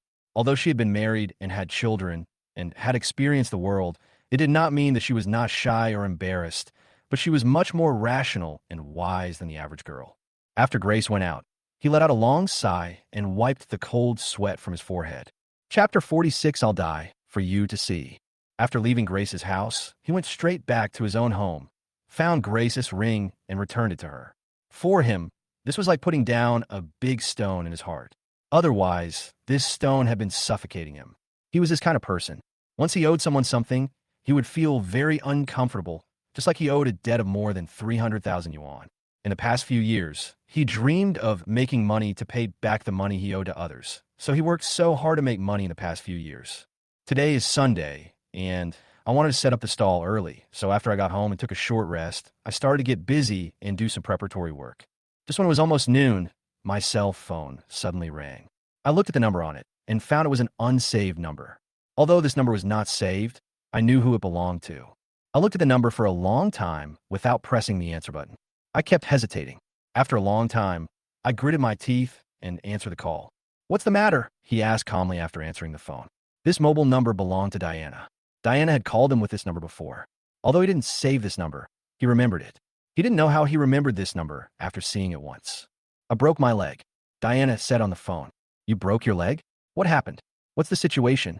After a moment of hesitation, he asked quickly, "I just moved to a new house and bought some things. Today is Sunday, so I was packing up at home. When I was standing on a stool to clean up our cabinets, I accidentally fell off the stool and broke my foot. It hurt so much. I don't know who to look for. I can only look for you. Is it serious? Does it hurt? Call an ambulance." He was anxious. I don't think I need to go to the hospital. It's not that serious, but it still hurts a little." "Oh, you are such a... Where's your home? I'll be there right away. Tell me the address." As he said this, he ran out, still wearing his dirty clothes from work, but he couldn't care less. "Okay, I'll text you the address." Diana didn't refuse. "Okay." He hung up the phone and ran out. After going out, he called a taxi and asked the driver to go directly to the address Diana sent him. For him, taking a taxi is a luxury. He has forgotten how long it has been since he last took a taxi, but today is obviously a special case. He hurriedly took a taxi to Diana's neighborhood, then arrived at the apartment building, took the elevator to Diana's door, and then rang the doorbell. After pressing the button twice, the door opened and Diana, wearing an apron and holding a spatula in her hand, stood there smiling. "Here you are. Come in quickly." Diana's outfit in confusion, and then specifically looked at Diana's feet. He was very confused, but still walked in. "Where's your foot injured?" he asked Diana directly after walking in. Please sit down for a moment and watch TV. I'll pour you some tea. The dishes will be ready soon. You can eat now." Diana did not answer the question. Instead, after greeting him, she went straight to the kitchen. He frowned tightly, and seeing Diana walking normally, not looking like she was injured at all, he felt like he had been cheated. Diana, who was busy cooking, "Tell me first, where is your foot injured?" Diana turned off the cooking fire and turned to look. "My foot is not hurt." "So, where are you hurt?" "I'm not hurt anywhere. I didn't fall." Diana coldly, then gritted his teeth and said, "Diana, you think it's fun to lie to me and play tricks on me, right? Very happy, right? I put down what I was doing, came all the way here, took a taxi for more than 60 yuan, and came here to act like a fool to make you happy, right? Do you think I'm the same as you? I have weekends to do nothing? Or do you think I was born to be your pet and should make you happy? Diana, if it weren't for the fact that you are a woman, I would definitely beat you. Hit me, hit me. I will never dodge if you hit me, hit me." Diana took a step forward with tears in her eyes and stood directly in front of him, staring into his eyes. Seeing the tears in Diana's eyes, the anger in his heart suddenly dissipated by half. What he feared most was seeing women's tears. Every time he saw these tears, he would become a coward. "You're still crying. Do you still feel wronged? I'm the one who was fooled and cheated. I'm the one who should be crying. What are you crying for?"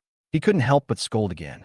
"Yes, I lied to you, but if I didn't lie to you, would you come to me?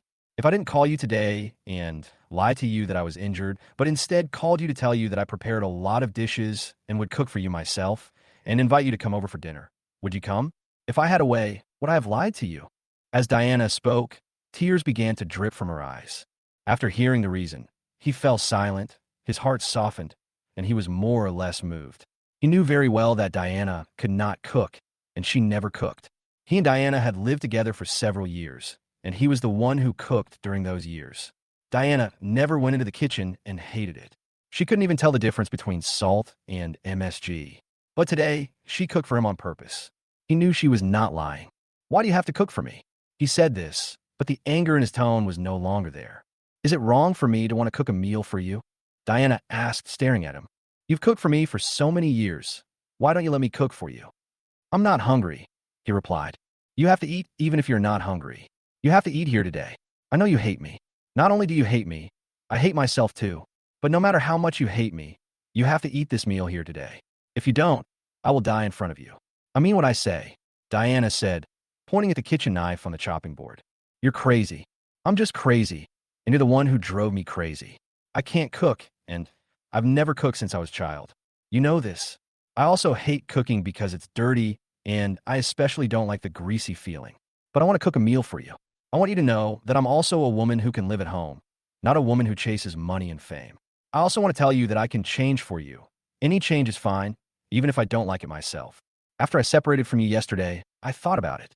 I went to the supermarket to buy a lot of vegetables and went to Ziki's house. I asked Ziki to teach me how to cook. I asked her to teach me until 12 o'clock in the evening. I cooked 3 meals in total. For this meal, I went to buy all the ingredients early this morning. After I came back, I was afraid that I wouldn't cook well, so I cooked another meal in the morning just to practice. So, I'm serious about this meal. If you leave now, I will die in front of you immediately. Anyway, I don't want to live anymore." Diana said word by word with tears in her eyes and gritting her teeth. Chapter 47. Slept with me for 3 years. "You make it seem like it's my fault that you lied to me. Can you please be reasonable?" He said this helplessly, but his tone was much more relaxed. He was no longer angry at all. "It's my fault, both before and now. I know very well in my heart that it's all my fault. But no matter whose fault it is today, you have to stay here and have this meal. Even if we are not lovers anymore, at least we are still classmates, right? Even if we are not classmates, we have slept together for 3 years. After sleeping together for 3 years, asking you to stay for a meal, this is not too much to ask, right?" Diana said, word by word. "Go to the sofa and watch TV. There are fruits. If you want to smoke, there's an ashtray prepared for you. I'll call you when the meal is ready." Diana pointed at the sofa in the living room and then turned around and continued cooking. E. Suddenly I was speechless and could only turn around and walk towards the living room. Instead of sitting on the sofa, he lit a cigarette and looked around Diana's room. This is a typical high-end apartment. As far as I know, the entire community is full of such high-end apartments, which are specially built for high-income senior white-collar workers like Diana. The rent for such an apartment here is not cheap. Of course, this is provided to Diana by the company. The decoration inside the house is very nice and elegant, which is very similar to Diana as personality. Diana is a woman who is very particular about the quality of life. This is very clear. Of course, it does not mean that Diana is a woman with high material requirements, but she is particular about the quality of life. These are two concepts. A very simple example is that two people used to rent a small studio, but even if it was just a simple studio, Diana would insist on putting a bouquet of flowers on the small table in the room every day, every day. The house is not big, with 2 bedrooms, 2 living rooms, a kitchen, and a bathroom, and has everything you need. In Shanghai, a city where people eat each other, being able to own a house like this makes you a very successful person. Compared to what we have now, the two are world apart. He walked to the small balcony outside the living room, lay on the balcony, and smoked, then looked down at everything outside. Once upon a time, he and Diana lay in bed together and dreamed of their future. Their future was almost like this. In this city, they had their own house, a car, a decent job, and a balcony in the house. Every day, they could stand on the balcony and look down at the whole city. Now, Diana has realized her dream, but this dream does not include him. Why don't you sit on the sofa? After an unknown amount of time, Diana walked to the balcony and asked, "Your clothes are dirty, all oily. Don't stain your sofa." He pointed to the word clothes he was wearing. He was in such a hurry after receiving Diana's call that he had no time to change his clothes. "I've given my heart to you, so why would I be afraid that you'll make the sofa dirty?" Diana said calmly, and then said, "It's time to eat." "Okay." He responded and walked directly to the small dining room next to the living room, pulled out a chair, and sat down. "Have a drink." "I don't drink red wine." "I know. I bought a bottle of beer and liquor. Do you want some?" "Never mind beer." "Okay."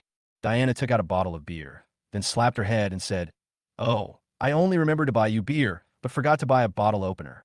How do I open this?" Directly from Diana, put it in his mouth, and took a bite. With a click, the beer bottle cap opened. He didn't even use a cup, but started drinking directly from the bottle.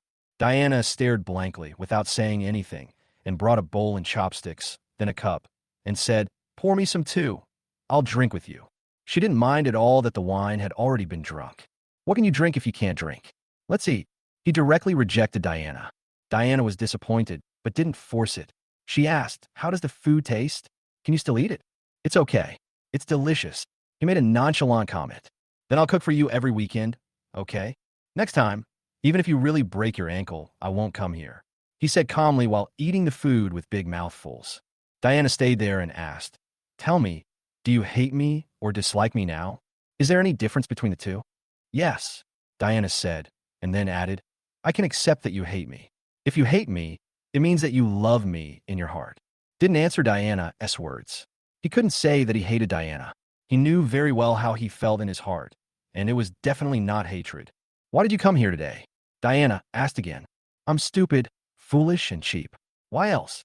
"Because you love me," Diana said with staring eyes. "Because you worry about me and care about me. Because you still have me in your heart, and because you love me, right?"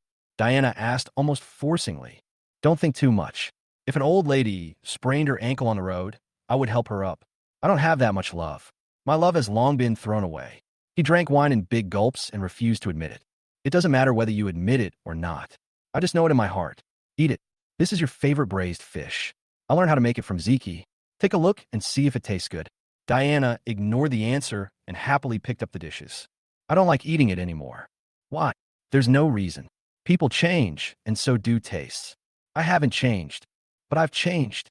He said this without looking at Diana. Diana just watched and didn't eat a single bite from beginning to end. "What do you think of this house?" Diana asked, pointing at the house. "Okay, just one word. Come and live here. I know you hate me now, but it doesn't matter." I said, "I can wait for you until the day you don't hate me anymore. So, I have no other intention in asking you to live here. Look, I have 2 rooms. One room here is empty. There is a bed in it, and I have prepared all the beddings and other things. And your place is obviously not a suitable place to live. So you can live here. Pay me $500 a month in rent, and I will consider it as rent to you. You will have a good place to live, and I can make money and have someone to talk to. I will also feel more secure with you living here. It's the best of both worlds. What do you think?" Diana asked.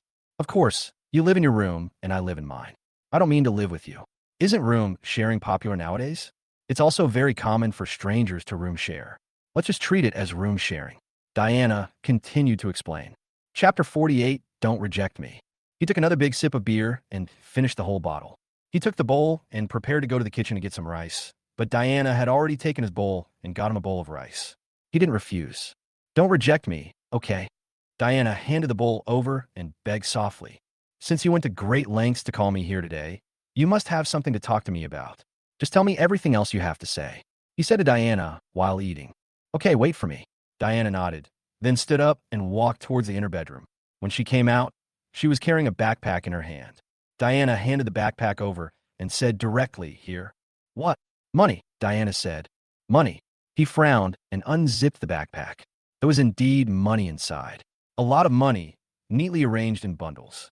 How much? He asked after taking a look. 350,000. Why do you give me so much money? I asked Ziki, and she told me that you owed more than 300,000 yuan in total. I don't know exactly how much you owed, so I took out 350,000 yuan. If there is still less, tell me and I will take out more for you. I'm asking why you're giving me this money. Use it to pay off your debts. Pay off your debts first. The debt is mine. It has nothing to do with you. I know you owe them, but you don't have the money to pay them back now. Just think of it as borrowing money from me to pay off their debts. What's the difference between what you owe them and what you owe me?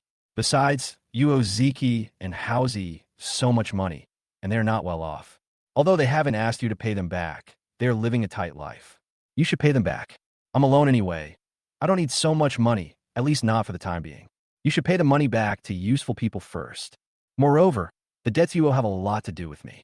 If I hadn't run away from the marriage, your aunt wouldn't have been so seriously ill and you wouldn't have to spend so much money. This is my responsibility. Not to mention that you lend me the money. It is my responsibility even if I have to pay it back. Also, the reason you didn't graduate from college was because you stood up for me. I have a responsibility and I owe you. Diana listed the reasons one by one. Diana, what you owe me is a favor, not money. So, you can take this money. I won't take it. I appreciate your kindness. After finishing the meal, he lit a cigarette, put the bag on the table, and said to Diana, Then just think of it as borrowing it from me. But I don't want to borrow from you. Why don't you want to borrow from me? It's the same whether you borrow from others or from me. What's the difference? Is my money poisonous? Is it obtained illegally? Do you think my money is dirty? Is it earned by me, Diana, by selling my feelings and soul? Or do you think I earned this money by selling my body in the United States? Diana was angry again. I haven't thought of that. Then why don't you borrow it? Diana immediately, but just sat in the chair and smoked quietly. Tell me, why don't you lend me my money? Diana, I understand your intentions. I know you want to help me. I appreciate your kindness, but I won't take the money. Yes, you asked me before whether I hate you or dislike you. I can't lie to you or myself. I don't dislike you, and I can't forget you. I admit that I still love you in my heart. When I heard that you fell, I was so anxious that I dropped what I was doing and ran out wearing greasy clothes. But I also know that for you, the deeper the love, the deeper the hatred. I don't want to hate you either, but I can't do it. Some knots, once tied, can never be untied. There will always be that knot between us. Sitting together again, do you think you will still have the same feeling as you did 3 years ago? You said earlier that nothing has changed, but has it really? 3 years ago, when we were eating together, you didn't need to deliberately pick up food for me, let alone deliberately fill my bowl with rice. But now you need to. This is the biggest change. Times have changed, the environment has changed, identities have changed, and people will definitely change. As for the money, I just said that I owed you the money, and it has nothing to do with you. I will definitely pay it back myself, and I have the ability to do so. I owed you more than 400,000 yuan at the beginning, and now I only have more than 300,000 yuan left. Give me a few more years, and I will be able to pay it back completely, and I can still live a good life. But your life is so bad now. Stop torturing yourself and be nicer to yourself, okay? I beg you, Diana said while crying. Do all of you think that I'm having a very bad life? Actually, you are wrong. I'm living a very good life, really. Do you think that if you give me these 300,000 to let me pay off all my debts, then I'll be able to live a good life? Wrong. I will work harder to make money. I am just this kind of person. I will feel guilty if I owe others something. Even if I eat instant noodles with a sausage, I feel that it is a sin. I owe others money and don't pay them back, but I'm eating sausage here. That's why I work so hard to make money every day, and I feel at ease living in the dirtiest and most rudimentary place. So I'll live a comfortable life. If I really have to sit in an office with air conditioning on, I'd rather die than live," he said, shaking his head. After that, he stood up and said to Diana, "Diana, you are not an ordinary woman. Your ability and strong character determine that you must be a person standing at the top of the pyramid, while I am a person who can only live at the bottom of the pyramid and is happy to live at the bottom. There is a whole pyramid between us. You look up at the sky, while I am accompanied by the yellow sand, so there will never be any result between us. Even if you didn't run away from the marriage, we would have come to this point sooner or later. I have thought about some things very clearly. There is no right or wrong in the world of emotions. Therefore, there should be no hatred in the world of emotions. There should only be love and not love. I spent 3 years and still didn't understand this truth. But I figured it out these days since you came back. I also hope you can figure it out. I'm not your Romeo, and you're not my Juengtai. Give me some time, and I will make myself hate you less, and at the same time, I will make myself love you less. I can do it, and you can definitely do it too," he said while looking at Diana. Chapter 49, let's go. Diana sincerely at last, then turned around and left Diana's house. After leaving, Diana sat alone at the dining table, staring blankly at the dishes on the table. And he wore a greasy dress, lit a cigarette, and slowly walked out of Diana's neighborhood, waiting for the bus to go home by the roadside. When I rode my tricycle to my stall again in the evening, I saw Jessica standing there. However, today she was no longer wearing those cheap goods. She had changed into her usual clothes. Her noble temperament could be felt from 2 blocks away. "Auntie, why are you here again?" he asked with a frown. "What's wrong? I feel like you really hate seeing me." "It's not that I hate seeing you. To be honest, I'm very happy to have a beautiful lady like you standing in front of me. Besides, my business is half as good as usual when you're here. Those drooling little boys are all coming for you." "That's not good. Then why are you frowning?" "I frown because I can't bear it. You are a rich lady, a daughter of a royal family, and you come to my place every night to smoke and smoke. Isn't this suffering? I can't let it go. But I like it. I just like being with you. I am willing," Jessica said with a pout. "But I don't want to. You have to agree whether you want to or not. I'm here anyway. If you have the guts, just chase me away." Jessica started to act like a rogue. How come a good young lady is learning to be a scoundrel? "You forced me to do this." Jessica pouted again. "Stop pouting, okay? My heart melts when I see you pouting. I just can't take it. How can you be so mean?" Jessica said with a blushing face. "There is no girl who doesn't like people saying she is beautiful. To be honest, girl, you are a very simple and kind girl, and so beautiful. As a normal man, it is impossible for me to hate you. The main reason I don't let you stay here is for your safety. Although this is the back street of the university town, there's a large flow of people and the structure is complex. You are both beautiful and rich, and it is not safe for you to stay here late at night. If something really happens because of selling barbecue to me, will your family let me go? Besides, I will feel bad about it," he said while fiddling with things. "There aren't so many bad people in this world. You haven't seen it. Let me tell you, bad people exist in every era. It's just a matter of number. I don't know who the bad guy is. I only know that you're a good guy." He didn't know what to say for a moment, then said, "Well, you are so innocent that I am embarrassed to reveal the dark side of this society to you. I feel guilty. One day I will sell you and help me count the money. If you really want to sell me out, I'm willing to do so. You're the one who saved my life." Jessica went straight into the barbecue stall to help. No matter how he refused her, she would not leave. In the end, he could only accept the reality that he had to let her continue to help here, because he really had no other choice. He couldn't really drive the girl away. How could he bear to kill such a well-behaved and beautiful girl? "Can I treat you to dinner later?" After finally finishing their work for a while, it was already 11 o'clock in the evening and business was starting to slow down. Jessica handed him a few tissues to wipe his sweat and asked, "Why are you treating me to a meal? Do I need a reason to treat you to a meal?" "Of course I need to. Otherwise, I won't go like last time. I really didn't mean to lie to you. Okay, I don't blame you. Really, please don't act cute in front of me in the future. You don't know how destructive you are. I really can't stand it. Then I'll treat you to dinner later. Give me a reason first." "Well, thank you for letting me help you tonight." Jessica thought for a moment and said, "Girl, is there a logical error here? What's wrong? Shouldn't I thank you for coming to help me?" "Yes. Then please treat me to a meal." "No money." The answer was clear and neat. "Then I'll treat you. Give me a reason." You've gone too far. Jessica finally realized that he was teasing her on purpose and pouted angrily. Okay, I was just kidding. Don't be angry. Don't be angry either. It's getting late. Go back quickly, I beg you. It's not very safe here. As she spoke, she looked at a group of men drinking beer and making a lot of noise at the night snack stand next door and frowned to urge Jessica. These people looked like a group of social youths. They all knew each other. They were a group of hooligans who hung out in the university town and had paid protection money. There was nothing they could do about it. Although it is said that we live in a society ruled by law now, if you really offend this group of scoundrels, you will not be able to do business.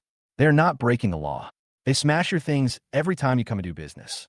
You call the police and put them in jail for a few days, and they smash you again when they come out. They are scoundrels, and you have to support your family, so everyone on the street stays away from this group of people. What made him feel bad was that this group of people were drinking over there, but were all looking at him and pointing their fingers from time to time. It was obvious that they were not pointing at him, but at Jessica, who was beside him and was bringing disaster to the country and the people. It's still early. I won't be able to sleep if I go back so early. Are you annoying? Go away, you hear me? He suddenly got angry and yelled at Jessica. Jessica was stunned for a moment. How could he be so mean to her all of a sudden when he was so kind to her just now? No one had ever been so mean to her in her life. All of a sudden, all her grievances came out and tears flowed. Why are you crying? Go away and go back quickly. I hate you. I get annoyed when I see you. Please stop bothering me. Go away quickly. Don't you understand me? I told you to go away. Seeing that the men over there stood up and walked towards this side, while Jessica was still standing there stupidly with tears in her eyes, he didn't have time to explain anything to Jessica. He scolded and pushed Jessica, hoping to drive Jessica away quickly. He knew very well what this group of people usually did. Chapter 50, I'm not dead. I won't leave. I won't leave. Tell me clearly, what have I done to annoy you? What have I done to make you dislike me? Tell me clearly. Jessica cried and said she just wouldn't leave. Her stubbornness came out. Damn it. Please go first, and I'll come back to explain it to you later, okay? Seeing the man lighting a cigarette and walking towards her, she became anxious and pushed Jessica out of the stall. I won't leave. You have to explain it to me clearly. Once you explain it clearly, I will never come to see you again. Jessica stood there stubbornly and refused to leave. Hey, are you arguing? The man walked up to Jessica and stared at her. No, the little girl was disobedient and I was scolding her. It's so late and she should go back to the dormitory, but she refused to go. The teacher will be worried. It will be troublesome if they call the police to find her, don't you think? He deliberately stretched out his hand to pull Jessica behind him and stood in front of Jessica. Stand away and don't touch me. Jessica was still angry and shook off his hand. She smiled awkwardly at the man and said quickly, Brother, if you want to eat something, I'll bake it for you. It's a token of my appreciation. Get lost. What's wrong with me not having eaten barbecue? Get out of the way. I'm here to find this girl. The man pushed away the people blocking Jessica, then looked at Jessica with a smile. She's so beautiful, damn. I've been here for so many years, and I've never seen such a pretty student girl. I'm getting mad at her. When I heard this, I knew things were not going well. Jessica finally felt something was wrong when she saw the man's malicious look. She was a little scared and leaned back unconsciously, saying to the man, Ew, who are you? I heard that you were working at his stall, right? Did you see him? That's my eldest brother over there. He likes you and wants you to come over and have a drink with him. The man said, pointing at a large group of young men at another table. It was obvious that one of the bald guys was the eldest brother, and that group of people were drinking beer and looking over here and there and laughing. No one knew what they were laughing at. I don't know you. I won't go. Jessica said, Not going? Little girl, do you know who we are? Don't want to make money? As long as you go over and have a drink with my brother, the 500 yuan will be yours. How about it? This is better than working here, right? The man took out a few $100 bills from his pocket and said to Jessica, Take your money, disgusting. Hey, you're not going to accept my toast, girl? I made a bet with my eldest brother and said I would bring you over to drink with her. Don't embarrass me. Let's go. The man was angry and reached out to grab Jessica's hand. Jessica screamed and hid behind him, and he also stood up and blocked Jessica behind him. Brother, she's just a student. What does she know? Besides, she can't drink. Let me go over and toast a few of you brothers with a glass of wine, just as an apology to her. I'm sorry if I offended you brothers. He said with a smile. Who the hell are you? Is it your turn to speak? I'm telling you the truth today. My brother has taken a fancy to this girl. He doesn't do anything else, but wants her to come over and drink with him. Stop looking for trouble and get out of here. The man grabbed the girl by the collar and pointed his finger at her nose, saying viciously, "Let him go, I'll call the police." Seeing the man like this, Jessica said while hiding behind him, "Don't talk." He yelled at Jessica, then said to the man with a smile, "Brother, she is just a child and doesn't know much. I will pay for your table today. I will invite you to sing together later. Just consider it as an apology to you guys on her behalf. You really think you're so important? Get out of my way, or I'll kill you here today." The man pushed her aside and reached out to grab Jessica, who screamed and dodged in fear. "Damn it, you have to find something for me to do." He cursed, then picked up a stool next to him and rushed over to smash it. Then things got out of control. They rushed over and started to hit the man. He was merciless, knocked the man to the ground in a few strokes, and then he was pinned to the ground and beaten by a group of people who rushed over. He had guessed this ending, so he curled up tightly, protecting his head and chest, and let them kick and beat him. With more than a dozen people beating one person, he definitely had no room to fight back. Jessica was crying and shouting at the side, but there were more than a dozen people surrounding and beating her, and she couldn't even squeeze in. The police car arrived a few minutes later, and the crowd scattered. It was Jessica who called the police.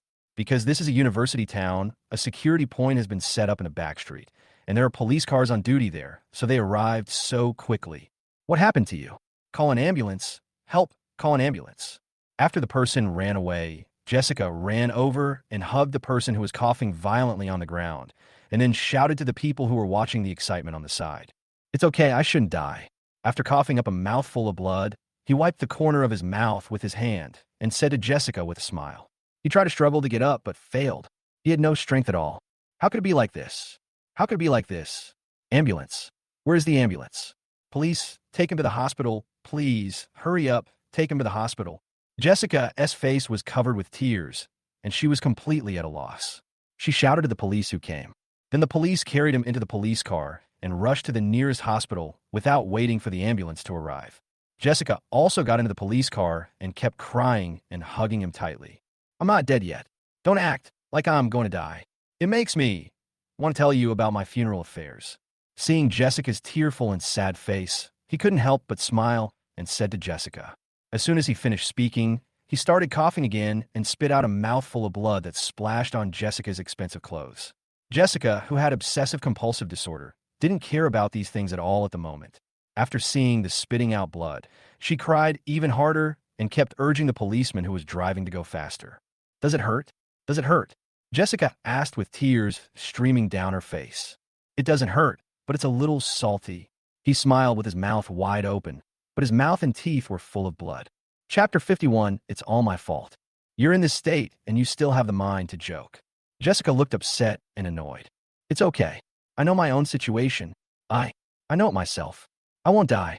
Those grandsons can't kill me. Didn't you see how well I protected myself? Protected myself well. If it was someone else, they would have been beaten to death, that is me. Just stop talking." Hearing the intermittent and weak speech, Jessica became even more anxious, and then she couldn't help asking, "Why are you so stupid? Why did you rush out to fight them? You know they're just a group of hooligans, and there are so many of them. Why are you so stupid?"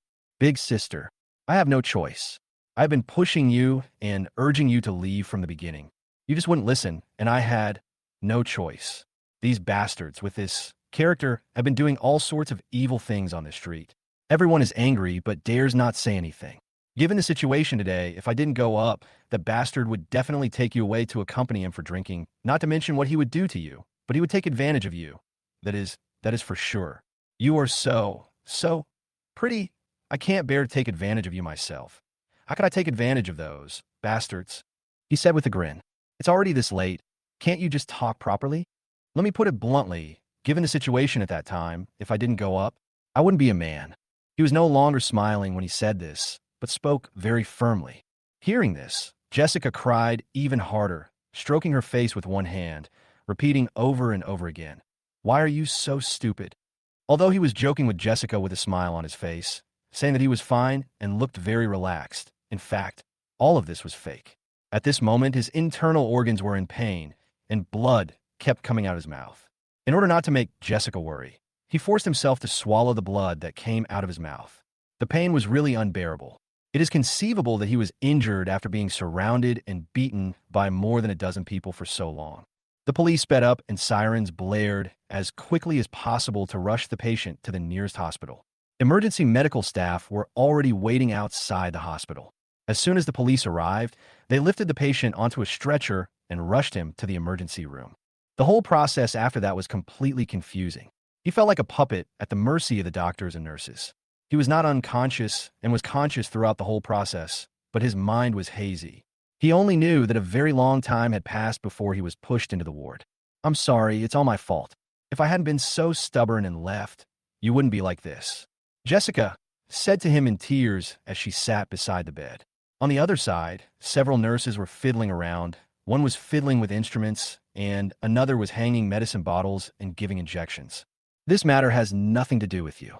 I've been fed up with these bastards and have tolerated them for a long time. By the way, nurse, what's the situation with my injury? What do the doctors say? I shouldn't die immediately, right?" He turned to ask the nurse who was busy beside him. "We don't know about this. We're just nurses. You should ask the doctor for the specific condition. But don't worry, your life is definitely not in danger. If your life was in danger, you would not be able to be released from the intensive care unit. This is a regular ward, which means you don't have any big problems," the nurse said as she worked on it. "Did you hear me? I told you I won't die, right? Stop crying. If others see me, they might really think I'm dying. Don't scare them," he said to Jessica with a smile. "The doctor said that you have a mild concussion and your hands and feet are fractured. You must have been beaten by that group of people. It must be so painful." Jessica started crying again as she spoke. "Broken bones? That means the bones are broken, right? No wonder. I said no wonder why it hurts so much. It's definitely a broken bone. If so many people beat me up and I can't even break a bone, then these people are really useless. Did the doctor tell me how to treat it?" The doctor said something like deal with the open fracture first and then perform surgery on the closed fracture. I didn't understand. But the doctor told me that fortunately your fracture didn't cause any damage to important nerves or blood vessels. I think he said that, but I didn't really understand. "Don't worry, there's no big problem, but you will definitely need to be hospitalized and have surgery. It's just the size and method of the surgery that are different. You don't have to worry too much. It's not a big deal. You should be able to recover after staying in the hospital for a month or so," an older nurse nearby said as she gave the patient an injection. "A month or so? I find this a little hard to accept. It takes 100 days for a broken bone to heal, let alone a fracture. You have to wait until the bone fixes and heals itself before you can get out of bed. This is no joke." The older nurse gave the injection and left. When did the conditions in this hospital become so good? Why is this ward like a hotel? And I'm the only one there. Which hospital is this? He noticed the ward only at this time. He saw that there was a sofa, a TV, and even a refrigerator next to it, so he couldn't help but ask. "This is the intensive care unit." "Intensive care unit?" He was a little surprised and then asked, "Why can I be admitted to the intensive care unit? Just because I was beaten? I requested it. I called my dad and asked him to find some connections. Those ordinary wards are too crowded and too uncomfortable. Your injuries are so serious. If you stay in those wards, can your injuries be cured? This is not the point. The point is how much does it cost to stay here for a day?" This grasped the crux of the problem. "I don't know, I didn't ask. Hey, it's already this time. Why are you still concerned about money? You should heal your injury first. The doctor said that you should just lie here and don't move. Most of your fractures have been fixed, so you can't move. Call me if you need anything." Jessica saw that he was so excited that he wanted to sit up, so she quickly held him down and said, "Nonsense. How can I not care about money? I have no income living here. If I don't save some money, how can I pay the medical expenses? Can you help me ask how much the bed costs per day? If it's too expensive, tell the nurse to move me back to the ordinary ward. Ordinary wards are more crowded and lively. I'm the only one here who's cold and lonely. People who know I'm in the hospital will think I'm staying in a hotel. It's too insignificant to live in this hospital," he demanded strongly. Chapter 52, 500,000. Just focus on recovering and don't worry about the money. No matter how expensive the money is, it is not as important as your injury. Jessica persuaded. "You are wrong. Money is much more important to me than injuries. You see, as long as the injury is not fatal, it will heal slowly if you give it some time, but money will not come by itself. Which is more important, money or injuries?" "Oh, stop kidding. Does it hurt?" Jessica asked with red eyes. "This is the 7th time you've asked me if it hurts since I was beaten." Although I was joking, I was very touched in my heart. When a person has been lonely for a long time, he will be deeply moved by even the slightest warmth and concern from others. "Eat an apple." No, I'm not hungry. Then drink milk. I'll get you some. Thank you, I can't drink it. Well, what do you want to eat? I'll go buy it. I want to smoke. He was lying in a hospital bed, unable to move, while Jessica sat beside the bed and served him. However, it was obviously her first time serving someone, and she was very unprofessional and seemed at a loss, not knowing what she should do. The two chatted casually, and suddenly Jessica noticed that his face turned red. What's wrong with you? Are you feeling unwell? It's nothing, go call the nurse. He said to Jessica, what's wrong with you? What happened? What's wrong? Tell me. Jessica became nervous and said, I'll call a doctor for you. No, just call the nurse. Why did you call the nurse? What happened to you? What do you feel uncomfortable? Don't ask so many questions. Go call the nurse quickly. I can't hold it any longer, he shouted. Can't hold it. Jessica obviously didn't understand what it meant at first. Please go call the nurse. I felt like committing suicide. Do you want to go to the bathroom? Jessica suddenly came to her senses. Yes, it's extremely urgent, he said helplessly. He was wrapped up like a dumpling. Not to mention the doctor told him not to move. He couldn't move even if he wanted to. Big or small. Sister, is it necessary to ask so clearly? Go and call the nurse. I need to find out whether you want to poop or pee so I can decide what to do. Little one, I need to pee. I really can't hold it anymore. I'm going to pee on myself. He wailed. This is easy. The nurse told me before that you should use a basin for defecation and this pot for pee. Jessica said as she took out a basin and a pot from under the bed. Seeing Jessica holding a basin and a pot in her hands, she widened her eyes and asked, what are these? These are specially used for patients in the hospital. This one is used for defecating in bed, and this one is used for urinating in bed. The nurse also taught me how to use them. Jessica explained in detail the uses of these two tools. Stop introducing them. Even a fool can tell what they are for. He interrupted Jessica's detailed introduction and then said, hurry up and give me the pot. Go out and close the door. Hurry up. I can't hold it any longer. What are you doing? Jessica asked. Big sister, I need to pee. What else can I do? Oh, if I don't get beaten to death today, I will be suffocated to death by this pee. Please, hurry up. To be honest, I've been holding it for an hour. You can't move. You're all bandaged. How are you going to do it yourself? Jessica asked. Then how do I go to the toilet? That's why the nurse gave me this and taught me how to use it for you. Help me. His eyes widened again. Yes, that's it. Jessica described it vividly at first, but when she talked about how to use it, her face suddenly turned red, and it was completely red. Please go call a nurse. Go call a male nurse, shouted. There are no male nurses, and the nurses don't take care of this. The family has to do it, unless we ask for a nurse, but we can't find a nurse in the middle of the night. Jessica blushed. Oh my God, are you kidding me? He let out a wail. Come on. Jessica's face turned red as if blood was about to drip out. She gritted her teeth, stood up, and reached out to lift the quilt. What are you doing? Don't mess around, stop. Seeing Jessica lift up her quilt, she screamed in fear and finally said, how about this? You help me shake the bed. Let me sit up so that I can touch the quilt with my own hands. Will this work? It doesn't matter if I can't do it. If I really ask you to help me solve it, our lives will be ruined. How can we meet in the future? Stop talking so much. Help me shake it up quickly. Oh, Jessica blushed and shook the bed until she almost sat up. Lift the quilt and put the pot on the bed, he commanded. Afterwards, he asked Jessica to cover herself with the quilt, and then he struggled to reach his plastered hand into the quilt. He performed a series of actions with one hand inside the quilt with difficulty. Then he heard a strange sound. When the sound came out, Jessica, who was standing next to him, blushed. He had never done anything more embarrassing in his life. From now on, don't feed me milk anymore. If you do, I'll be angry with you, he said through gritting his teeth. Okay, are you done? Jessica asked with a blushing face when she heard no sound. Wait a moment, I'll put my pants on, Cheong said, then said, okay. After saying that, Jessica opened the quilt, blushed, pinched her nose with one hand, and used the other hand to pick up the pot on the bed with a tissue, preparing to take it to the toilet to empty it. At this moment, the door of the ward suddenly opened. The door opened and several policemen walked in.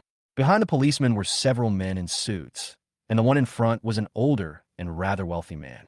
Dad, Jessica shouted in surprise when she saw the man coming in. He was shocked. He didn't expect Jessica's father to come. It was about 3 in the morning. He was stunned. Then he realized a very serious problem because Jessica was holding a urinal in her hand. Jessica remembered the urinal in her hand. As soon as Jessica's father entered the door, he saw what Jessica was holding in her hand and smelled the strange smell in the air. His face turned pale. Chapter 53, Integrity and Blood. Dad, why? Why are you here?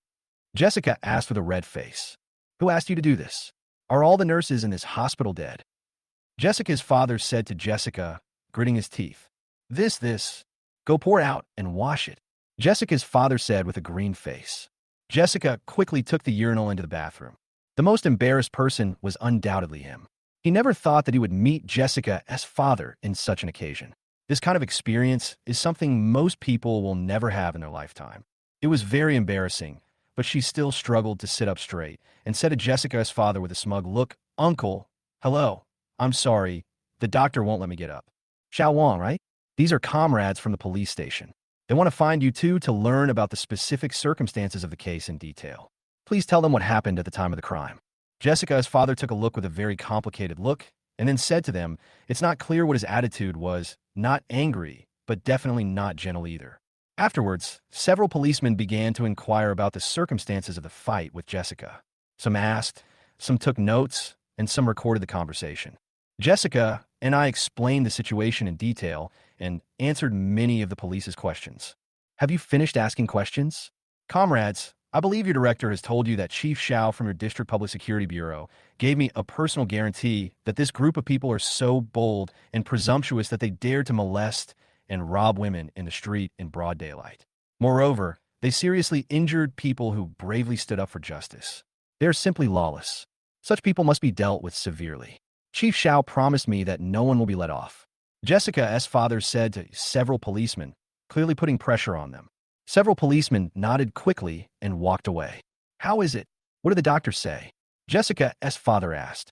The doctor said it's not a big problem, and I'll be fine after a few days in the hospital. Thank you for your concern, Uncle. I feel really bad for making you come here so late at night. He said apologetically. Dad, the doctor said that his internal organs were damaged to varying degrees, and he had multiple fractures all over his body. You don't know about the situation at that time. More than a dozen people surrounded him and beat him. He stood up to protect me. Jessica burst into tears again as she spoke. Well, I see, Xiao Wang. Thank you very much.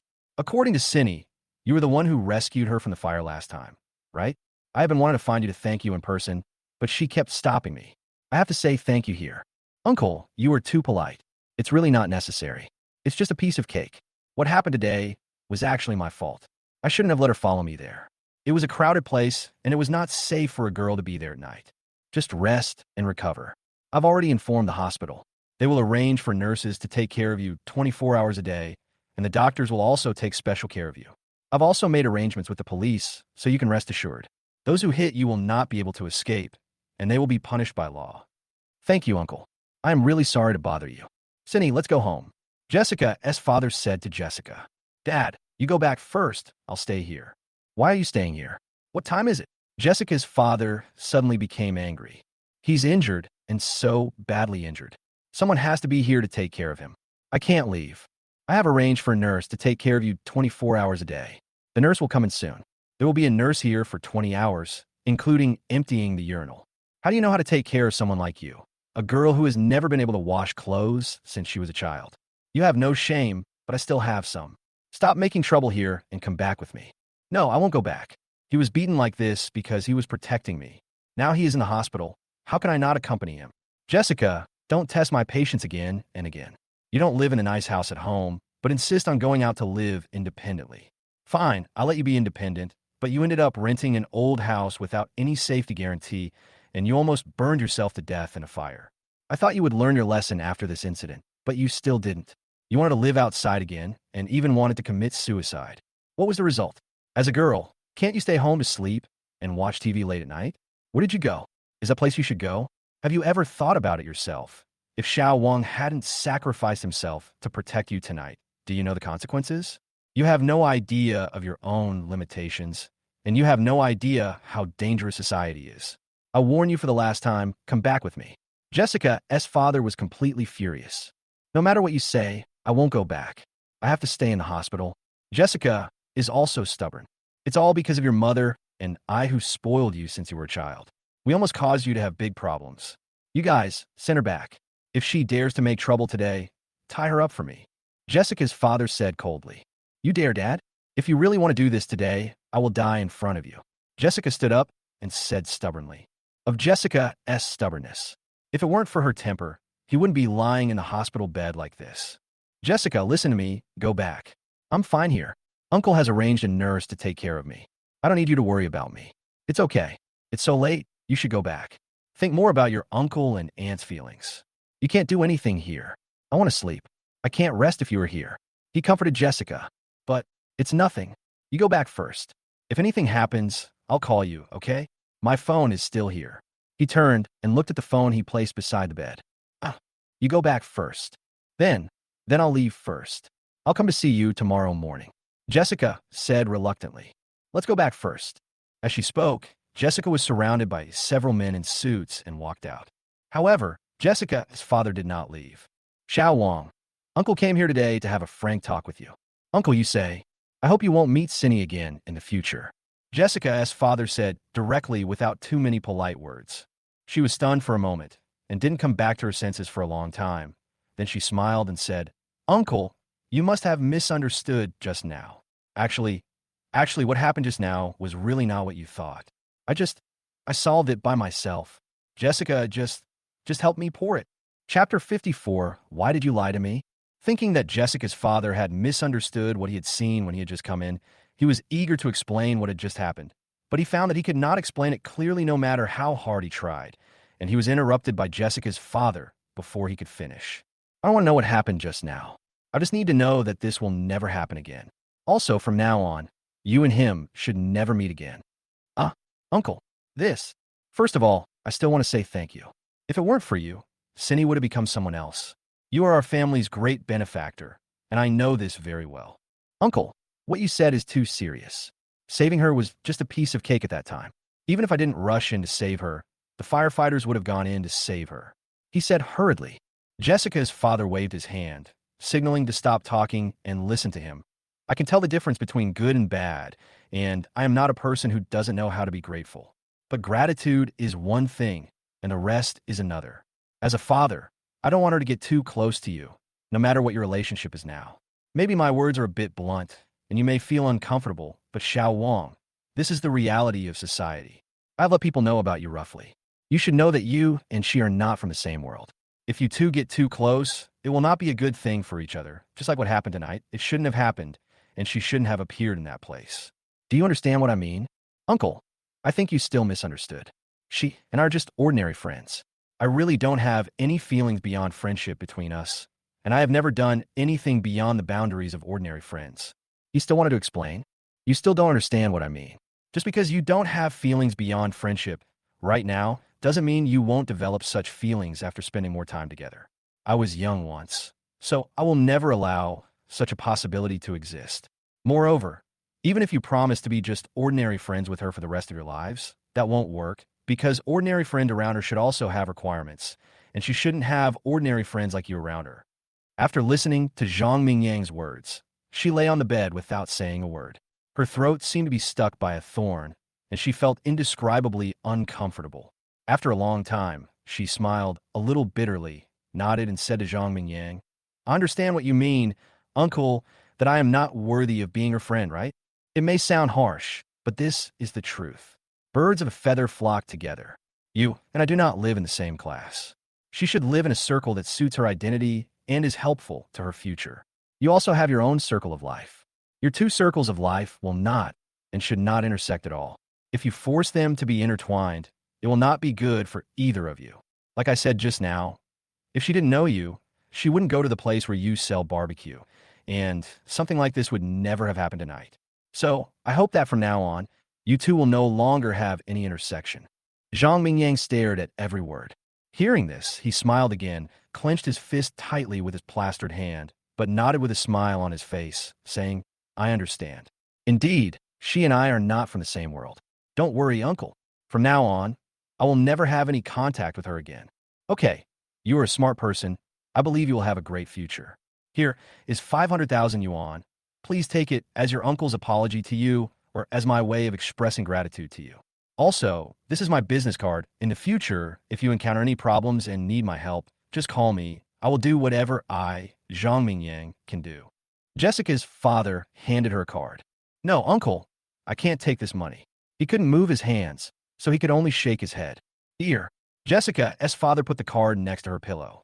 It's a good thing for young people to have courage and blood, but when you live in this society for a few more years, you will find that money is the most important thing. Take good care of your injuries and don't worry. I will take care of everything for you at the hospital and the police. After saying this, Jessica's father turned and walked out, followed by two young men in suits who looked like bodyguards. Uncle, she shouted, but Jessica's father had already left with his bodyguards and ignored her. He was lying on the hospital bed, motionless. It was not that he didn't want to move, but that he couldn't move. Next to his pillow was a card with 500,000 yuan in it. At this moment, he really wanted to light a cigarette, but he couldn't do it. Obviously, the nurse who had just come in and sat on the sofa not far from him would never allow him. It hurt a lot. It wasn't the wounds on his body that hurt, but the sharp words of Jessica's father that pierced his heart. The heartache was far more unbearable than the wounds on his body. He tried his best to avoid Jessica from the moment he knew her identity. He knew that he and Jessica were not from the same world. He had a clear understanding of this society. However, knowing it in his heart was one thing, but when Jessica's father gave him the card, it was another thing. This card was a humiliation for him. Jessica's father's words were very clear. That is, to tell him to take the 500,000 yuan and not to have any contact with Jessica from now on. He never thought about having any real connection with Jessica, but the $500,000 completely tore apart his self-esteem that he used to defend himself from appearing strong on the outside, but actually being very fragile. Moreover, Jessica's father's words were equally bloody and pointed. He told her that in this society, backbone and courage are worthless. Indeed, it is indeed worthless. For example, in what happened tonight, he was brave and risked his life to protect Jessica. But what was the result? He was almost beaten to death while lying here. Jessica's father came over and brought an order from a deputy director of the District Public Security Bureau. Although I don't want to admit it, I have to admit that backbone and courage are worthless in front of money. Jessica's father's words also imply that although your courage can move Jessica, it can't protect her or yourself. It's useless. I never thought about moving Jessica, but the reality is so naked. Although he was stabbed with blood all over his body by Jessica's father's surreal words, he also understood many things all of a sudden. Chapter 55, Shameless Person. Just lying on a hospital bed, I suddenly became extremely clear-headed from my previous confusion. The young nurse beside me would ask me from time to time how I felt, whether I was thirsty or wanted to go to the toilet, etc., and the intravenous drip hanging next to me was administered one bottle after another, almost without interruption. He just lay on the hospital bed, eating and sleeping, and he felt like he was about to pass out. It was not until the afternoon of the next day that he received a call from an unfamiliar number. As his arm could not move temporarily and was fixed, he asked the nurse to help answer the phone. Hello, it's me. My phone was confiscated by my dad. I secretly used my mom's phone to call you. Jessica said on the phone. I wasn't surprised to hear that even the cell phone was confiscated. How are you? Jessica asked again. Don't worry, I'm fine. I feel much better today. It's comfortable here. The nurses are not only pretty, but also provide very good service. I think I could be discharged from the hospital in a few days. What are you talking about? How can you be discharged in a few days? You must not do anything rash. You can only be discharged when the doctor says so. Did you hear me? Jessica was a little anxious. Good. My dad locked me up at home, and I was being watched. I couldn't go out at all. My dad was really angry this time. I wanted to commit suicide, but he didn't care about me. I had no idea what to do. I'm sorry. I may not be able to visit you these 2 days. I'll visit you in a few days when he's calmed down. Jessica said apologetically. No, I'm fine here, really. Your dad has already made arrangements at the hospital, so there's nothing to worry about. Your dad is doing this for your own good. So put yourself in your parents' shoes and think about it. You what? What's wrong? It's nothing, Jessica. We are not from the same world, so it's better to stay away from each other. Really, let's not contact each other anymore. Did my dad tell you something? Jessica sensed something keenly. No, your father didn't say anything. I just think so. I'm going to change the dressing. I won't say any more. After that, he said to the nurse, hang up. The nurse hung up the phone and said with a smile, how sad must a girl be if you talk to her like that? If I don't speak to her like that, it would really hurt her. He responded lightly. In the following time, he kept chatting with the nurse, and soon he even found out how many sisters there were in the family and which one was the prettiest. At around 12 o'clock that evening, When I was already drowsily asleep on the hospital bed, the cell phone rang again. Girl, hey, I need to do you another favor. Answer the phone, called the nurse. The young nurse ran over diligently to answer the phone. She was stunned when she saw Grace's number displayed on it. She hesitated whether to answer it or not, because she didn't know how to explain everything if she answered it. But the young nurse had already pressed the answer button. Hello, have you closed the stall? Annie is crying and making a fuss again. I'm waiting for you at your door. I'm sorry to bother you to come again. Grace said apologetically. What's wrong? Grace felt something was wrong. I may not be able to go tonight. What's wrong? I went back to my hometown. I'm sorry for not informing you in advance. There was something urgent in my hometown, so I went back. I'm not in Shanghai now and may not be in Shanghai for a while. I can't go tonight. He came up with an excuse in desperation. Is that so? It's okay. I'll just go back and comfort her. Did something happen at home? Is there anything I can help with? No, nothing. I just came home to visit. I haven't been back for a long time. Finally, I got through it. He sighed. You are guilty as a thief. You rejected a woman over there and cheated on another woman over here. I never knew you were such a romantic. The young nurse said with a smile. What a love saint. I am still single. Then why are you hiding from me? Lying to me? This is a white lie, you know? I'm hospitalized here. If they knew, they would definitely have to go to the hospital again. The main thing is that going to the hospital is meaningless and it will waste other people's time. Why bother? It will also make people worry. You are such a talker. Are you going to watch the game? You asked me to remind you that there is a game tonight at around 12 o'clock. Yes, I almost fell asleep. Turn on the TV quickly. The next day, Lu Jiahao called again, asking him to come over for dinner, but he could only continue to lie and say that he had returned to his hometown. He didn't want anyone to know that he was in the hospital and didn't want to trouble them and make them worry. He would rather stay in the hospital alone. I stayed in the hospital for a week and almost got depressed. Fortunately, his recovery was ideal. His injuries were not too serious, and his fractures were only minor. This was because he was well protected when he was beaten. He had many injuries, but they were all external, and external injuries healed faster. After staying in bed for a few days, he was finally able to get out of bed and move around these days. He now wanted to be discharged from the hospital and applied to the hospital several times, but was rejected by the doctor. His only fun every day was to tease the two nurses. One day, when he was lying on the bed and making half-dirty jokes with the two nurses, he suddenly saw Jessica rushing into the ward. How is it? Are you feeling better? What did the doctor say? Jessica ran in and held my hand, her eyes full of tears. Seeing Jessica, he frowned, pushed Jessica's hand away, and said to Jessica, Why are you here? I'm sorry. It's not that I don't want to come see you. It's that my dad locked me up and confiscated my phone. He ignored me when I wanted to commit suicide this time. I just used a bedsheet to hang down from the second-floor balcony and then climbed over the wall to escape. After hearing Jessica's incredible story, his eyes widened. Was this something that the weak woman in front of him would do? Hanging a bedsheet down from the second floor? You're so smart. Are you really going to die? How are you? Are you feeling better? I'm sorry. You got hurt because of me, but I left you alone in the hospital without even visiting you. Jessica asked again, holding his hand, her eyes still full of tears. She was a pure and kind girl. To him, Jessica was like a white lotus growing on a snowy mountain, holy and beautiful, and not tainted by this secular world at all. Chapter 56, I will repay you. I'm much better now. The doctor said I'm fine now and can be discharged from the hospital in a few days. You're lying. You're badly injured. Look at your body. There's so many bandages. You. What? Don't you want me to be well? He asked with a smile. No. Jessica was anxious. Okay, I was just kidding. What do you want to eat? I'll buy it for you. No need, just go back. It's enough for you to know that I'm fine. Go home. Otherwise, your father will send someone here to look for you again. There's no need to make everyone unhappy. After thinking about it, he persuaded Jessica. No matter who comes today, I won't leave. I brought a knife. If he dares to take me away today, I will really die in front of him. Jessica said as she took out a fruit knife from her pocket. His eyes widened again. Girl, are you crazy? I don't care. If he dares to take me away, I will die here. Otherwise, I will live a life worse than death if I go back. You were beaten to protect me. You were badly injured and stayed in the hospital for me, but I didn't care. Am I still a human being? I must stay here to take care of you. You are my benefactor, my savior, the one who saved my life twice. Jessica said firmly. He looked at Jessica and didn't speak for a long time. What's wrong with you? Why are you looking at me like that? Are you feeling unwell? I'll go call a doctor, Jessica said and prepared to go out. No, I'm fine.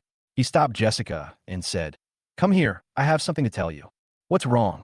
Why are you so serious? Jessica was a little scared when she saw his serious look. In her impression, he had never been serious except when he was grilling. From now on, don't come to see me anymore. Looking at Jessica's pure eyes, he opened his mouth several times and finally said it. What? What do you mean? Jessica was a little confused by the words. I said, From now on, don't come to see me again.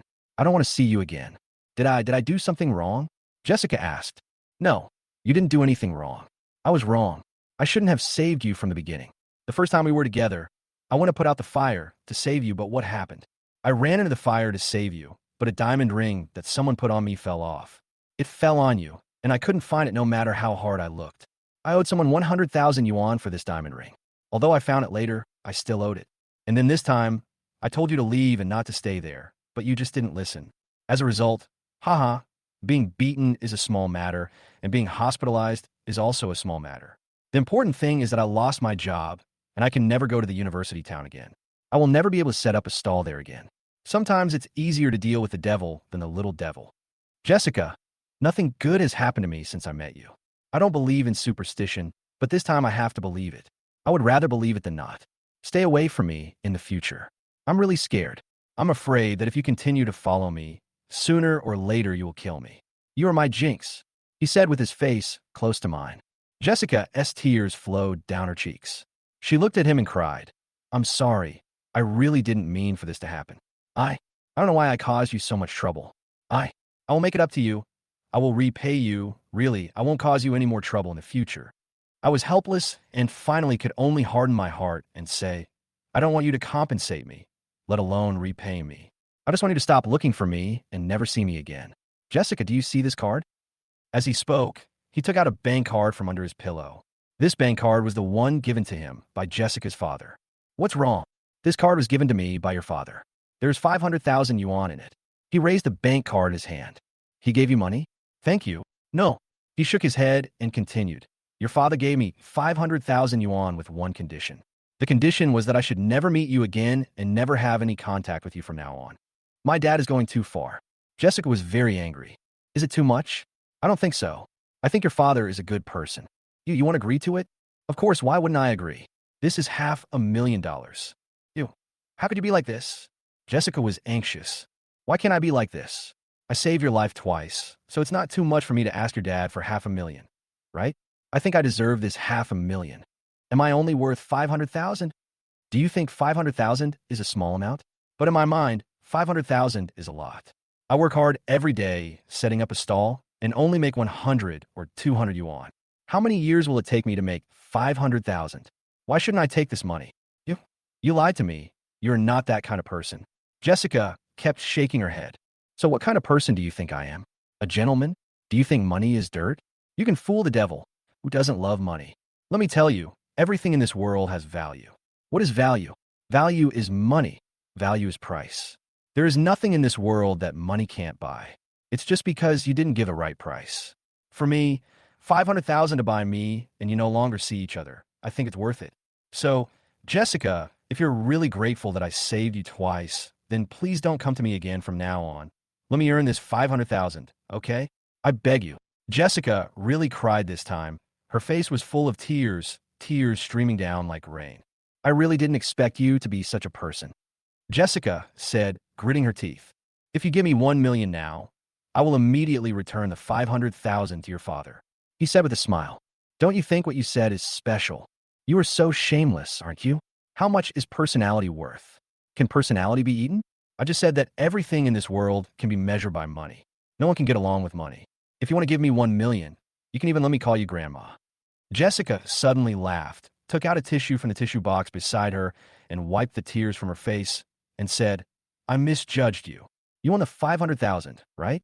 Okay, I'll grant you your wish, and we will never have anything to do with each other again. Jessica finished speaking. She turned around and ran out. As she ran out, the tears she had just wiped away fell out again. Jessica ran out. She became quiet. She lay on the bed and stared at the ceiling silently, without saying a word. That afternoon, I walked to the doctor's office step by step, holding on to the wall. Hello, doctor. I want to be discharged from the hospital, I said to the doctor. Chapter 57. Front desk lady. You're being discharged from the hospital? Are you kidding? You're going to die. The doctor spent more than half an hour explaining the medical record in detail, specifically how serious his condition was, and that he would need to stay in the hospital for at least another month, etc. Doctor, I'm penniless. You can let me stay in the hospital, but I definitely won't pay another penny, he said while holding onto the doctor's desk. The doctor looked at me, hesitated for 3 seconds, picked up the pen, and said, Okay, I'll give you a discharge certificate. He was discharged from the hospital on his own initiative. He signed a document with the doctor stating that he would be responsible for any consequences. When he was discharged, he went to the hospital to print out a list of his hospital expenses. He took the bus home from the hospital gate and did not tell anyone that he was discharged. He is very aware of his own body. It is basically recovered, but he is still very weak. However, he also knows that there is no need to stay in the hospital any longer. He'll be fine if he stays at home and rests. The key is that the cost of staying in the hospital for a day is too high. With his personality, staying in the hospital is a torture. He returned to his shabby slum, carried a bucket to the public bathroom to take a shower, came back, changed into clean clothes, and went out again. This time was very extravagant. I stopped a taxi on the roadside, got in the car, gave the driver a business card, and asked him to go to the address on the card. The taxi finally stopped in front of a magnificent building. The taxi was not even allowed to enter the gate. It just stopped outside the gate, got out of the taxi, and then walked to the door and was stopped by the guard. After explaining to the guard for a long time, he was finally allowed to enter after registering his ID card. Entering the courtyard with the big words MANHUA Group written on it, he went straight to the building. On the first floor of the building, he walked to the receptionist. Hello, where's the office of your chairman Zhang Mingyang? Who are you looking for? The lady at the front desk thought she had misheard and asked again to confirm. I'm looking for your chairman Zhang Mingyang. What's the matter? Isn't your chairman's name Zhang Mingyang? He looked at the business card in his hand again. Hello, sir. Our chairman's name is indeed Zhang Mingyang, but you need to make an appointment in advance to see our chairman. May I ask who you are? The young lady asked politely, but there was some contempt in her eyes. I have something to discuss with him. This is the business card he gave me. He told me to just bring this business card and come here to find him when I need to. He roughly understood it and handed the business card in his hand directly to the receptionist. The young lady took the business card and looked at it. The disdain in her eyes turned into doubt. She looked at the very ordinary and even somewhat shabby outfit again and asked in disbelief, Isn't this fake? He was not too angry at the little girl's contempt for others, as he had gotten used to it over the years. You can ask someone to verify whether it is true or not, but if I were you, I would definitely not verify it, because if it turns out to be false, it will not do you any good. At most, I will be kicked out, but if it turns out to be true, then you will most likely be fired. What do you think? He asked with a smile. The girl was stunned for a moment. Then the contempt in her eyes immediately disappeared. She handed the business card to him with both hands and then said respectfully, Hello, sir. Please come this way. Then I followed the young lady into the elevator. The young lady took me all the way to the chairman's office before leaving. I knocked on the door and a woman in her 30s opened it. Who are you? Who are you looking for? This woman was far less respectful than the previous young lady. He learned his lesson and didn't say anything more. He just took out his business card and handed it to the other party, saying, I'm looking for your chairman. This is the business card he gave me. He told me to come to his office directly if I have anything to say. The woman took the business card, looked at it, then looked up in confusion, then said, Wait a moment, I'll go and inform them. What's your name? Duh. Okay, wait a moment. After the woman said that, she walked into the inner room. It was obvious that this woman was Zhang Mingyang's secretary. About a minute later, the woman came out of the office and said, Come in. I followed the woman into the office. The office inside was very large, luxuriously decorated, and had a full wall of floor-to-ceiling windows. Jessica's father, Zhang Mingyang, was sitting in a luxurious boss chair with a huge desk in front of him. Uncle, hello. He walked in and said to Zhang Mingyang respectfully, Sit down. You're being discharged from the hospital so soon. Zhang Mingyang glanced at him and said calmly. No one could tell what his eyes meant. He sat down on the chair and nodded. Yes, I was discharged from the hospital today. So soon? Are you healed? I'm fully recovered. Thanks to Uncle Zhang for taking care of me. Without your care, I wouldn't have recovered so quickly. These are what I should do. You got injured because of Cindy, and I owe you this. I'm about to get off work, so let's be frank. What do you need me to do for you today? Just tell me what you need, and I'll do everything I can for you. This is what I owe you. Zhang Mingyang leaned back in his boss chair and said. After hearing Zhang Mingyang's tone, the corners of his mouth couldn't help but twitch. Then he sneered and continued. You misunderstood. I didn't come to you today to ask you to help me do something. Oh, then why did you come to see me? This is the card you gave me. I haven't touched this card. As he said this, he respectfully placed the card that Zhang Mingyang gave him in the hospital on Zhang Mingyang's desk. Zhang Mingyang frowned. This is all the money I spent on my hospital stay. Then he took out a large stack of money that he had prepared long ago from his pocket and placed it on the table, both in small and large amounts. This is the list the hospital gave me. Uncle, please take a look to see if there is anything missing. He took out the list and put it on the table. Zhang Mingyang leaned back in his boss chair and watched, without looking at the card and money in front of him. What do you mean? Zhang Mingyang asked indifferently. Uncle, don't misunderstand me. I didn't mean anything. I shouldn't have accepted this card, and I couldn't have accepted it. I was not feeling well at the time, so I couldn't return it to you. So I came here to return it to you today after being discharged from the hospital. And the medical expenses should have been paid by myself.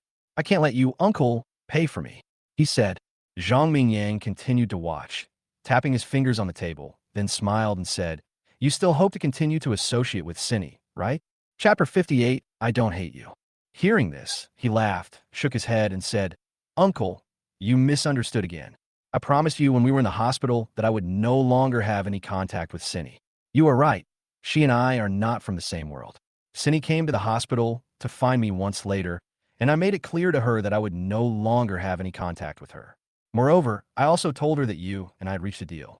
I took your 500,000 yuan and promised not to contact her again. She despises me and hates me now, so I don't think she will come to me again.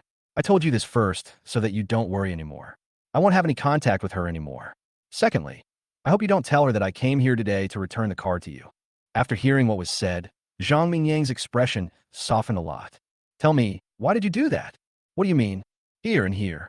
Zhang Mingyang pointed at the money and card in front of him, and then said, Since you have decided not to contact her anymore, why don't you take the money? Do you think the money is too little? No, it's a lot of money. A lot. Shaking his head. I'm just a barbecue vendor. I'm still living below the poverty line. 500,000 is an astronomical figure for me. However, no matter how much money it is, I can't take it because it's not mine. I shouldn't take it and can't take it. Your daughter and I are not friends, but we are familiar with each other. We have some affection. I don't want the affection to be associated with money and taint the word friendship. Moreover, the reason why I promised not to contact her is, on the one hand, because I also think that being with me is not good for her, and on the other hand, it's because of my self-esteem. When he said the word self-esteem, he looked at Zhang Mingyang. These two words represent his inner anger, and Zhang Mingyang knew it. So, I can't take this money. Others may look down on me, but I don't want to become the kind of person that I look down on myself.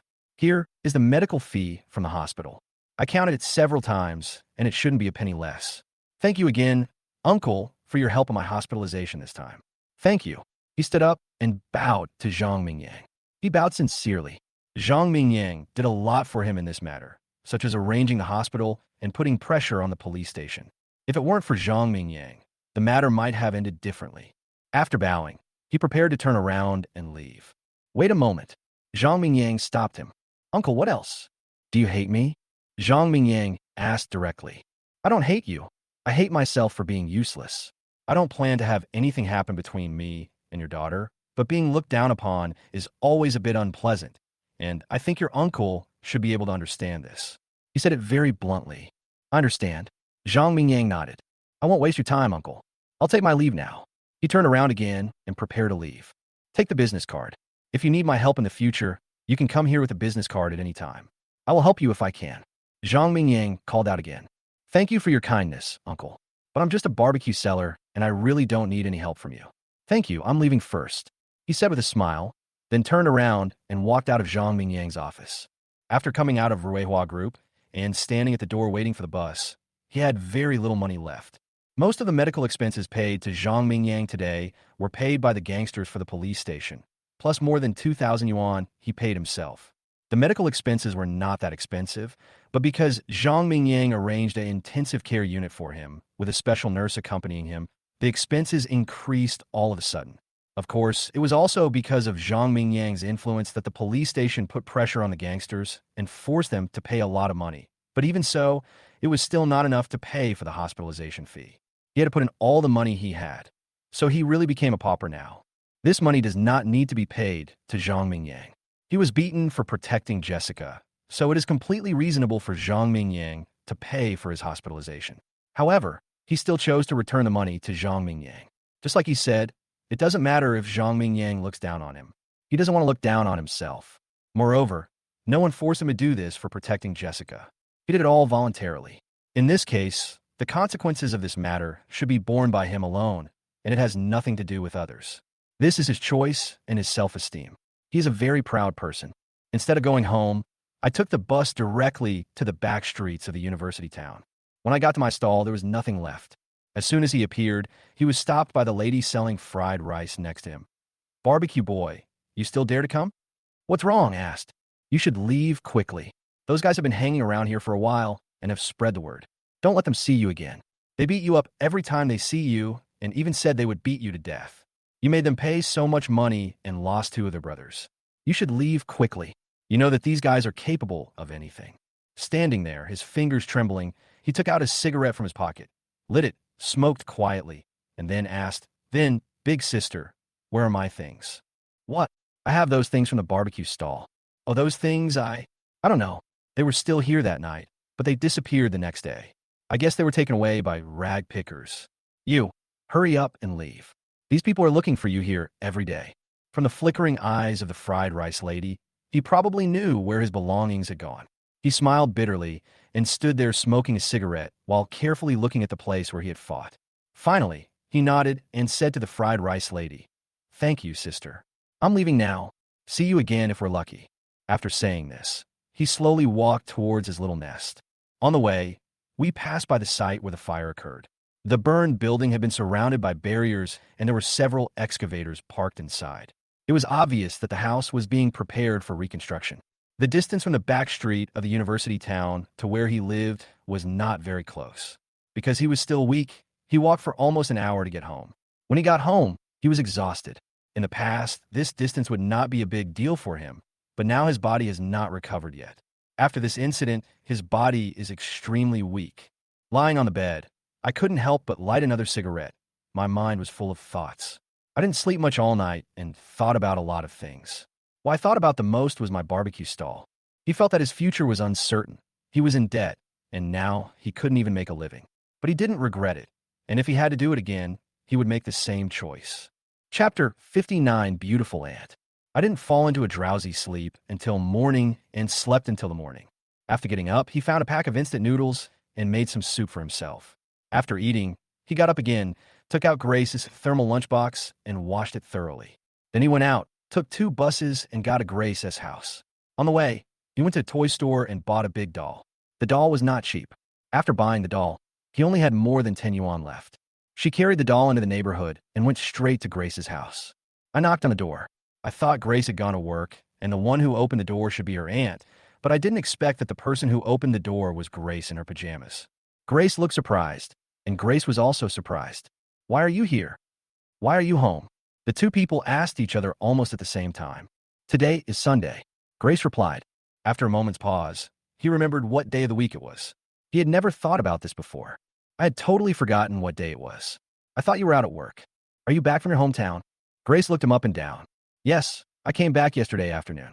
"Where's little Annie?" he asked as he walked in. "Watching cartoons." Grace pointed to the living room.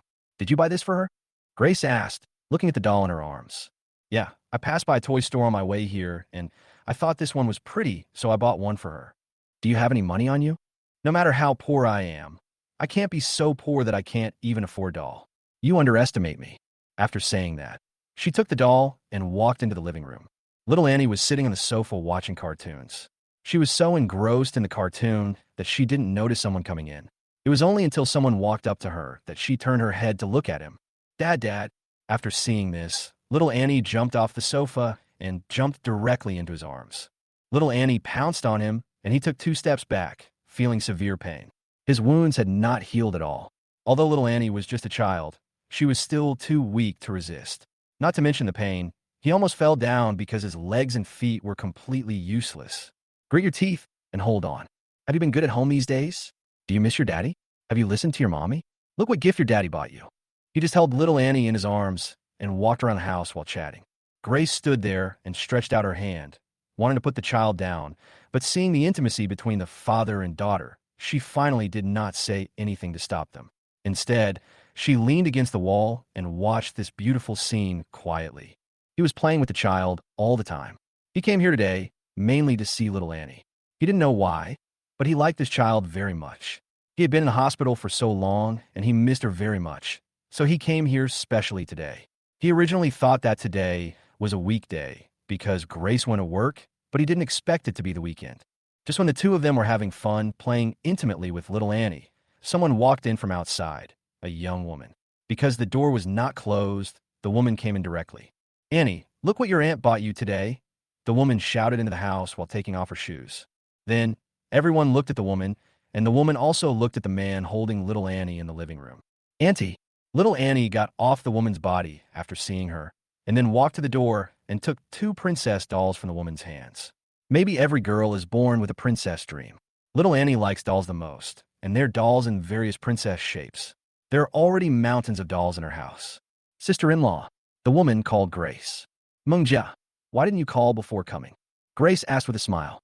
"I happen to have something to do here with a friend, so I came to see Annie after I finished." "Sister-in-law, who is this?" The woman looked at Grace and asked. She had been staring at her since she came in, especially when she was holding little Annie. The intimacy between the two made her feel very uncomfortable. "Aunt, you didn't even know this is my dad." Little Annie pointed at the woman and said proudly, "Your father." The woman looked at him quickly with eyes wide open in disbelief. He had no idea what was going on, and he had no idea who this woman who suddenly barged in and was called aunt by little Annie was. But according to speculation, Annie called her aunt, and she called Grace sister-in-law. So this woman was most likely Grace's sister-in-law, the sister of Grace's dead husband. Thinking of this, he couldn't help but smile. For little Annie, she still didn't know what the relationship between her aunt and her father was, so she took the initiative to introduce her father to her aunt. "Mungjia, come in with me first." Grace frowned and pulled the woman towards the bedroom next door. The woman looked back from time to time while being pulled by Grace. "Dad, are the dolls my aunt gave me pretty?" Little Annie looked at the two dolls in her hands. "It looks good," he said with a smile. "But I still think the doll you gave me, Dad, is prettier," Annie said after comparing the dolls carefully. I couldn't help but laugh when I heard this. The world of children is so pure. You can't say that, understand? No matter if it's from your dad or aunt, they gave it to you because they like you. The gift is not important. What's important is that it shows that your dad and aunt like you. So, you can't say that the gift from your aunt is not pretty, nor can you say it's not as pretty as the one from your dad. Understand? Yes, I know. Both the gifts from my dad and my aunt are beautiful. Little Annie nodded as if she really understood. "She's your aunt?" "Yes." "Oh." He asked again for confirmation, and then continued to play with little Annie. As for whether this woman who suddenly appeared was her aunt, it had nothing to do with him. However, judging from the appearance of Aunt Annie, little Annie's father should also be quite handsome, because the woman who suddenly appeared was indeed very beautiful. I don't know what happened to me recently. I've been unlucky recently. Bad things happen one after another, from being hit by Grace's car to losing my ring, then being beaten, and then even losing my job. This is considered unlucky enough, but recently I've met all kinds of beauties, one after another. Diana doesn't count. I've known her for a long time, but Grace and Jessica, who I met recently, are both extremely beautiful women, and the woman who appeared today is also a top-notch one. He smiled at himself, wondering if this was bad luck or good luck. Chapter 62 Women. Not long after, Grace and the woman named Mungjia walked out of the bedroom. As soon as they came out, the woman stared at them, making them feel uncomfortable all over. The woman's eyes didn't seem to be very friendly either. "Let me introduce you to her," Grace said to the woman with a smile after she came out, and then introduced her to her, Peng Mungjia, Annie's aunt, dear aunt. Grace specifically pointed out her biological aunt to tell the identity of this woman. He nodded to the woman named Peng Mungjia, smiled slightly, and said hello. Peng Mungjia did not respond and continued to stare at him. This attitude made him feel a little uncomfortable. At this time, my aunt came in from outside, carrying the vegetables she bought. I looked at the time, and it was almost 11 o'clock, so I said, "It's getting late. I have something else to do. I'll leave first. Have lunch before you leave. It'll be time for dinner soon." Grace stayed. "No, I have something else to do. I have an appointment with a friend for lunch at noon." I'm leaving first. He smiled and picked up Annie, who was playing with the doll on the sofa again, saying, Dad has something to do, so I'm leaving first. When you miss him, ask Mom to call him and he'll come over, okay? I don't. Dad, don't go. Daddy has something to do. Be good, or he won't come again. Okay. So when will you be back, Dad? I just told you. When you miss Dad, ask Mom to call him and he will come. Listen to Mom at home. Dad is leaving first. Come, give Dad a kiss. After hearing this, little Annie was a little unhappy, but she still hugged him and kissed him on the face. All of this was seen by the two women over there. Grace looked at this scene with a happy smile on her face, while Peng Mingjia looked unhappy. I'm leaving first. He turned and walked to Grace and said, then glanced at Peng Mingjia without saying anything and smiled at her, which was considered polite. However, Peng Mingjia looked at him coldly, which made him frown and wonder if this woman was sick. But he didn't care and turned around and walked out.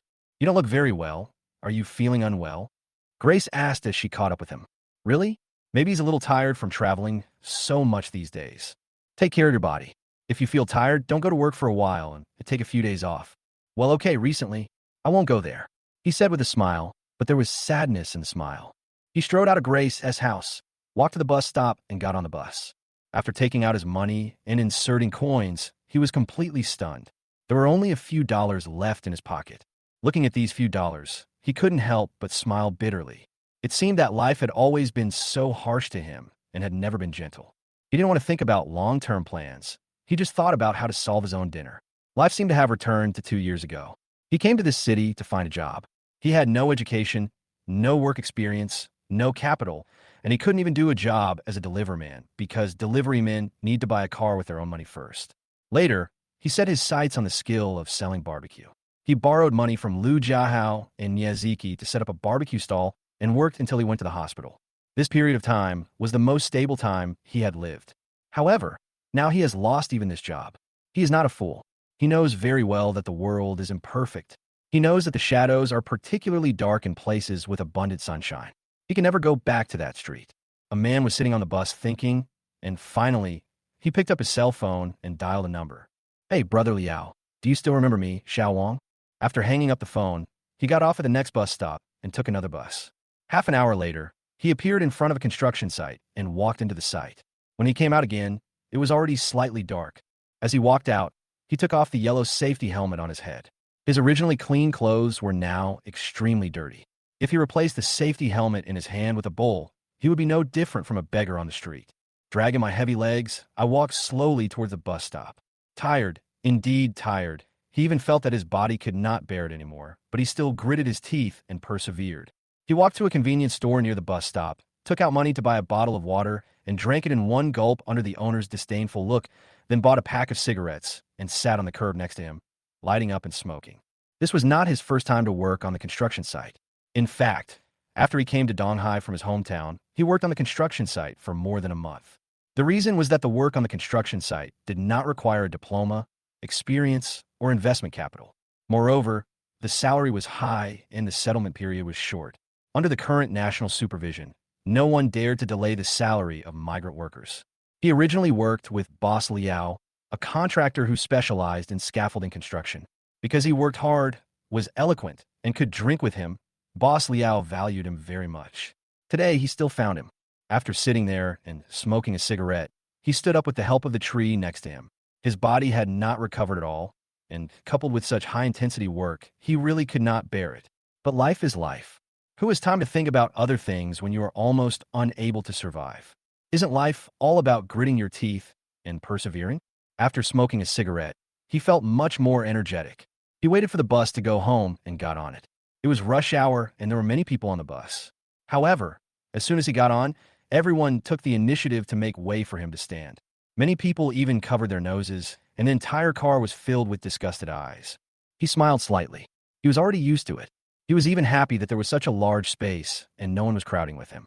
Why not? He calmly got off the bus under the disdainful gazes of passers-by, and then walked slowly home. He had to rest against the wall after walking for a while.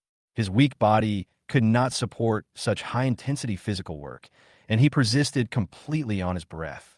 He bought 2 packs of instant noodles from a roadside store, and then walked slowly home, sweating all the time, which was a manifestation of extreme physical overdraft. When I walked to the door of my house, I suddenly saw Diana standing at the door. Chapter 61, Torture Me. Diana, in surprise, while Diana looked at him in even greater surprise. He was wearing a helmet, dirty all over, smelling of sweat, and holding 2 packs of instant noodles in his hands. "Why are you here?" he asked as he walked over. "Where have you been?" Diana asked. "Besides selling barbecue, what else can I do?" He took out the key and opened the shaky door with a creaking sound. "Since when do you need to wear a helmet when selling barbecue?" Diana followed him in. "This is called security awareness." He said nonsense and turned to Diana and asked, "What are you doing here? Answer my question first. Where on earth were you doing?" Diana suddenly asked with a sharp look in her eyes. "Why should I tell you what I'm doing? What qualifications do you have to ask me what I'm doing? Who are you to me?" He suddenly got angry and said to Diana. Diana looked at it, and suddenly her eyes turned red, and she stood there crying. Seeing Diana's tears, his heart softened again. He turned away and didn't look at Diana's tears. He took off his helmet and threw it casually on the table. His tone was slightly softened, and he said, I was selling barbecue, and I forgot to take something. I came back to get it. Keep making it up and keep lying to me. I just came from the back street of the school." Surprised again, he still didn't look at Diana, but deliberately changed the subject and asked, "What are you doing in the back street of the school? Why did you ask me to go to the back street of the school? I've been on a business trip in Beijing these days. I remember that I brought you roast duck once when I was on a business trip to Beijing before. You liked it very much, so this time I brought you a few servings of roast duck. I especially went to Quanzhou to bring them to you. I called you, but you never answered. You were usually in the back street of the school at this time, so I went directly to the back street of the school." Diana said. Diana finished speaking. I noticed that Diana was holding a paper bag with rather beautiful packaging, and there was indeed the words Quanzhou roast duck on it. He really likes to eat roast duck.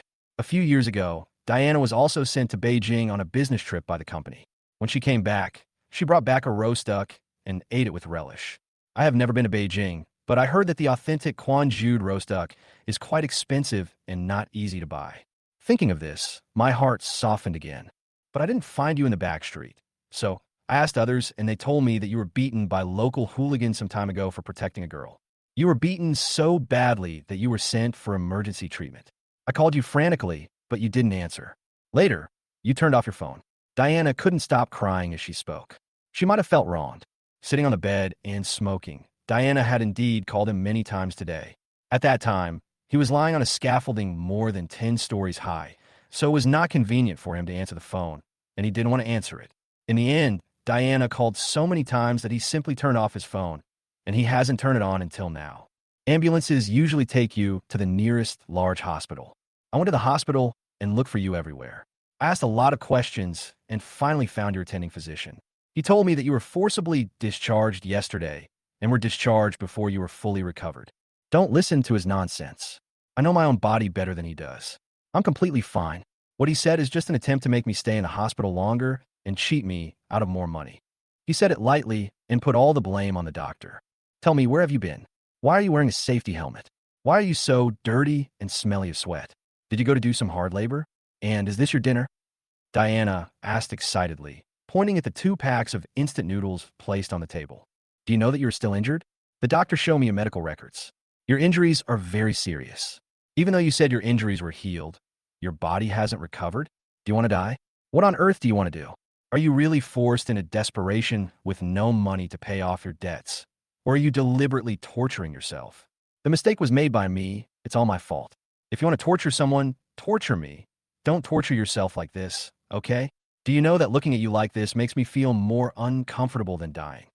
After saying this, Diana couldn't hold back her tears anymore, her face full of tears.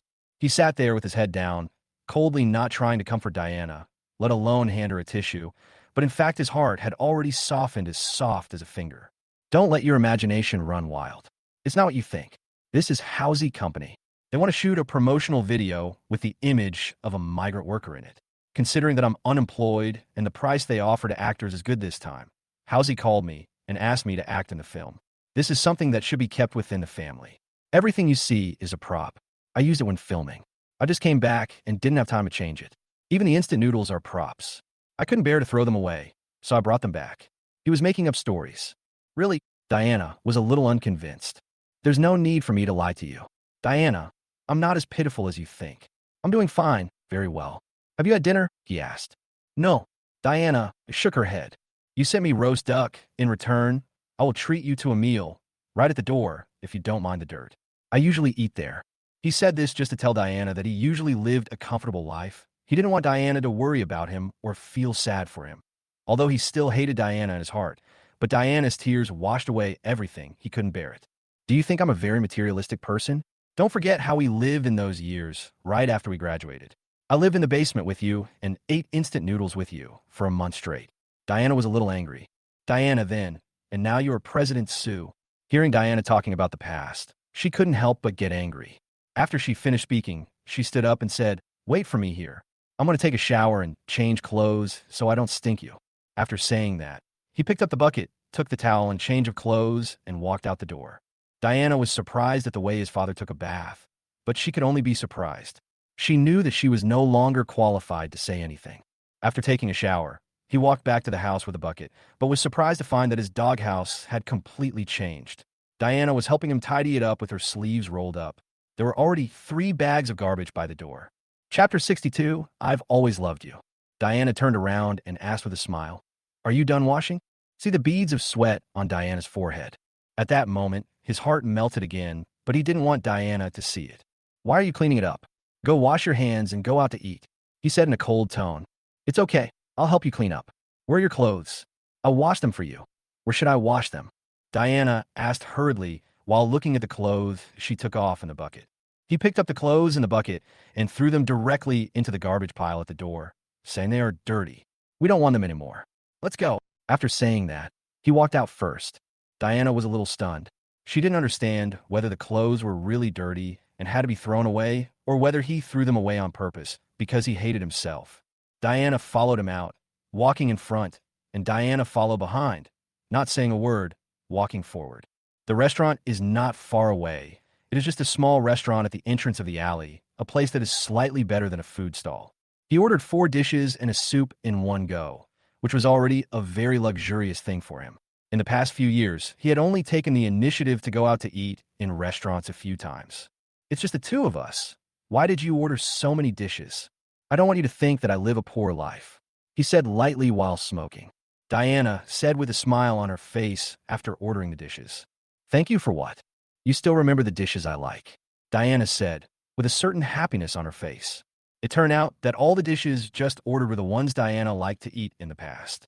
"Don't think too much. I just order them casually. These are the only dishes in this restaurant that taste good." He would never admit it. Diana smiled. She knew this person's stubborn personality better than anyone else. "You should shave and trim your hair." Diana looked at him affectionately and said. Just this one sentence made his nose sore. He was a person who didn't care much about his personal image. In the past, he only did things like shaving and cutting his hair because Diana urged him to do so.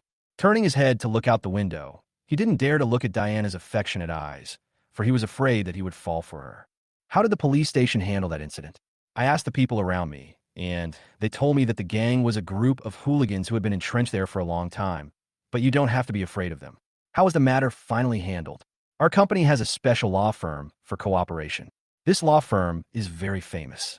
You know, these large law firms in the country have a very good relationship with the police. It's been taken care of." He interrupted Diana before she could finish her words. He knew that Diana wanted to help him get justice. "How did you deal with it?" "They apologized, compensated for medical expenses and other expenses, and the person who did it was detained for half a month. This is the maximum punishment." The answer was, This is better."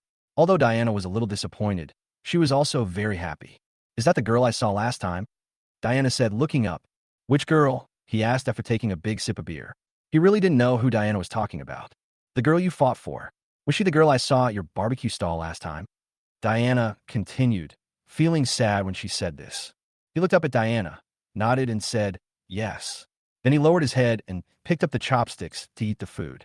"Before, you fought for me, and I always thought that you would only fight for me in your life, but now." Diana said this with sadness. The hand holding the dish suddenly paused, but only for a moment. After taking a sip of wine, he said, "I didn't fight for her. It had nothing to do with her. I provoked those people myself, and she happened to be there. I used to always believe that the person I tried so hard to protect would always be with me. But reality tells me that I'm just a fool, a wishful fool.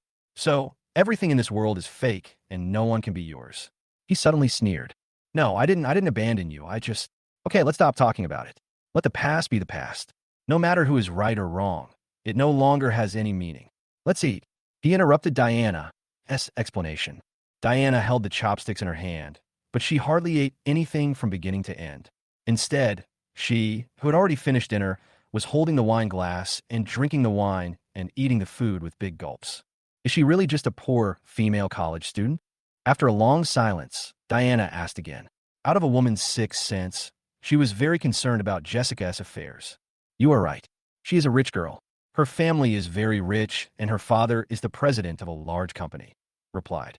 Diana nodded, which she had already determined the moment she saw Jessica. Then she must like you very much. Like me very much? Are you crazy? Can you stop talking nonsense here? Look at me now. What do you think is there about me that is worthy of others' liking? Hearing this, he burst into laughter, and even he himself felt that his life was miserable enough. Then tell me, why would she come to your place to sell barbecue for you when her family is so rich? Is she mentally ill? Why did she lie to you and say she was a poor college student? If not love for you, what else could it be? And can you please not make such a bad case of yourself? How come there is nothing about you that is worthy of love? Don't forget, I love you, I always have. Diana stared at him and said, she was a little excited and a little angry. You love me? If you fucking loved me, you wouldn't have left me alone to go to America for so many years. Now you come back and tell me you love me? Thank you for your love, but I don't deserve it. When he heard the word love, the nameless fire in his heart suddenly burst out, and he yelled at Diana. The people who were eating in the restaurant turned around and looked over when they heard the sound. After this yell, Diana calmed down, and the anger of both of them subsided immediately. The two people looked at each other face to face, both in silence. I'm sorry.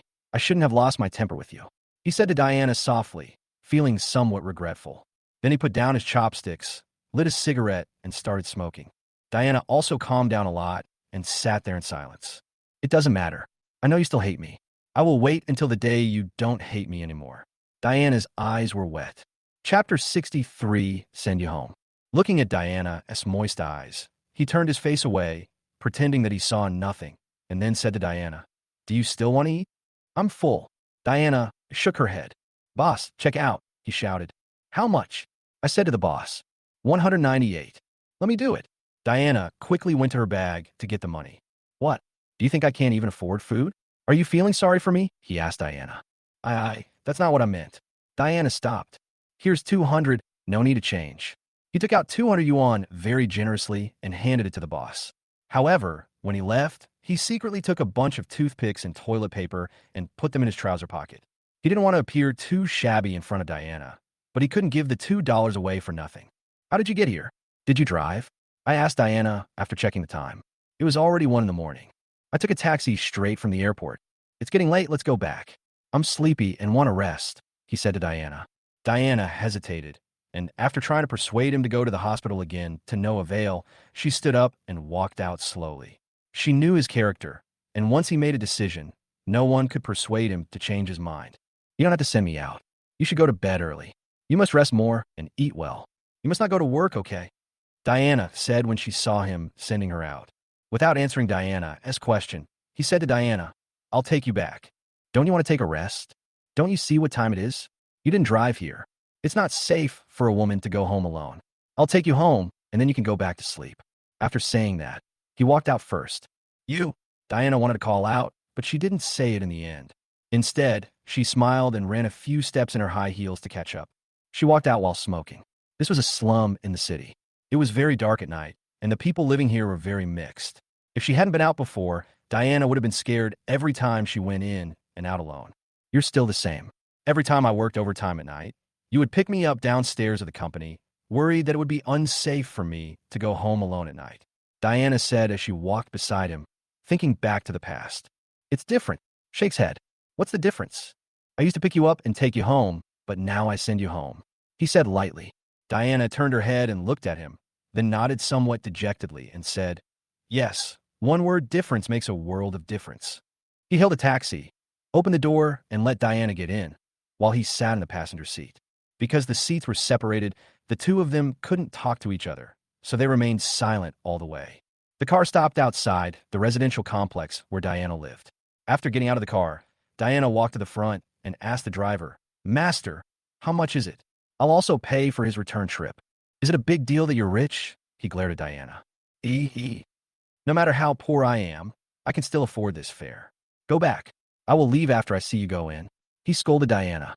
Diana looked at it, then nodded and said, "You must take care of yourself." Diana finished speaking. She walked straight into the community. After Diana entered, she asked the driver, "Master, how much is it? Don't you want to go back? I'm here now. To be honest, I really don't have the money to pay for the return fare," he said to the driver frankly.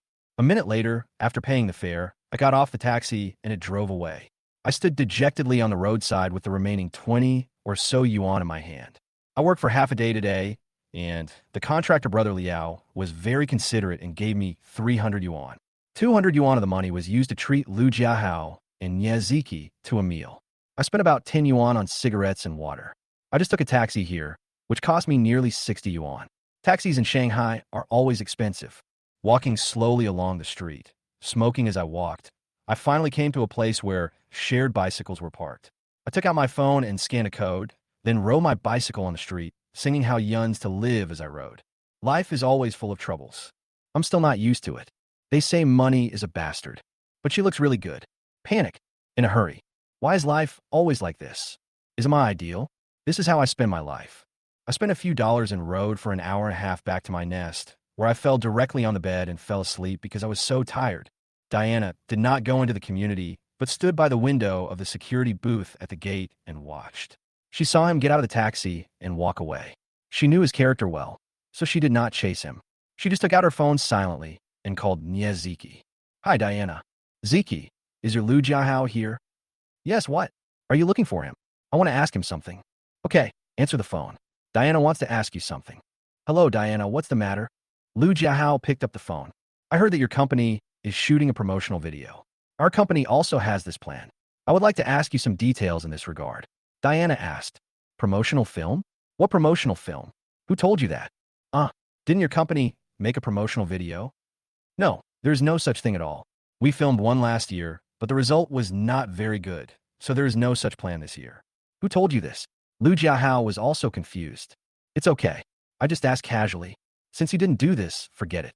Okay, you should go to bed early. Good night."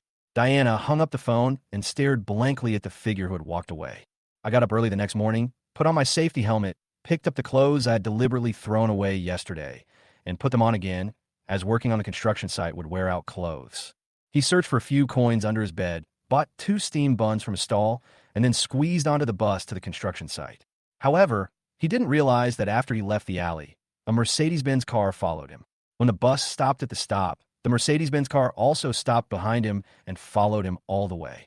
After getting off the bus, he went straight to the construction site, clocked in with the contractor, Boss Liao, and then went upstairs to the scaffolding. His job was to set up the scaffolding. Not long after going upstairs, a Mercedes-Benz drove downstairs. Chapter 64, My Girlfriend is Here. Diana got out of the car, took off her sunglasses, and looked around for the figure, but couldn't find him. Boss Liao noticed it when Diana's car came in. This is a construction site, and the cars that usually come here are tattered construction vehicles. It's rare to see such a good car. He thought it was a boss from party who came for a secret visit, so he ran over quickly and then saw Diana getting out of the car. He was stunned for a moment because the woman had such a good temperament and was so beautiful. He was sure that she was not from party A, which made him even more confused. "Hello, is there anything you can do for me?" Boss Liao walked over and asked tentatively. If a beautiful woman came by on the construction site, it would be normal to approach her and chat with her. "Hello, I want to ask you, do you work here?" Diana asked. Question mark. Boss Liao once again looked at the rich and beautiful woman in front of him. "Yes." Diana nodded. "Who are you?" "I'm his girlfriend," Diana said without hesitation. Boss Liao frowned tightly and cursed. "This son of a bitch, he is such a beautiful and rich girlfriend, but he actually came to work on my construction site, just to tease me." "Huh? What did you say?" "Nothing. You want to find him, right? He does work here." "Okay, I'll call him down for you." Boss Liao held up his cell phone's pager and shouted, "Call him down and tell him his girlfriend is here to see him." "Thank you." Diana expressed her gratitude to Boss Liao. "It's okay, are you really his girlfriend?" Boss Liao asked Diana again. He couldn't believe that such a poor guy could have such a beautiful, elegant, and rich girlfriend. This almost overturned his outlook on life after traveling all over the country for decades. It used to be, Diana thought for a moment and said, "It was like that before? That means it's not like that now, right? I thought so. You scared me." Boss Liao smiled happily because he found that his outlook on life was correct. "Now he doesn't want me anymore," Diana said with a smile. "What did you say? He doesn't want you anymore." "Right. He's crazy." Boss Liao felt that his outlook on life was shattered once again. Hearing that his girlfriend was looking for him, he felt confused.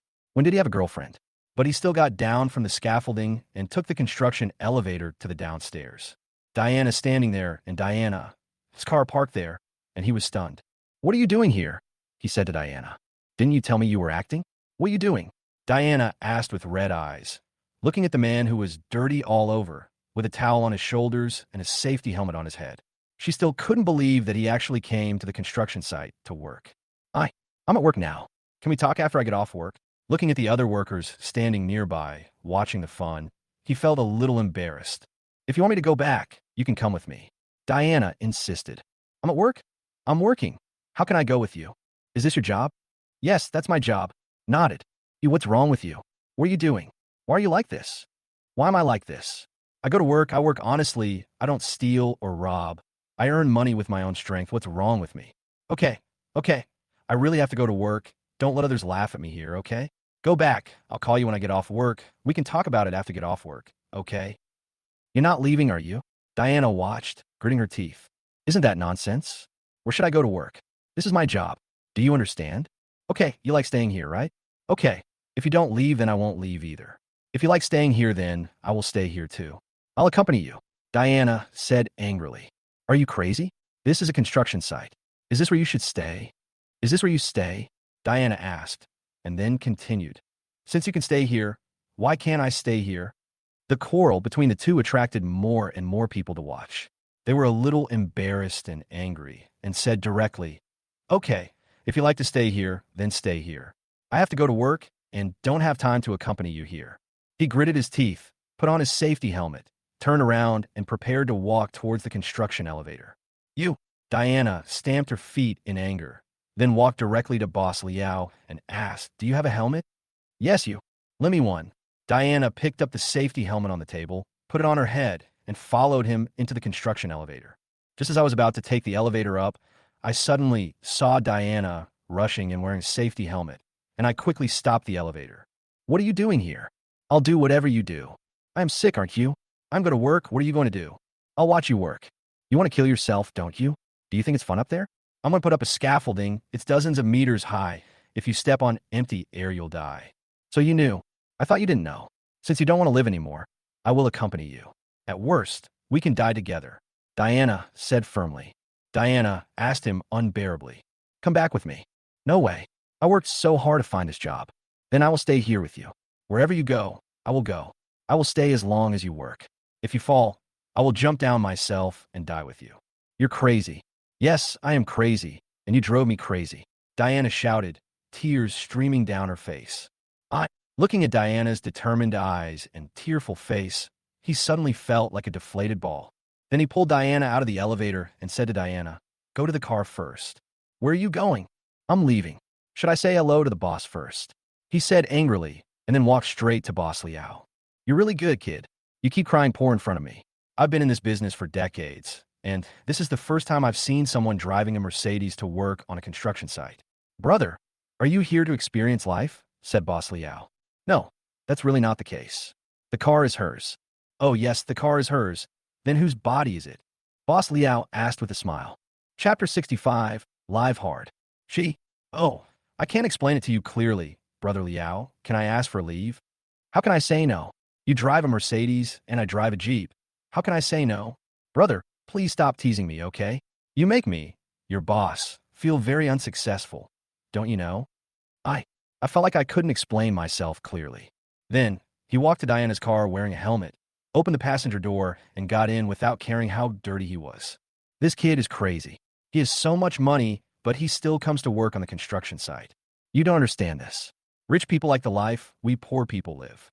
It's called experiencing life. Several migrant workers were talking as they watched the Mercedes-Benz drive away. The car drove out of the construction site, and not far away, Diana pulled over to an open space nearby. Diana, are you sick? What does my shift have to do with you? Does my work on the construction site get in the way of you? He was also very angry. Yes, I am sick, and my disease is incurable and terminal. Are you trying to say who I am to you? What qualifications do I have to care about your affairs, right? I know that I'm nothing. In your eyes, I'm just a stranger, just a passerby, but I am mean. I just can't bear to see you live a bad life. I feel worse than you when I see you live a bad life. Yesterday, I saw you wearing a safety helmet and holding instant noodles. I couldn't sleep all night. I would rather be the one living such a miserable life instead of you. Diana said hysterically, tears streaming down her face drop by drop. By Diana, all the anger in my heart disappeared immediately. I just want to ask you, why do you torture yourself like this? Why? I said yesterday that I was the one who was wrong, not you. If you want to torture someone, it should be me. You shouldn't torture yourself like this. He opened the window, took out the 5 yuan pack of Hontishin cigarettes that had been soaked with sweat from his pocket, took out a cigarette and lit it, then said, "You think I'm torturing myself, don't you? What else? Why do you want to live in the basement? Why do you want to work on the construction site? Your injuries haven't healed yet. Okay, then I'm going to tell you today why I have to work on the construction site and why I torture myself like this. Why I decided to marry you. My parents sold all their savings and the pigs and cows they raised to raise money for my wedding. In the end, the money was spent, my wife ran away, and the house was empty. Then my mother fell ill, and it took her more than half a year to treat her. It cost more than 300,000 yuan in total, but in the end, the money was gone and she was gone. I borrowed all the money from relatives and friends, and I owed more than 300,000 yuan. Because of this debt of more than 300,000 yuan, my father's hair has turned white, and he still does heavy work in the fields all day long without stopping for a moment. He is reluctant to even eat a bite of meat. His voice choked when he said this. I came to Shanghai with no diploma or work experience. The only thing I had was a little skill, which I stole from others, selling barbecue. So I set up a barbecue stall in the back street of a university town. Over the past year, I have worked hard from dawn to dusk, never bought a piece of clothing, never had a decent meal, and even used newspapers to wipe my butt. For more than a year, I have supported myself with this barbecue stall and paid off my debts of more than 100,000 yuan. But now, because of saving that girl, the barbecue stall was smashed and I offended gangsters, so I can't set up the barbecue stall anymore. I'm not afraid of you laughing at me. I'm penniless, let alone paying off my debts. I can't even fill my stomach with food. The money I paid for your meal yesterday and the money I paid for the taxi back home was the salary I earned from working half a day here yesterday. Do you think I'm torturing myself? If there's any other way, who the hell would want to wear tattered and dirty clothes and be looked down upon by others? Who would want to climb dozens of meters high and risk their life? But what do I have? I didn't graduate from college. I don't have a college diploma. I've never worked in any large company. I don't have any work experience. I can't open a barbecue stall. I even lost my only skill. What else can I do except sell hard labor? Diana, I've already told you that you and I are not the same kind of people now. We live in different worlds. Don't look at my life with your eyes. In your opinion, I am deliberately torturing myself to make you heartbroken and then to torture you and take revenge on you. In fact, you are wrong. I really don't have the mood or energy to do so. If I want to take revenge on you, I have to survive first. Diana, I admit that I hate you, but I really have never thought of taking revenge on you. I'm just trying to live, that's all. He said to Diana very seriously, I'm sorry. I am sorry. After hearing what was said, Diana kept saying sorry, still with tears streaming down her face. No one is sorry to anyone, and no one is right or wrong. The past is over. Let's not mention it again. He said while looking out the window. He didn't want to and didn't dare to look at Diana, whose face was full of tears. Come work at my place, Diana said to him sincerely. This was the third time she asked him to work at her place. My company is very large. There are many positions suitable for you. The salary is high, and the benefits are also very good. Yes, you're the vice president. With just one word from you, would the HR department dare not hire me? But what can I do if I go to your place? With your ability, there's nothing you can't do as long as you want to do it. Others don't know your ability, but I know it. If you hadn't been expelled from school because of me, you could have gone straight to graduate school with your grades. Let's not talk about what happened back then. He interrupted Diana again and continued. Thank you for your kindness, but I won't go. Why? Why would you rather work on this construction site than work for me? Do you hate me that much? It's not that I hate you, but I don't want to face you. Whenever I see you, I can't help but think of how miserable I was in the past few years. I don't want to recall those days in my life. I know you don't want to see me working on a construction site, but this is my life. This is my own choice. If I were asked to choose between working in your company again, sitting in a high-end office building with air conditioning, getting a high salary and enjoying high benefits, and working on the construction site in the wind and rain, I would choose to continue working on the construction site without hesitation, because at least I am happy working on the construction site. So, Diana, if you still have a little bit of nostalgia for me in your heart, don't come to me again and don't interfere with my life anymore. This way you won't be so embarrassed and I won't be so painful. Chapter 66. Can't hold on for long. Goodbye. I have to go back to work. I made your car dirty, so I'll have to trouble you to wash it. He opened the car door and got out, pointed to the place where he had sat, and said to Diana, then closed the car door and left, leaving a large stain on the car seat. Looking at the man wearing a safety helmet walking towards the construction site, Diana burst into tears in the car. In the following days, I was busy at the construction site every day. I gritted my teeth and persevered at the beginning, but gradually I got used to it. After getting used to it, I didn't feel it was too hard. On the one hand, it was because my body had recovered better, and on the other hand, it was because my body had adapted to this high-intensity labor. That day, while he was fastening the butterfly buckle on a scaffold several dozen meters high, his cell phone rang. He fastened his safety belt, sat on the scaffold, and took out his cell phone. The number displayed on the cell phone was Grace's. Grace seldom called him, except when Annie cried. And Annie almost never cried or made a fuss during the day, which is a bit surprising. After answering the phone, he lit a cigarette and asked, "Hello, Sister Sue, what's going on? Are you busy? Is it convenient for you to come out?" Grace asked on the phone. I knew that something must have happened to Grace. Otherwise, she wouldn't have called me on her own initiative, let alone let me go out. "Sister Sue, just tell me what you want to say." Annie's illness has relapsed, and she is now in the hospital. She needs urgent treatment, but she has become stubborn and wants to see you. She wants you to accompany her. If she doesn't cooperate, there is no way to properly treat her. The situation is very urgent now. Do you have time to come to the hospital? Grace said anxiously. He frowned, looked down from the scaffolding several dozen meters high, and said without hesitation, "Okay, I'll be right there. Are you home? I'll drive to pick you up." Grace said, "No need. It will take time for you to drive back and forth. I can just take a taxi. I'll be there soon." He hung up the phone and started to unbuckle his seatbelt and got down from the scaffolding. After getting down, he found the contractor, Brother Liao, and asked for leave.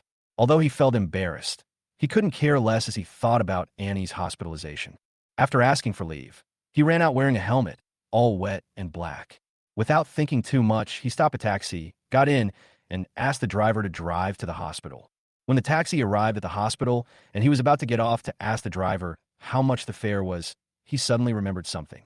The wages at the construction site were paid monthly, and he only had about 10 yuan left. Looking at the 40-plus yuan fare displayed on the bus meter, he looked helpless. I took out my cell phone and called Grace. "Hello, are you here?" Grace asked on the phone. "I'm at the hospital, but I'm downstairs." "Come up. It's on the 5th floor." "Okay, but I'd like you to come down first."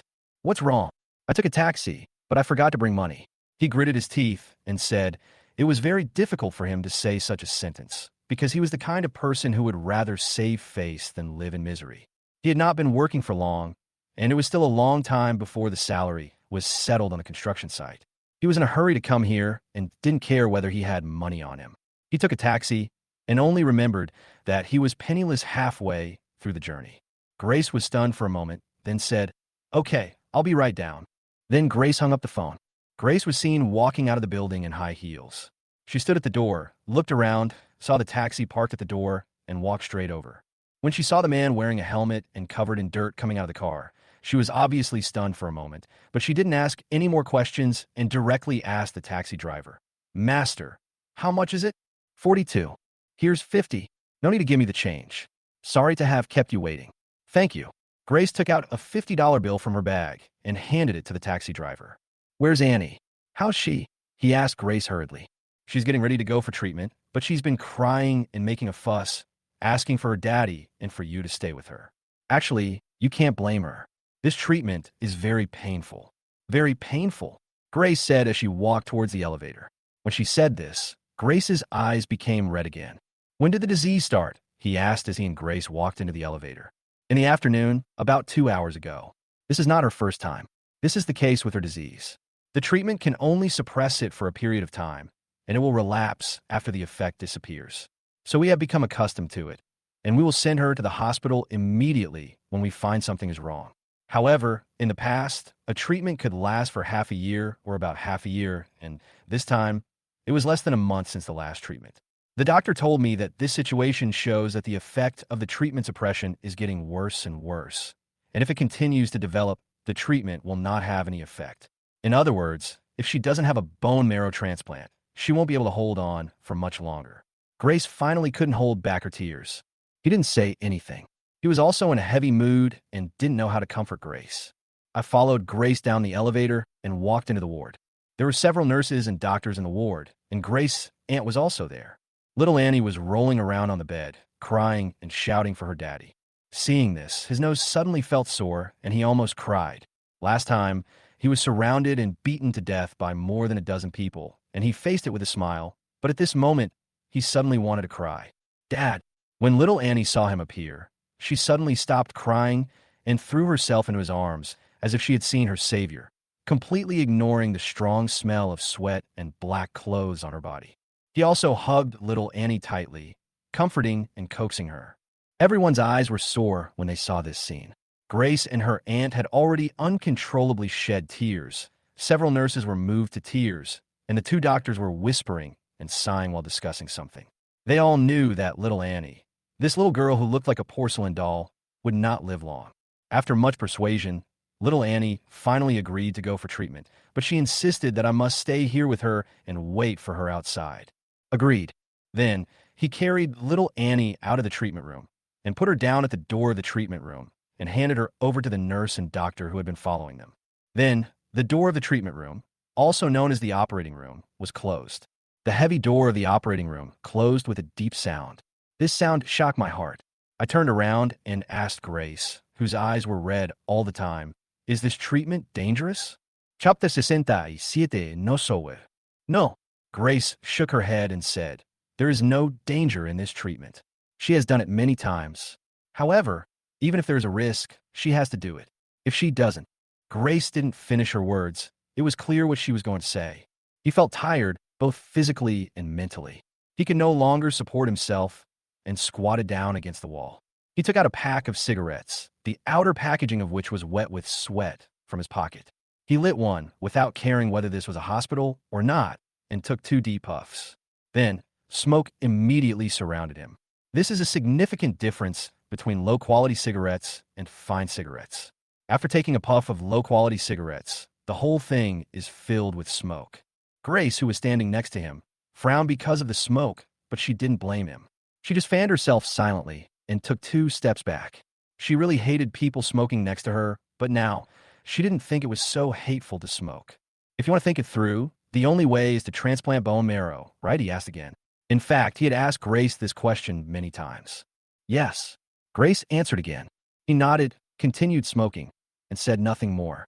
Looking at the emotions, Grace could feel the pain in his heart. She suddenly felt warm in her heart, just like the feeling she had when she saw little Annie crying and kissing him. "Don't worry. She will be fine, at least this time. The treatment will take 2 hours. She will be dizzy after the treatment. She will take a nap and wake up in the middle of the night. She will have another treatment tomorrow afternoon and then stay in the hospital for 2 or 3 days for observation and consolidation. As long as there are no accidents, she could be discharged." Grace comforted her. He nodded but said nothing, his expression still looking heavy. "Don't think too much about it. I've already let it go. We can't fight against fate. No one can change what is destined by heaven. I'm just doing my best as a mother to make her live happily every day in this world," Grace said with a choked voice, comforting her and also comforting herself. He squatted by the wall, smoking one cigarette after another without saying a word. The smoke made his face vaguely visible, making him look even more resolute. "Let's not talk about her. Let's talk about other things. We can only let nature take its course for things that cannot be changed," Grace said with a forced smile after taking a look. "What's wrong with you?" Grace asked. "Me? What's wrong with me?" I don't know what Grace is asking. "The helmet and the clothes you're wearing." Grace pointed. Only then did he realize that he had been wearing a safety helmet the whole time. There was no other way. Safety helmets are a must on the construction site. Everyone is given one with their name written on it, and it must be kept well. So he had gotten used to wearing a safety helmet every time he went in and out these days. He took off the safety helmet on his head and looked at his dirty clothes. He didn't know how to explain it. Are you working on the construction site? Grace asked. Yes. He didn't deny it. He couldn't even fool Diana last time, let alone Grace. What construction site? Construction site. He said truthfully. What are you doing on the construction site? Build scaffolding. Are those steel pipes outside high-rise buildings? Grace obviously didn't know much about this. Yes. I heard from them that this is very dangerous and has a high mortality rate. That's nonsense. If the mortality rate was really high, the country would have banned this profession long ago. But we can't say there is no danger. After all, there are always unexpected factors when working on a construction site. However, the probability of this happening is extremely small. Just like there's a chance that someone will be hit and killed by a car while walking. It's not as scary as imagined. He defended. Is it hard? Fine. I can smell your sweat from a few meters away, and you actually said you were fine. I didn't take a shower. A little embarrassed. Why do you go to work on the construction site? Did something unexpected happen to your barbecue business? Grace continued to ask. Yes, due to environmental protection requirements, we are not allowed to do it. He made up an excuse. He didn't want to tell Grace that he was beaten and hospitalized. You are out of money. Fortunately, I have money. Tell the truth. Yes, I have no money, he said helplessly. Grace looked at her, not knowing what to say for a moment, and said, You have no money, but you still bought her so many gifts. The total cost must be over $1,000. It's not a big deal. I just encountered some problems recently and spent all my money. How can I, a grown man with strong hands and feet, not be able to make money? It is my duty to buy her a gift. She calls me dad, so I should assume the responsibility of a father. He stood up from the ground and walked to the window next to him. Change jobs. Grace thought for a moment and said, No, this job is good. Shake your head. Are you planning to work on the construction site for the rest of your life? Grace also walked to the window and looked out and asked lightly. After being asked by Grace, and he also asked himself in his heart, is he really prepared to work on the construction site for the rest of his life? Then neither of them spoke anymore. They just stood there looking out the window, each thinking about their own things.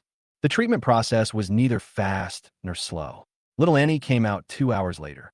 Everything went well. However, little Annie was still in coma due to anesthesia. According to the doctor, she would not wake up for several hours. After confirming with the doctor that little Annie was completely fine, he said to Grace, I'm going to go back and take a shower first. Otherwise, it will be uncomfortable for you to smell me here. Looking at her clothes, Grace nodded and said, I'll take you back. She won't wake up for a while anyway. No need. She shook her head and then said, I'm too smelly and dirty. It's your kindness that you don't mind, but I can't be ignorant. You should stay in the hospital. If anything happens, I could just take a taxi back. I'll take a shower and come back. I promised her that I would accompany her, and I can't go back on my word. Then, I'll have to trouble you. Grace did not refuse, because she knew that little Annie would cry and make a fuss if she didn't see it after waking up. It's okay. He smiled, looked at little Annie lying on the hospital bed again, said hello to her aunt, and walked out with a safety helmet in one hand. Wait a minute, Grace called out as soon as he walked out of the ward, and then chased after him. Chapter 68, I'm not good enough of you. What's wrong? Do you have enough money to take a taxi back? Grace asked. It's okay. I can take the bus. I still have money for the bus. Is there a bus going to your house? Grace asked again, and then said, It's not in the same direction at all. Grace opened her wallet, took out a stack of $100 bills, and handed them to him, saying, I'm lending you this money. Pay me back when you make money. Looking at the stack of money that Grace handed over, he hesitated for a long time, then reached out to take the money, took out 5 bills from it, and returned the rest to Grace, saying, 500 is enough. I don't spend much money normally. I still owe you 20,000 before, plus this 500. When the salary is paid next month, I will pay you back then. I'm leaving first. He took the 500 yuan and turned around and walked towards the elevator. Grace stood at the door and looked at the little boy, who was a few years younger than her, but found that she could not understand him more and more. In the end, I couldn't bear to take a taxi, so I took 2 buses to get home. After I got home, I took a shower, changed into clean clothes, and went out to eat some fried rice at stall. Without stopping, I took the bus to the hospital. It was already past 9 o'clock in the evening when I came to the hospital again. Before I entered the ward, I heard little Annie calling for her father. When I walked in, I saw little Annie lying on the bed and making a fuss. There were instruments beside the bed, and tubes were inserted in her hands and nose. The aunt and a woman were sitting on the left and right of the bed, coaxing her. This woman was not Grace, and Grace was not in the ward. When little Annie saw him walk in, she immediately shouted from the bed, "Daddy, Daddy." If she hadn't been hooked up to foreign equipment, she would have jumped out of bed long ago. "Does it hurt?" He walked to the place where his aunt had made room and sat down, gently stroking Annie's hair, and asked, "It hurts, but it stops when Dad comes." After hearing what Annie said, my eyes became sore again. At this time, I discovered who the woman sitting on the other side of the bed was.